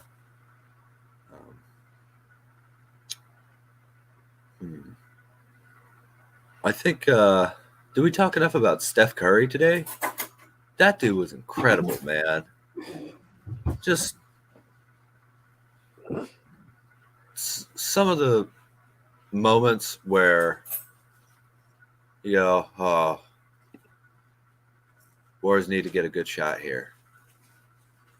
And Curry just suddenly goes through 3 people on defense and ends up wide open, staring at the guy protecting the rim. Like, I'm coming at you to lay this up. The guy steps back, and Steph just shoots a nice little floater. And after being triple teamed, there's no one on him. I just, with a glance, I mean, the dude is playing absolutely out of his mind this whole season. It's been one of the most impressive things that I can ever remember watching, honestly, from a basketball player. At this age, with the kind of inconsistency of the injuries that he's had, you know, not the most cohesive season around him, just calmly draining threes and then not touching the ball for 2 possessions, you know, coming back and hitting a greatest of all time layup and then swing out to Moses Moody, you know, when the momentum's got, he just does whatever is the best play. And honestly, that's a skill in and of itself. Just, I don't care about taking the hero shot, and I'll definitely also take the hero shot if that's what we need. Yeah. And I just, every time I get to watch Steph play, you know, I try and remember that this is not going to be available forever. It's now. It's not. Yep. It won't always be later, you know? And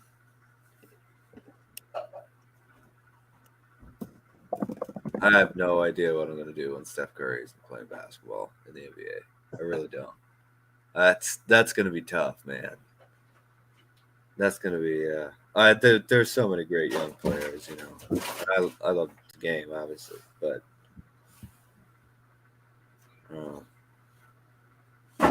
he's just such a remarkable talent, such a remarkable leader. I mean, you talk about guys bickering in the locker room about Steph. That's what happens in Disney movies, okay? It's not the NBA, and yet here it is. Why? Because it's Steph, you know? I just, like, how do you lead that way where you don't ever really say anything, or, you know, he's got a couple nice quotes, nice mic drop, you know, but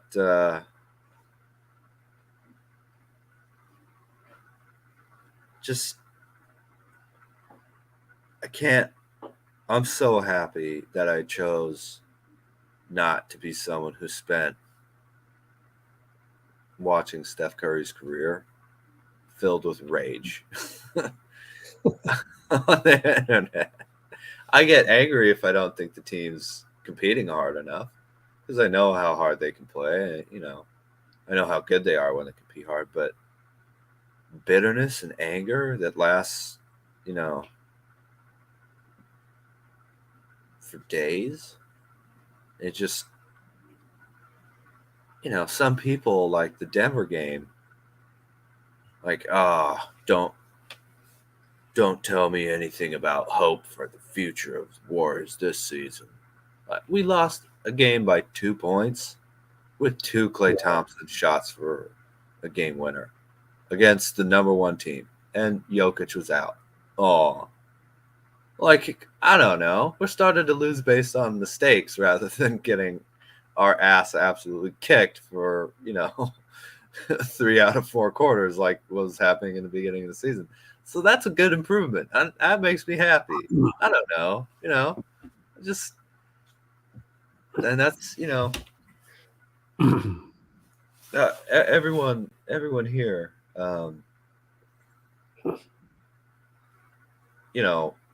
I think appreciates that about Steph. I just wish it was applied. I wish we had more people like him, I just wish it was applied in daily life, lead by example and be other oriented, just help your teammates. Don't worry about yourself. It'll come back. What goes around comes around. What you put out is good. What you get back is going to be good too, so. But man, he's a bad man on the court. He hasn't even been dancing or anything much this year. Just head down. He's not even really complaining all that much for the most part, Yeah. Or getting angry when he doesn't complain. Actually, he gets angry with the refs. It's always fun to see. But man, Curry, I don't know how anyone could play better with his frame than he does. I don't know. Yeah. It just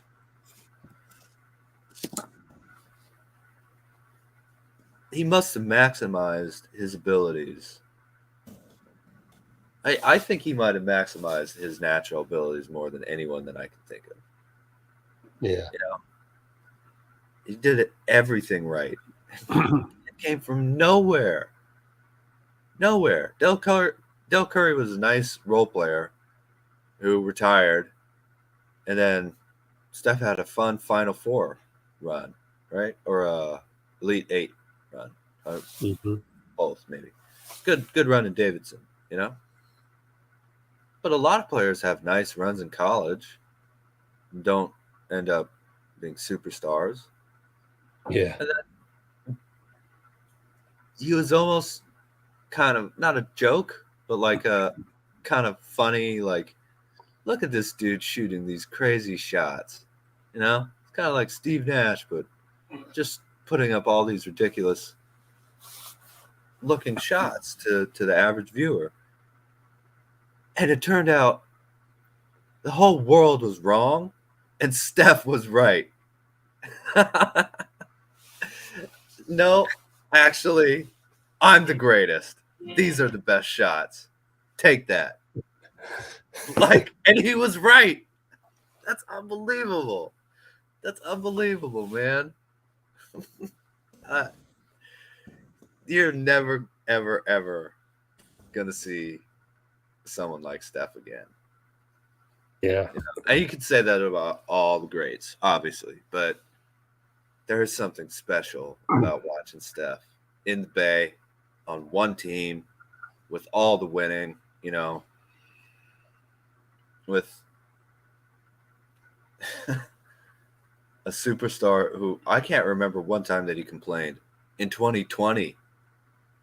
What superstar doesn't complain during the 2020 season?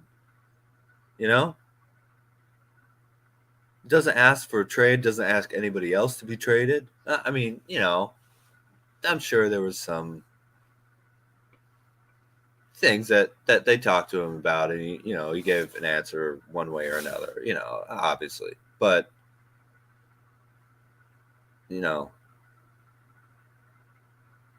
I mean, even Dame Lillard, for all of his awesome loyalty, just toughness and everything, you know, you still hear a little bit more from him about the Trailblazers than you hear from Steph.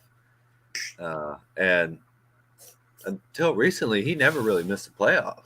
You know, so, man, I feel like I'm both running out of things to say about Steph, and I could just keep talking about him for probably another 30 hours. You know, just. Man, you know. Go ahead. We'll listen for 30 hours. I'll wake up snoring with my light turned off, you know,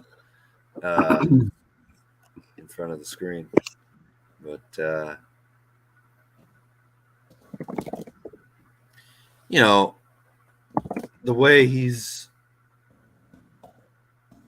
Look, just the way Steph has added his shark-like fakes when he's laying the ball up, where he'll like go up one way and then twist and turn, you know, and almost do and then he'll do the same move the other way around while he'll be facing up, and he'll pump fake, and then he'll kind of almost go backwards. And like, he didn't have that in his game in 2019 regularly. In the 2019 finals. He added it since he turned 33. You know, it's just like, again, guys don't get better when they're 35. They don't add things to their game at 35 years old. You know, they don't improve after 5 straight finals, breaking their hand, and then, you know, having to play with no fans. They don't then get better throughout their career. Like, yeah, that's crazy. There's still a possibility that he could have a whole career as a semi, not like a role player, but, you know, in a kind of Ray Allen type role, if everything works correctly, you know, like Ray Allen 2008, 10, 13, 14. Like, I could see Steph and Klay doing that. Honestly, I could probably see Draymond. You know, I mean, I would keep Draymond around like Iguodala, you know, or Udonis Haslem. Yeah. Until the end. So, like, all these guys, they can still contribute to winning until they retire, I think, especially if they're on one team together. That's just the chemistry and the fact that those three have been together since the day that Draymond was drafted, you know, joining Klay and Steph. And, you know,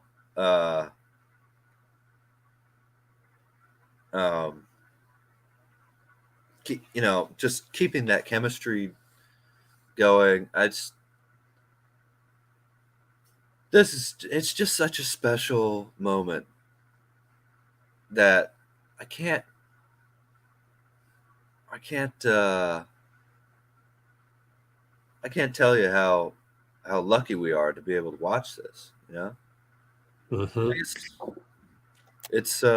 It's fan appreciation night because it's the last home game of the regular season, at least, and it's also appreciating our fans here too. Rich, man, yes, you built the channel with just the best people around. I think come here, our regulars. I know, it's amazing. It's awesome. It's awesome. I knew they were really what keeps me going, man. Honestly, like, yeah. I was talking with a friend of mine just the other day when we had the 2 days off. One of the days I was just struggling through it because there's another friend of mine who's going through some health problems, and sorry to hear. I don't really get to think about that all that much because of the Warriors. I'm blessed by the river of the Warriors that just keeps carrying you along. And so that particular day I noticed, man, I have a little bit of road rage here, and I have a little bit of, there's something that just kind of like this angry about something, and it's definitely, I think we won in between those two games, I think. But anyways, I always look forward to the next game because it's the next opportunity. But she was like, like it could be that you just haven't had time to even just have any emotions about that. And so that part also, I was like, oh, wow, yeah, I'm really blessed that I can, come on here and really just absorb these games the way we absorb them, like to the fullest, and just really get everything that we can out of these games. And they're games. It's basketball. And it's like, wow, so lucky. And it actually helps me get through the day-to-day, because quite honestly, the health problems that my friend is going through, it's not resolvable for the foreseeable future. It's kind of one of those things. That's why I could easily relate to the Andrew Wiggins thing. Easily. I was told that there needs to be space and privacy. I was literally told that. And so space and privacy, I've been there. I get it, and then it comes back. It comes back that it has something to do with his dad, per Sham's tweet. I was worried about that too. And it's like, wow, I really get that. And so it's it's a process. So to have what we have here, the ability, what other channel, what other Warriors channel, anywhere, Twitter, YouTube, wherever, Instagram, TikTok, can we go and just have that conversation we just had? Just these last 2 minutes, me and you. Well, that's all you, Rich. I like it, but I don't know if I can build the channel. You just came on here and you were talking about, I got to talk about Steph. And then that one thing led to another. Yeah. So don't give me all the credit. Heck no. You're part of I'm just saying, like, we're all a team. Yeah, and the reason I think one of the reasons that this channel is like that is because of how much you've studied Steph and Klay and Dray and all the Warriors guys too. You just get how to be what a good team is and how to get good people around. I think you picked that up purposefully and by osmosis, just being around Steph. I would imagine. I mean, I want to trust someone who didn't if they were around him for that long. So. Love it, man. No, it's great to have you on here. I mean, when you said you were available, and I was like, oh my gosh. I mean, I could feel the collective excitement from the other people on the chat. Nice. And they were right on it. And it was like, wow. So freaking on it. Awesome. Wow. That's very everybody. Thank you, everybody. Nice. Yeah. We gotta thank everybody here. And let's look at the poll. They even want to let's go live. Hey, you're available tomorrow. That's awesome. Yeah. It always feels, it's like, honestly, like, speaking of which, like you're my Klay Thompson, like when you're on here. Yeah. Bro, it's just so much easier. Like even me, I think the cold weather is affecting my just getting over COVID throat. Yeah. Even just you being on here, because the air is so thin now, and it's affecting my throat again, even though I feel much better than I did before. That's just great. The fact that you're able to talk during certain times where I can rest. And then what you're talking about is just like, I'm engaged. I'm like, whoa, I got to hear what he's got to say. I was having a sore throat too. Yeah. Rich. Yeah, that's crazy. Sucks. Yeah. Well, yeah, man. It's just, also like, you got to have some passion for the game if you're going 4 hours and 35 minutes into it every day, so like, and just a little bit, just yeah. tiny bit. Yeah. Yeah. It's hard. I know you guys probably all deep down think you could do a better job than me for sure. Maybe even Rich if you're I'll crazy. stop. But it's hard coming out here and figuring out something to talk about, every minute. But I want to, even when I'm not on the video and I'm just in the chat hanging out with you guys, it's just there's certain places that everybody has in their life, Yeah. yeah.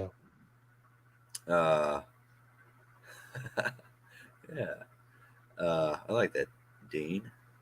But there's certain places that everybody has in their life that just totally fit not only who you are and what you want, but kind of who you needed to be and what you needed, and I think this is a place like that for a lot of people. So I've made plenty of mistakes in my life, but I feel like I have picked some pretty good heroes and friends and everything. And man, I'm just really happy to be here with you guys with this absolutely absurd season of basketball that we've been watching for everybody, not just the Warriors, which have been having quite. I just look at these standings. Yeah. God, I mean, weren't the Lakers just 12th? It feels like that was like a week ago, right? I had to hit up my friend Mark, who's a lifelong Lakers fan because he grew up in the Philippines. Yeah, all the Philippines people out there. He grew up in the No. He They're grew up on a military base. His dad, Filipino, was stationed in like Guam or wherever it was. Yeah, it's close to, that's right near the Philippines. Yeah. And when they watch basketball in that era, it was the Lakers. So he's a legit Lakers fan who spent a lot of time in the Bay Area. Actually went to school with the brother of, I know this because they played in my basketball league. So this guy was one of my most loyal captains, always putting in teams in my leagues and tournaments. He put in teams in every league and every tournament, the most that he could. Always out there looking for the best Filipino talent, honestly. Was always had this one, half black, half Filipino. It was always like you're trying to find some of those mixed breeds to bring more, whatever it is, athleticism, experience, and just change it up a little bit. And there was always controversy. Oh, is he really Filipino? This, that. But anyways, he it was always legit on that, by the way. His guys were always legit Filipino. You could see, you just look at a guy, oh, half Filipino for sure. But anyway, so this guy, legit Laker fan, I had to hit him up yesterday night and go, man, are your Lakers for real? And then we got to talking about stuff, talking about the Warriors. He's like, oh, I wouldn't worry about the Warriors. I'm like, I'm not, but I am. But thanks. He's a friend, so he's trying to make me feel better and everything. Not that I needed it. And so he's like, yeah, they'll be fine because once you hit the playoffs, everybody's gonna be worried about the Warriors. But then, as far as the Lakers, it's funny because he just hit me up just now. We were talking about it. I was going after the Denver game. I was like, how I used to be a coach, and how I want to teach lessons to my team. It's like after that, after a perfect first quarter and then 3 quarters of just forgetting what got you there. Steve even said that in the post game. Like I almost like, I hate to say this, but I want to punish them, so that they learn that next time they won't screw that up and everything. And what if they got the 7th seed, And it goes through your mind when you're a coach, when you think of like a coach like that. Unfortunately, sometimes it's like you're a parent and you want to teach your kids a lesson. But no, I would definitely rather have them be the top 6. I don't want them to have a worse chance of advancing in the playoffs, of course. But then tonight, my guy Mark goes, I'm like you yesterday. I'm so mad that the Lakers let the Jazz go on a 13-0 run to end the game that they just damn deserve the play in, you know? So he felt the same way that I did. And the other thing that we talked about was I just think that our guys are getting older. So, like, especially when you don't have Wiggins around, you're relying on your oldest guys. They're in their 14th year, 12th year, and 11th year. It's hard to just keep that up for 82 games. And I was telling Mark, remember when we were on our last legs before we retired from playing basketball? The mind tells the body to go there, but the body doesn't respond. And I think sometimes we're getting there. And then you brought up how Steph is 35. It's like what he's doing is just amazing because when you're 35, you're supposed to have more instances of when your mind tells your body to go there and it doesn't go there. But Steph, for the most part, as far as we can tell, still working. The body responding to the mind is still, and that's credit to him to keeping his body and mind in tip-top shape. Crazy stuff. Yeah, I don't know. I don't really see it in terms of.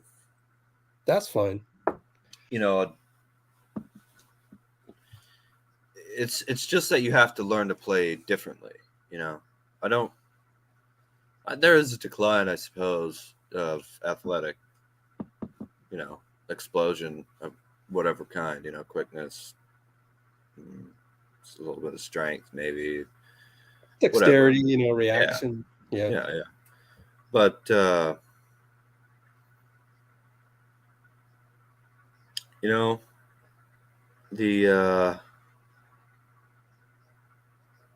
thing about this team is that if there's anyone who's going to be able to figure out how to constantly reinvent themselves, it's these three with the team around them, you know? So, I don't know if it's so much that they're old. It just feels like because so many times when it really, you know, was on the line, they played great and they lost a couple, but not by much, you know? Yeah, I mean it's just when they're motivated. Just the sustainability over 82. And then but then I'm motivated every game. You know? I feel like also there's some energy storage going on because we saw it. I think we saw it last season in Denver. Should have swept them. Then we had Memphis, should have beat them in 5. And then we had Dallas, should have swept them. But we didn't. But that's fine because now if we'd done that, we probably would have lost to the Celtics, though, you know, because they should have beaten us in 6. Yeah. Oh well, I don't. Not so much shoulda, woulda, coulda type stuff. It's just that they're older now, so it's harder to. You know, they're going to need more the entire series these days than when they're younger. But then again, when they were younger, we had the, you know, possibly the best team ever assembled, you know, when we had KD too. So yeah, we'll never know. But anyways, we're just talking. If you run out of anything to say, we have tons. We've got full Steph Curry video, the rest of Steve, Jordan Poole, Gary Payton went to the podium. Nice. So whenever you want, we can go there. Okay. It's up to you, though. I'm just real quick. Good night, Bruce. Thank you for hanging out, Bruce. DVDV. Very nice comments here. It's all Rich's influence. That's right. Got it. Jay, thank you. Have a good night, man. See you Friday. Although I think we're going live tomorrow, dude. right? Oh yeah. Let's do that next Jay. live stream We're tomorrow going live tomorrow at for 6. Clippers Lakers. Is that 7 p.m. 7. Right. Yeah. Boom. There you go.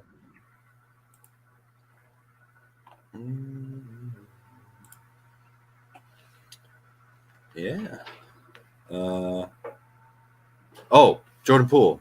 Stop slandering him. He's playing really well.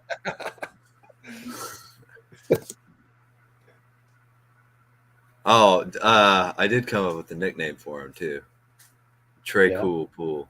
Yeah. He's number 3, and I thought he loves shooting 3-pointers, man. I hope I can get that going. Oh, that's hilarious. Speaking of which, I'm reading some of the notes from Steve Kerr, which we will eventually have on here in the next hour. Steve said Steph just gave the ball to Jordan and said, "You take it," and he was hot. And we were scoring every time. Yeah, man. MVPs don't just do that when they're could have. I mean, Steph was on his way to getting 50, possibly, after that first half. Yeah. Then, no, Poole's hot. Here you go. Get 30, young fella. Actually, you know what? It feels kind of good just giving you the ball and getting out of the way. Go ahead. Oh, yeah. Especially when you're older. Yeah. Yeah. Carry the load, baby. Good thing we have the two timelines.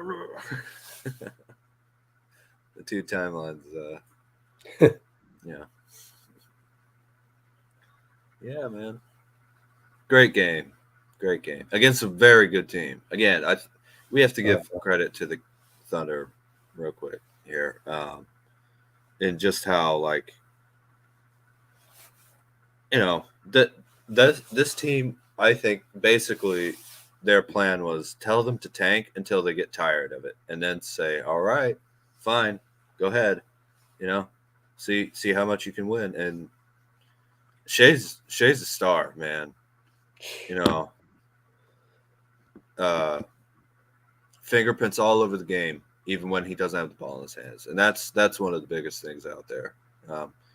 He's been a great player, honestly, since he was on the Clippers.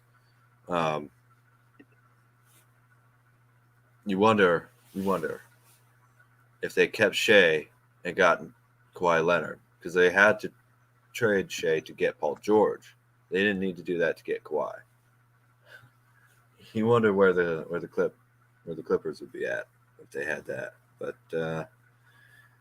this is a talented team, and man, I think Chet Holmgren is a pretty special talent. So, especially next year, be interesting to see. But yeah, how could you not? DV.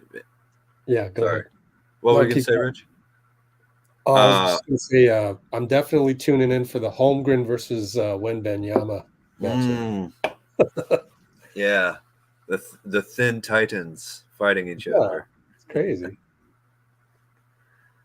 Yeah. No, DV, we're gonna play all the interviews and stuff coming up, or Rich's. I'm getting a little tired, but I'll try and stick around if you want. Oh, it's up to you, honestly. I mean, it's not hard for me to just sit here and press play. That's easy. I'm just working on the uploads. Yeah. I feel like it should be here for another 5-6 minutes at least, just to get to midnight. Oh yeah. Finish off April 4th with you guys. A lot happening around the world. April 4th.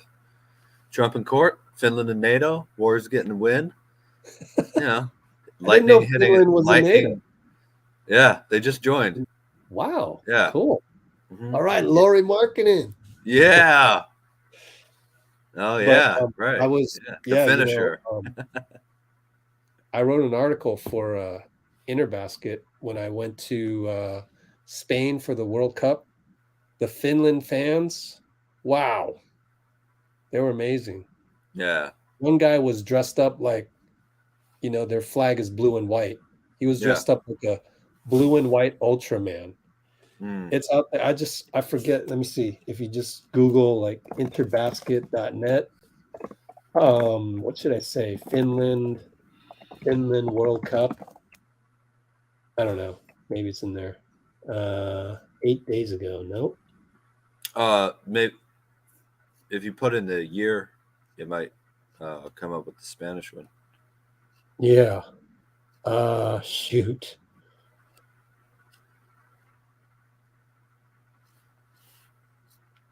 Well, anyways, I'll find it. Go ahead and talk about whatever you want. Oh yeah, I mean, I was just bringing up some news from today.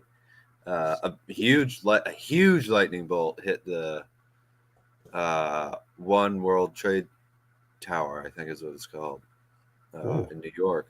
Here it is. And I even called it Dub Nation Diary back in the day. Huh. Swommy.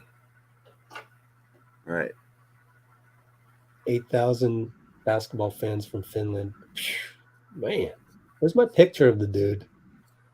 There should be a picture of the guy dressed up like Ultraman, but in white and blue. But anyways, if you look up interbasket.net, Finland, Bilbao, Spain. Funny how we've already talked about Spain. Yeah. You'll see it there. But go ahead with whatever you were saying. Well, DVD mentioned that Larry didn't play tonight. Who? Oh, Laurie. Markkinen, yeah. Lowry, like, who was it again? He said he was also on the Draymond Green show, and he said it was like Mike Lowry in Bad Boys. That's what he told everybody was how to pronounce his name. Apparently, he loves that movie. Lowry, yeah. Yeah. Pretty funny. He's had a hand injury, I think, for a little while. There's a game that I was watching with my family. Markkinen just kept grabbing. I forget which hand it was, but he just kept grabbing it over and over and kept falling on it too, because he's a tough player. But it's kind of sad. The Jazz losing this game probably means they're out of the playoffs. So a little bit sad for my family here. They went over to my relatives who are huge Lakers fans and very, very critical of the team too. Always like Lakers, they're gonna blow it, but in a kind of endearing way, not in a grating way at all. But the Lakers pulled it out, and that probably means the Jazz season is over. But Danny Ainge is somewhere going, yeah. I'm kidding. I might not be kidding. I'm not sure. Yeah, well, it does help their draft. Yeah, their lottery odds a lot. Because it gets you out of top 14 picks into the top 10 or something like that. Well, I can't believe that there's a good. It looks like there's a good chance now that the Mavericks are going to miss the playoffs, right? Yeah. Like that, maybe they might even miss the play-in. Yeah, that's crazy. I can't believe that. Yeah. They were the fourth seed at one point, weren't they? Wow. That was this year, right? I believe so. That's just crazy. That's crazy. I do wish you could go back and look at where teams were seeded throughout the season, right? Like watch it rise and fall, because you can find out what they're at the end of the season, obviously, and do look at how many wins they had here and there. But what seed they were in is hard to remember, and it's hard to look up. At a certain point, like what was the highest seed for every team? In the West, I would bet that after, not including the first two games or whatever, but in the West, I bet most teams made it to 4 or 5, like almost every team. was the number 4 or 5 seed in the Western Conference at some point. The Trailblazers started off the year, the first 10 games at number 1. And they're the 13th seed? Yeah. Nice. The Jazz were number 1 for a little while. And they're out of the playoffs too. This is this craziest basketball year for the league that I can remember. And it's following last year setting the record for being the craziest basketball year, you know? So it's 12 o'clock, getting a little sleepy. So yeah, I think I've said about cool, man. All I can say. Yeah. So thanks, awesome man. to be back on after a little break. But see you tomorrow. What great vibes all around. The podcast, the game, just everything. Beautiful. And yes, absolutely. We'll see you tomorrow. Oh, great. Awesome. Cool. All right. We're gonna do Steph Curry. Put him on the podium right away. Thanks, Dean. See ya. Have a good one. You too. All right. Wardell. Actually, do we want to, I don't know. You guys vote. Let's get some votes in here. Let's end the previous poll. Start a new one. Who do you want next to watch? Podium. We got Steph. We got remainder of Kerr that we never went to. We got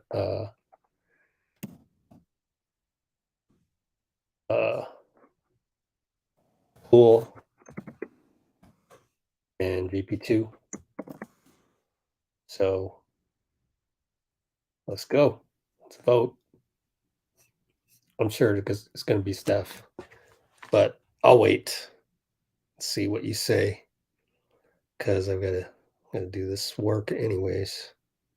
So I'll give it a minute or so. Of course, you might want to listen to the rest of Steve Kerr. I don't know. And we did hear some of Moody, but we didn't hear all of it. Let's see. As you guys vote, I'm going to do some last few work here. 2, there's Moody.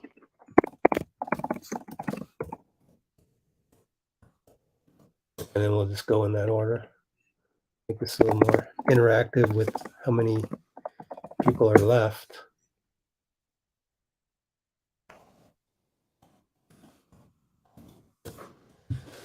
And then one more check on who OKC had. All right. Okay, that's it. So who voted?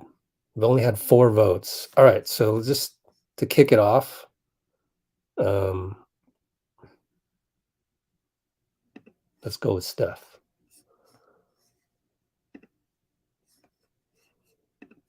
Let's bring on Steph. Where'd you go? Oh, lost it. Steph. There it is.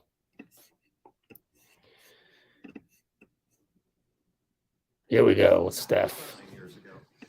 Yes.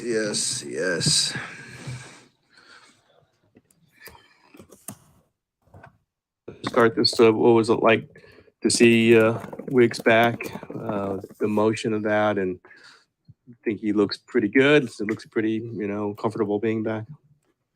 Yeah, he's one of us. It's like we talked about the whole time. It was, when he came back was the right time, and considering everything he's been through, and we love his presence, the Wiggs smile.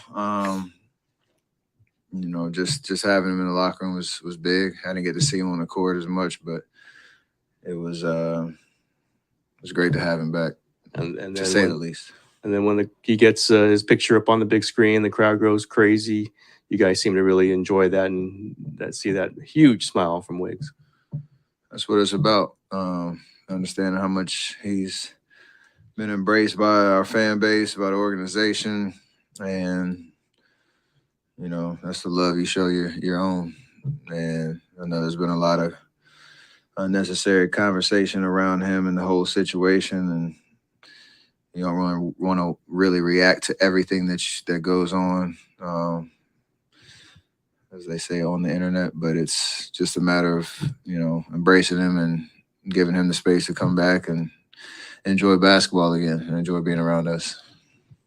Steph, Steve shared a story of a conversation with Moses and Bob Myers and Steve, I think it was months ago, where Moses was asked about his playing time, and he said, well, I chose to develop my game in the NBA, and this is part of it. Some days you get minutes and others you don't. And that maturity really amazed them. And then he gets a game like this where he's needed when Klay goes down. I mean, have you seen that from him from the get-go, and just his ability to stay ready and do it with a professionalism like that? Yeah, I think anybody you've asked that's been around Mo since day one speaks of his maturity. He's wise beyond his years. You can tell he's been around family that's just given him so much wisdom and game on how to just see life and develop a fresh perspective. So I'm sure he wants to play more. I'm sure he wants more opportunity consistently, and it's tough to be in and out of the rotation and have your minutes kind of be all over the place. But he works, and he comes to the facility every day with, you know, a positive kind of outlook and mentality, and how can I get better? And for a young guy to do that, those are the things that you can control. You can't really control anything else. You know, there's a lot that goes on, a lot of dynamics at play in the NBA. And to his quote about, you know, what he chose to do, it's not a bad education he's getting on, you know, developing. And as long as he stays patient and attacks every minute that he gets with the, you know, the right intentions, then he gets rewarded. And he'll be on that, you know, roller coaster until some more minutes open up. Steph, what'd you see from the defense in the fourth quarter that made you fine with moving off to the side and giving Jordan Poole space to create? Their defense? Yeah. Well, first he had to go. I was on the bench the first 3 minutes. He hit a couple of big shots. And then they're a switching team except Lou Dort on me. And he was kind of glued to me no matter where I was. The only time he kind of came off was when he got hit with a screen. So if I set screens or got out the way, usually there was going to be an imbalance on help side and stuff like that. And JP took advantage of it and made, you know, the right play. He attacked in transition. He attacked off pick and roll, got to the free throw line. And a big part of what we do, or I should say a big part of our struggles some fourth quarters, is we're not very intent, or we don't have a good intention on what we're trying to do on every possession. You're going to miss shots, like that happens. But we were very particular about what we were trying to get and putting the ball in JP's hands in those possessions, knowing he could get past that first line of defense and either get to the rim or kind of have his world was a good option, and he made them pay. He's had some fourth quarter issues, some heartbreak moments earlier this year. Did you feel like those were good and they prepare him for times like this and maybe what's happening in the postseason? It's easy to say that when you have a good night. It's just a matter of how he responds. And I don't think he's ever going to be gun shy or, you know, afraid of the moment. It's just a matter of continuing to see the game the right way and just make the right play and be under control every time you had a ball in your hands. We'll live, like I said, we'll live with make shots depending on, you know, the shots that you take, but the rest of it was just, we talked about it during the fourth quarter timeout that we could work off each other and give each other space to make plays, especially with Klay out. Like, we had to be a little bit more aggressive tonight. And thankfully, he made enough plays in the fourth, try to keep us afloat in the first half, and it worked. Obviously, the basketball was secondary to what Wiggs was going through, but he's coming back. We don't know exactly when. You've got, Gary coming back already. 2 games left of the regular season. Do you feel like, you never know exactly what's going to happen, but do you feel like this team has become complete? Do you feel like this is exactly how you want to be going into playoffs? I mean, it's closer to it. I think what we need to focus on is just, these last 2 games solidifying a sense of a rotation that you can kind of envision, a playoff series, how it would go. And again, everybody has to stay ready because you never know what could happen. But, having Wiggs back in the building helps. We know hopefully Klay is back on Friday. We're bottle up what we did in the second half tonight defensively, and then just stay out the play-in game, and then have a week to, prepare for whatever first round series we have. So, there's a lot of work to do before, Sunday or until Sunday. And then after that, we'll kind of look ahead at what, full squad kind of mentality looks like going into, that following weekend. Steph, I know this is hardly the same scenario, but when Klay started coming back around and was in the building again, nearing the end of his rehab, it really seemed to lift you guys up just seeing him. And you referenced Andrew's smile, and it just kind of lights up a room. I mean, can having a guy just even back in the building really give a group a big lift? For sure. I think the biggest reason is because this roster's put together to, support each other.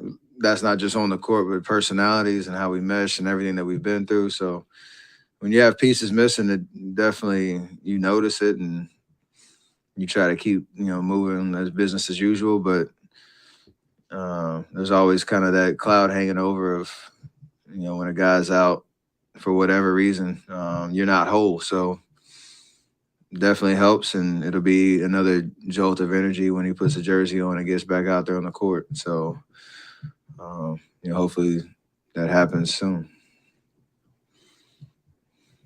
Thank you. All right. What's next? Well, Steph got all 7 votes. We'll end the poll. So I guess it's editor's choice. I'm going to go with Steve and just go in chronological order. I'm going to cue this up so that we already heard the first 2.5 minutes, I think it was. Let me see.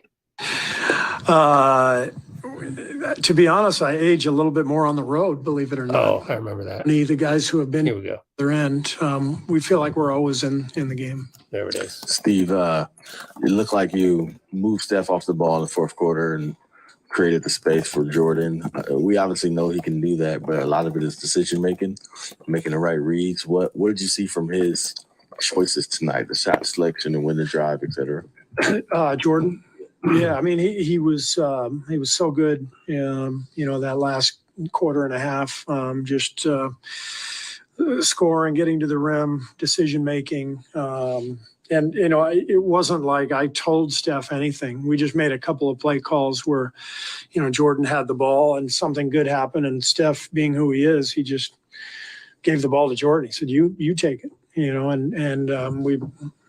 was hot, and we were scoring every time. And so that's we just stayed with JP, and Steph, was leading the charge on that front. So, JP was amazing. Steve, you talked in You talked in Denver of how you sort of embrace the playoff chase and checking the standings all the time, and it's now down to you win your last 2 games you're in. Yeah. How much does that matter not to have to worry about getting help, and the fact that it is now completely in your hands? Yeah, I mean, we got some help tonight in that regard, and we'll be watching games tomorrow night, and it's fun. This is all what it's about. We love the competition, and even though we'd prefer to be home free in the playoffs right now, this is where we are, and I'm really proud of the guys, what they've done here in recent weeks to put ourselves in this position. But now we got to go finish the deal and get into the top 6. Steve, I know Anthony, Draymond, and Kuminga have had success this season as a trio. What went into starting Anthony, and what do you think kind of contributed to the slow start at first? Well, ironically, we started that group to try to get off to a fast start.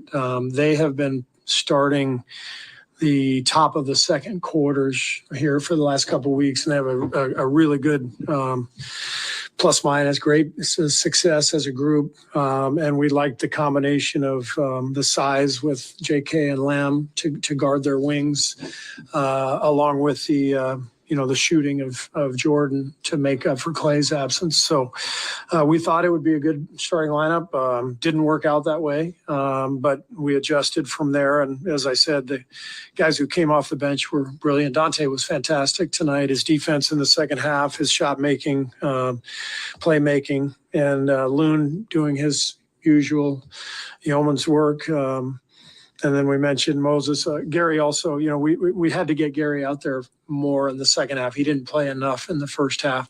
So we had to find better combinations to get Gary out there, and those guys all came through big time. Then there was a 3-pointer, I think it was in the third quarter from Steph, where both Gary and Donte were jumping up to tip the ball there.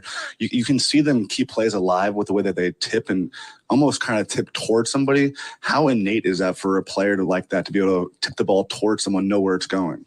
Gary's great at it. And so is Donte. Donte just sees where the ball's going seemingly before everybody else. So he gets a head start. And then if it's a long rebound, he can jump, he can get up. So, he seems to beat everybody to the ball and just, bat it back out to where he knows the guards are. So there were some big plays that both those guys made. Steve, I imagine he was a fiery ball of excitement on the bench, but what was it like having Andrew Wiggins back? Yeah, he wouldn't shut up. Couldn't get a word in. No, it was just great. The guys, everybody's happier when Wiggs is around. He's a really important guy in our locker room, despite the fact that he's, or maybe because of the fact that he's quiet. I think guys like that, but everyone likes him, and just his presence, I think, brought a good mood to the locker room, and wonderful to have him on the bench and to see the ovation that he got from our fans. So it's great to have Wiggs back. Steve, going way back to one of Jeannie's questions, a quick follow-up on Klay, not expected to miss more games. Hopefully not. Yeah, I mean, it wasn't anything that was bothering him in the game, but he showed up, and it was locked up, and he tried to get some work in, and made the right decision to not make it worse. Just to kind of play it safe. And we got 2 days, so hopefully he'll be fine for Sacramento. Steve, your last 2 games are on the road. Do you like the team's confidence when it goes on the road? I mean, what are you seeing over the course of this season that has kind of been the wall that you guys can't get through? Monty, if I had that answer, I would have given it to you by now. I do think we're in a better place now than we've been for a long time. We have a pretty good idea of who we want to play and rotations and that kind of thing. And I believe in our team's ability to go on the road and get a win, whether it's in Sacramento or in Portland or in the playoffs. I know we can do it because we have a decade-long history of doing that. So it's going to happen. All right, next up, let's move on. Who did we want? How long was the Moody interview? How far did we get on Moody? Or did we? I didn't think we did Moody at all, actually. I think I just skipped them because they were so short on TV. So that being said, let's go to Moody. Oh, we didn't do Poole. Jordan Poole with a record 6 minutes on the podium. Here we go. Jordan, just to start on Wiggins, your broski. What is it like having him back? Broski. Amazing. That's it. It's not much to it. Come on, JP. That's not enough quotes for the writers. Capable of coming back at this point after what he's gone through? Yeah, I mean, I'm glad he took the time that he needed, and we're welcoming him back with open arms, and really excited, good energy, positive energy to have him back. He just is such a bright light, has such an amazing spirit. It's just dope to be around him, and it's definitely good to have him back in the locker room. That's enough for you? Jordan, I know you're always super confident in your game, but do you feel like you're hitting a good groove at like the right time of the season as you hit the stretch? Yeah, I would like to think so. Obviously got the job done at home. All these last game matters, or these last couple of games, they all matter. So just trying to lock in as much as possible and put us in a really good position to be successful. Jordan, months ago when guys were out injured and Donte and Ty and everybody were playing huge key minutes, Steve said that's all going to pay off when it matters. And tonight Klay gets scratched right before the game, and you have Donte and Moses, and everybody kind of just picked up the slack. Is that does that go back to some of the things that happened in January, that everybody's ready to play and give you key minutes at any point? It's a it's a really long season, and we have guys who have been in the league for a long time, and they know how to keep us engaged throughout the course of the season. And it was huge. Mo had an amazing game tonight, and Donte came up huge, Loon came up huge, and I think guys know how important it is later in the season to just lock in, play team basketball, and try to win games. And just them getting the experience, whether it was a game we won with a nice lead or it was a game that was going back and forth. Throughout the course of 82, you learn and you find ways to apply it down the stretch. And I think we're doing that as a team, and we just got to keep going. And Steve spoke about Moses's maturity, dealing with not playing some games and playing key roles other games, and how he said to them months ago, I'm developing in the NBA. This is part of it. And you've been there too. I mean, have you seen him grow in the way he handles every situation? Yeah, I was going to say I've definitely been there before. First couple of seasons, first season at least, not playing 10 games, 15 games in a row. And just coming in and still being engaged, shows the professional Moses is, and just how wise he is for his years. He takes in a lot of the information and, anything that guys were kind of just giving him throughout the course of practice, games, the course of the week here. And he's doing an amazing job. So credit to Mo, JK, Pat, Lester, everybody who's staying ready. So it's a total team effort. And they were huge for us tonight in our win. When you guys have this second half comeback formula down to a science at home, how do you pack some of that when you go out on the road? I mean, how do you look at that and say, here's what we need to do on the road?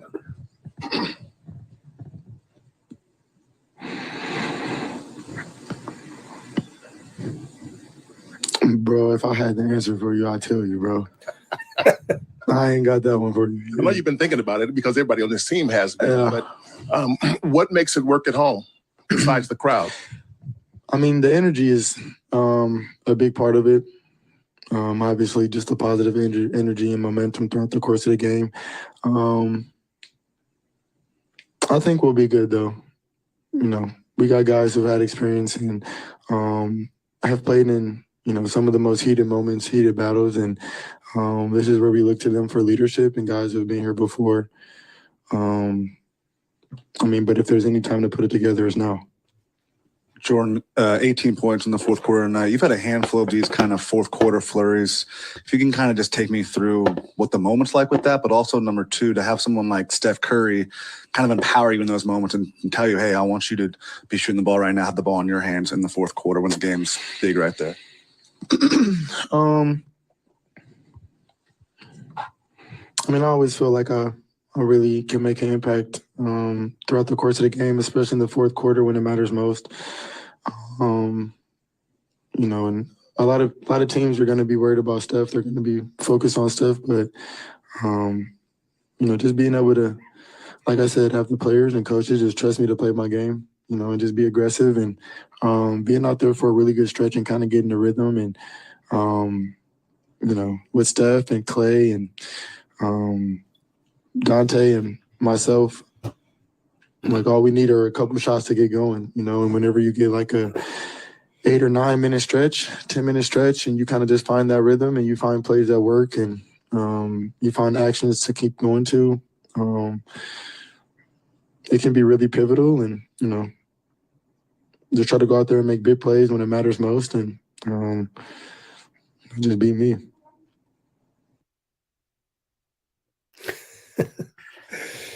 Gave the eyes. All right, next up, Moses Moody.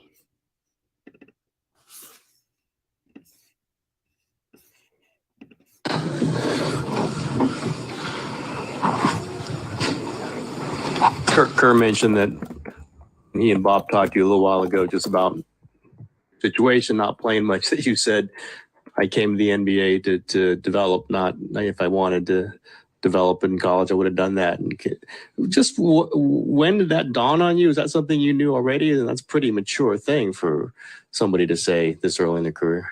Yeah, when I was in college, my coach, he had a thing for a lot of grad transfers. So we had a lot of grad transfers that came in, and me as a freshman, like I would hear them talk about basketball and talk about the game in ways that I didn't really understand. And it was cool, and I thought I really wanted to. But then later, the more I thought about it, I realized, like, I'd rather take the time that, you know, because it takes time to learn a game like that. But those 4 years that I could be learning the college game, I'd rather do it in the NBA. So that's what this is, just a developmental process and trusting that, embracing the role, being where your feet are, and not trying to have too much of an ego or anything, just grinding every day, trying to be the best player I can be. What was it like then to have these huge productive minutes tonight after waiting a while for something like this? It was good just to get out there, get to play, get to run up and down the floor, knock down some shots, be in the moment. You know, that's what I've been waiting for. That's what I've been working for. Moses, what gets you on the court? Is there something happening in practice that where coach is saying, all right, you've proved what you needed to prove, or you've earned these minutes? A lot of times it feels just like situation, you know, last minute decision, KT couldn't play tonight. So next man step up type of thing. So a lot of times it seems like that. We don't, you know, necessarily practice a lot. So you don't got too many opportunities to really just go at it then. But, you know, I continuously put my work in for me, not necessarily to impress anybody or to get on the floor that way. I just do it so when I'm on the floor, I'm ready. Look like you're really attacking the rebounding, the glass. Was that an emphasis, like just go to the see if the ball's going to come to you, just make sure you're there? Yeah, that was an emphasis I had. Really, I've always been like, I got long arms. So I've always been able to rebound the ball really well. And in college, I really started to focus on it. And then I got pretty good at it. So just remembering that and going and crashing the glass, affecting the game that way. Was it? I mean, you played started in the Western Conference Finals, and then to come here and you don't play the first game, and there's certainly a series of games where you're not playing or you're playing just a little bit. Was that a little hard to deal with? Was it surprising to you to have to deal with it after what happened at the end of last season? You know, just the situation and the way that the NBA goes, you can't really expect too much. You just got to react. Only thing about life you can control is how you respond to it. So you can want for anything, but you just gotta, just like anybody in real life, you just gotta react and respond. Man, I didn't think Moody could get any more mature, and now he's getting even more mature. Jeez, this guy's amazing. What do you think about when Donte and GP are sharing the floor together? What does their energy bring to you guys, as far as, especially defensively? You said GP and Donte defensively. They're kind of like nonstop energy. What does that do for you guys, especially defensively? Yeah, they just bring that intensity, picking up 94, guarding the top guys and impacting the ball. So if GP guarding somebody full court, then they got to bring it up. And by the time they get down the floor, they got 17 seconds to work with rather than 20. So those 4 seconds are critical, and it puts us on the aggressive on defense. So that's really good for our momentum. And then obviously the last home regular season game of the year for you guys, crowd was getting pretty into it down the stretch there.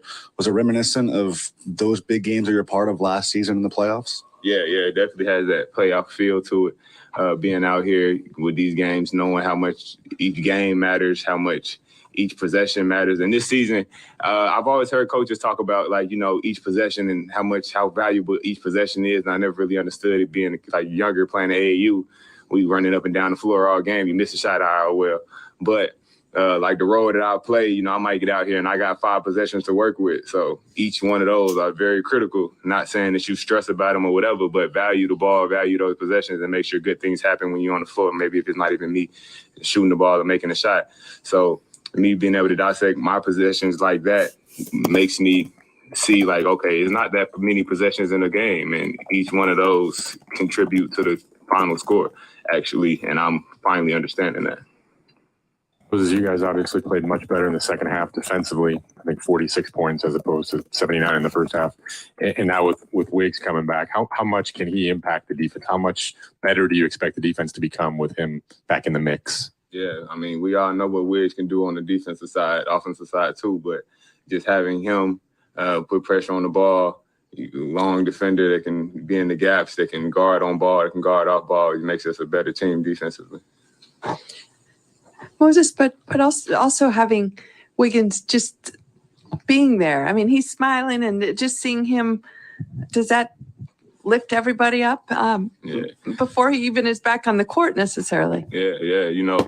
It was kind of glooming over everybody because, a lot of us don't really know how he's feeling, how he's dealing with the situation. So when he's away from the team, we all got to think about that. When our prayers before the team, we always gonna mention him and keeping them in our prayers. So to have him back and have to see his emotions, to see him smiling, that's a bright spot for the team.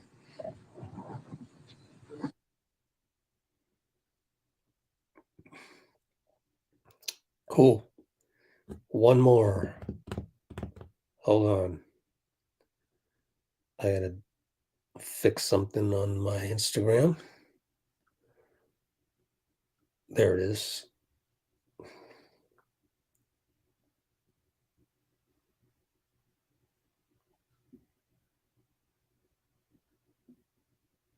Okay.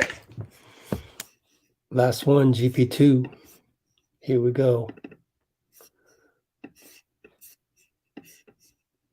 Okay. Hi, Gary. Hi, Jenny.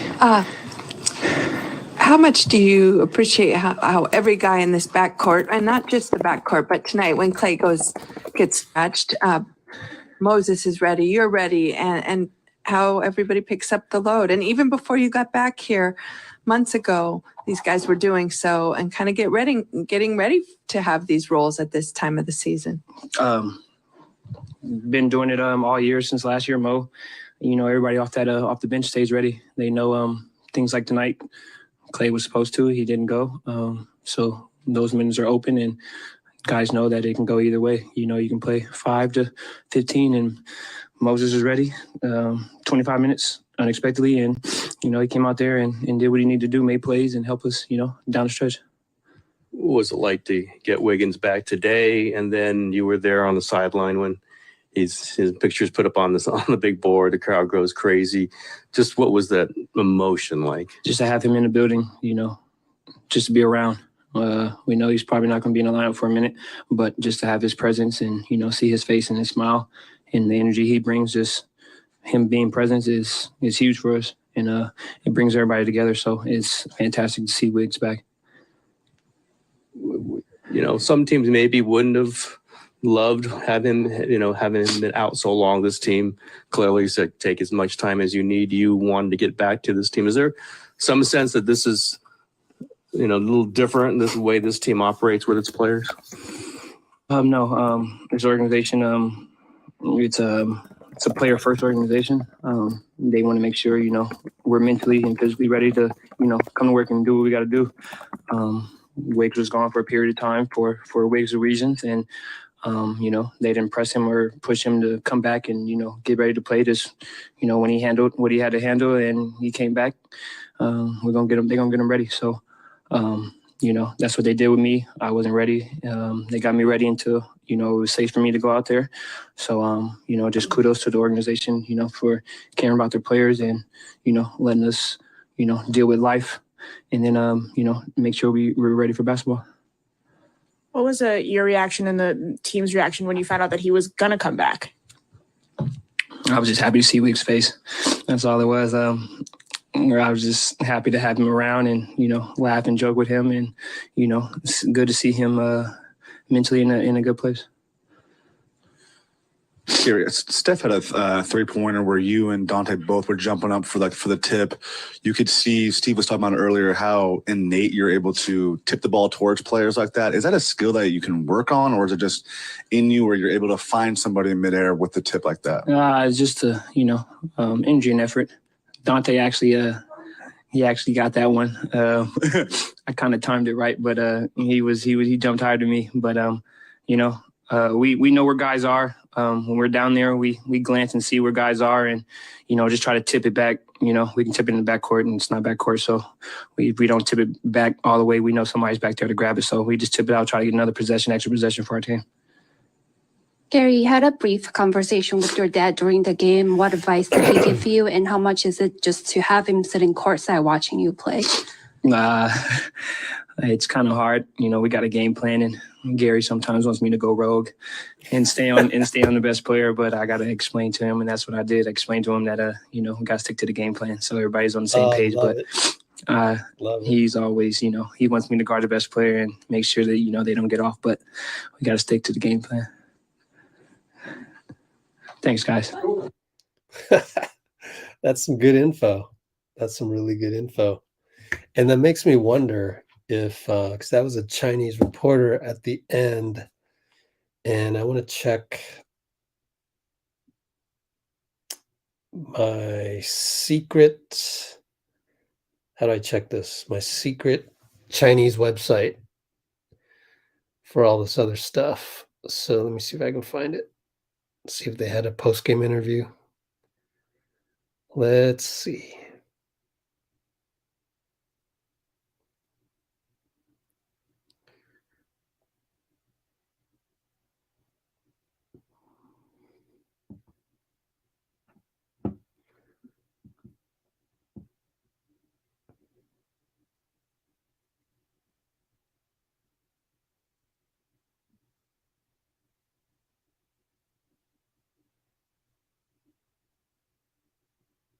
It's so funny, these literal translations of the Chinese headlines. Like, so there's a guy on our team, maybe some of you know who they're referring to, but let's see. They're all Chinese translations of their headlines of the OKC GSW videos. There's a Dove's Silky Warrior. So someone on the Warriors is a Dove Silky Warrior. There's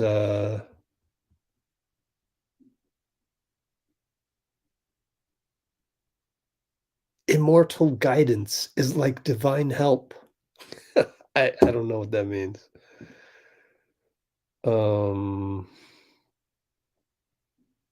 Welcome to the Hot Bot Feast. Hilarious.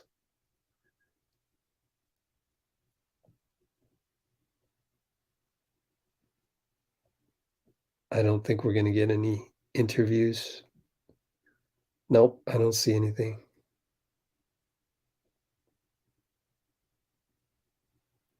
Immortal Guidance. I have no idea what that is. They call Looney Rooney because there's no R in the literal translation. All right.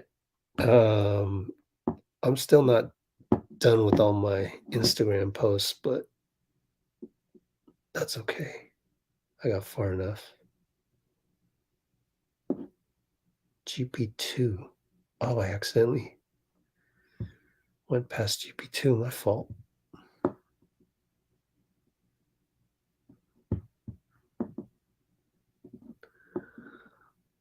Quinones. Okay. Well, time for me to get some dinner. So we'll see you all tomorrow. Remember, next live stream is because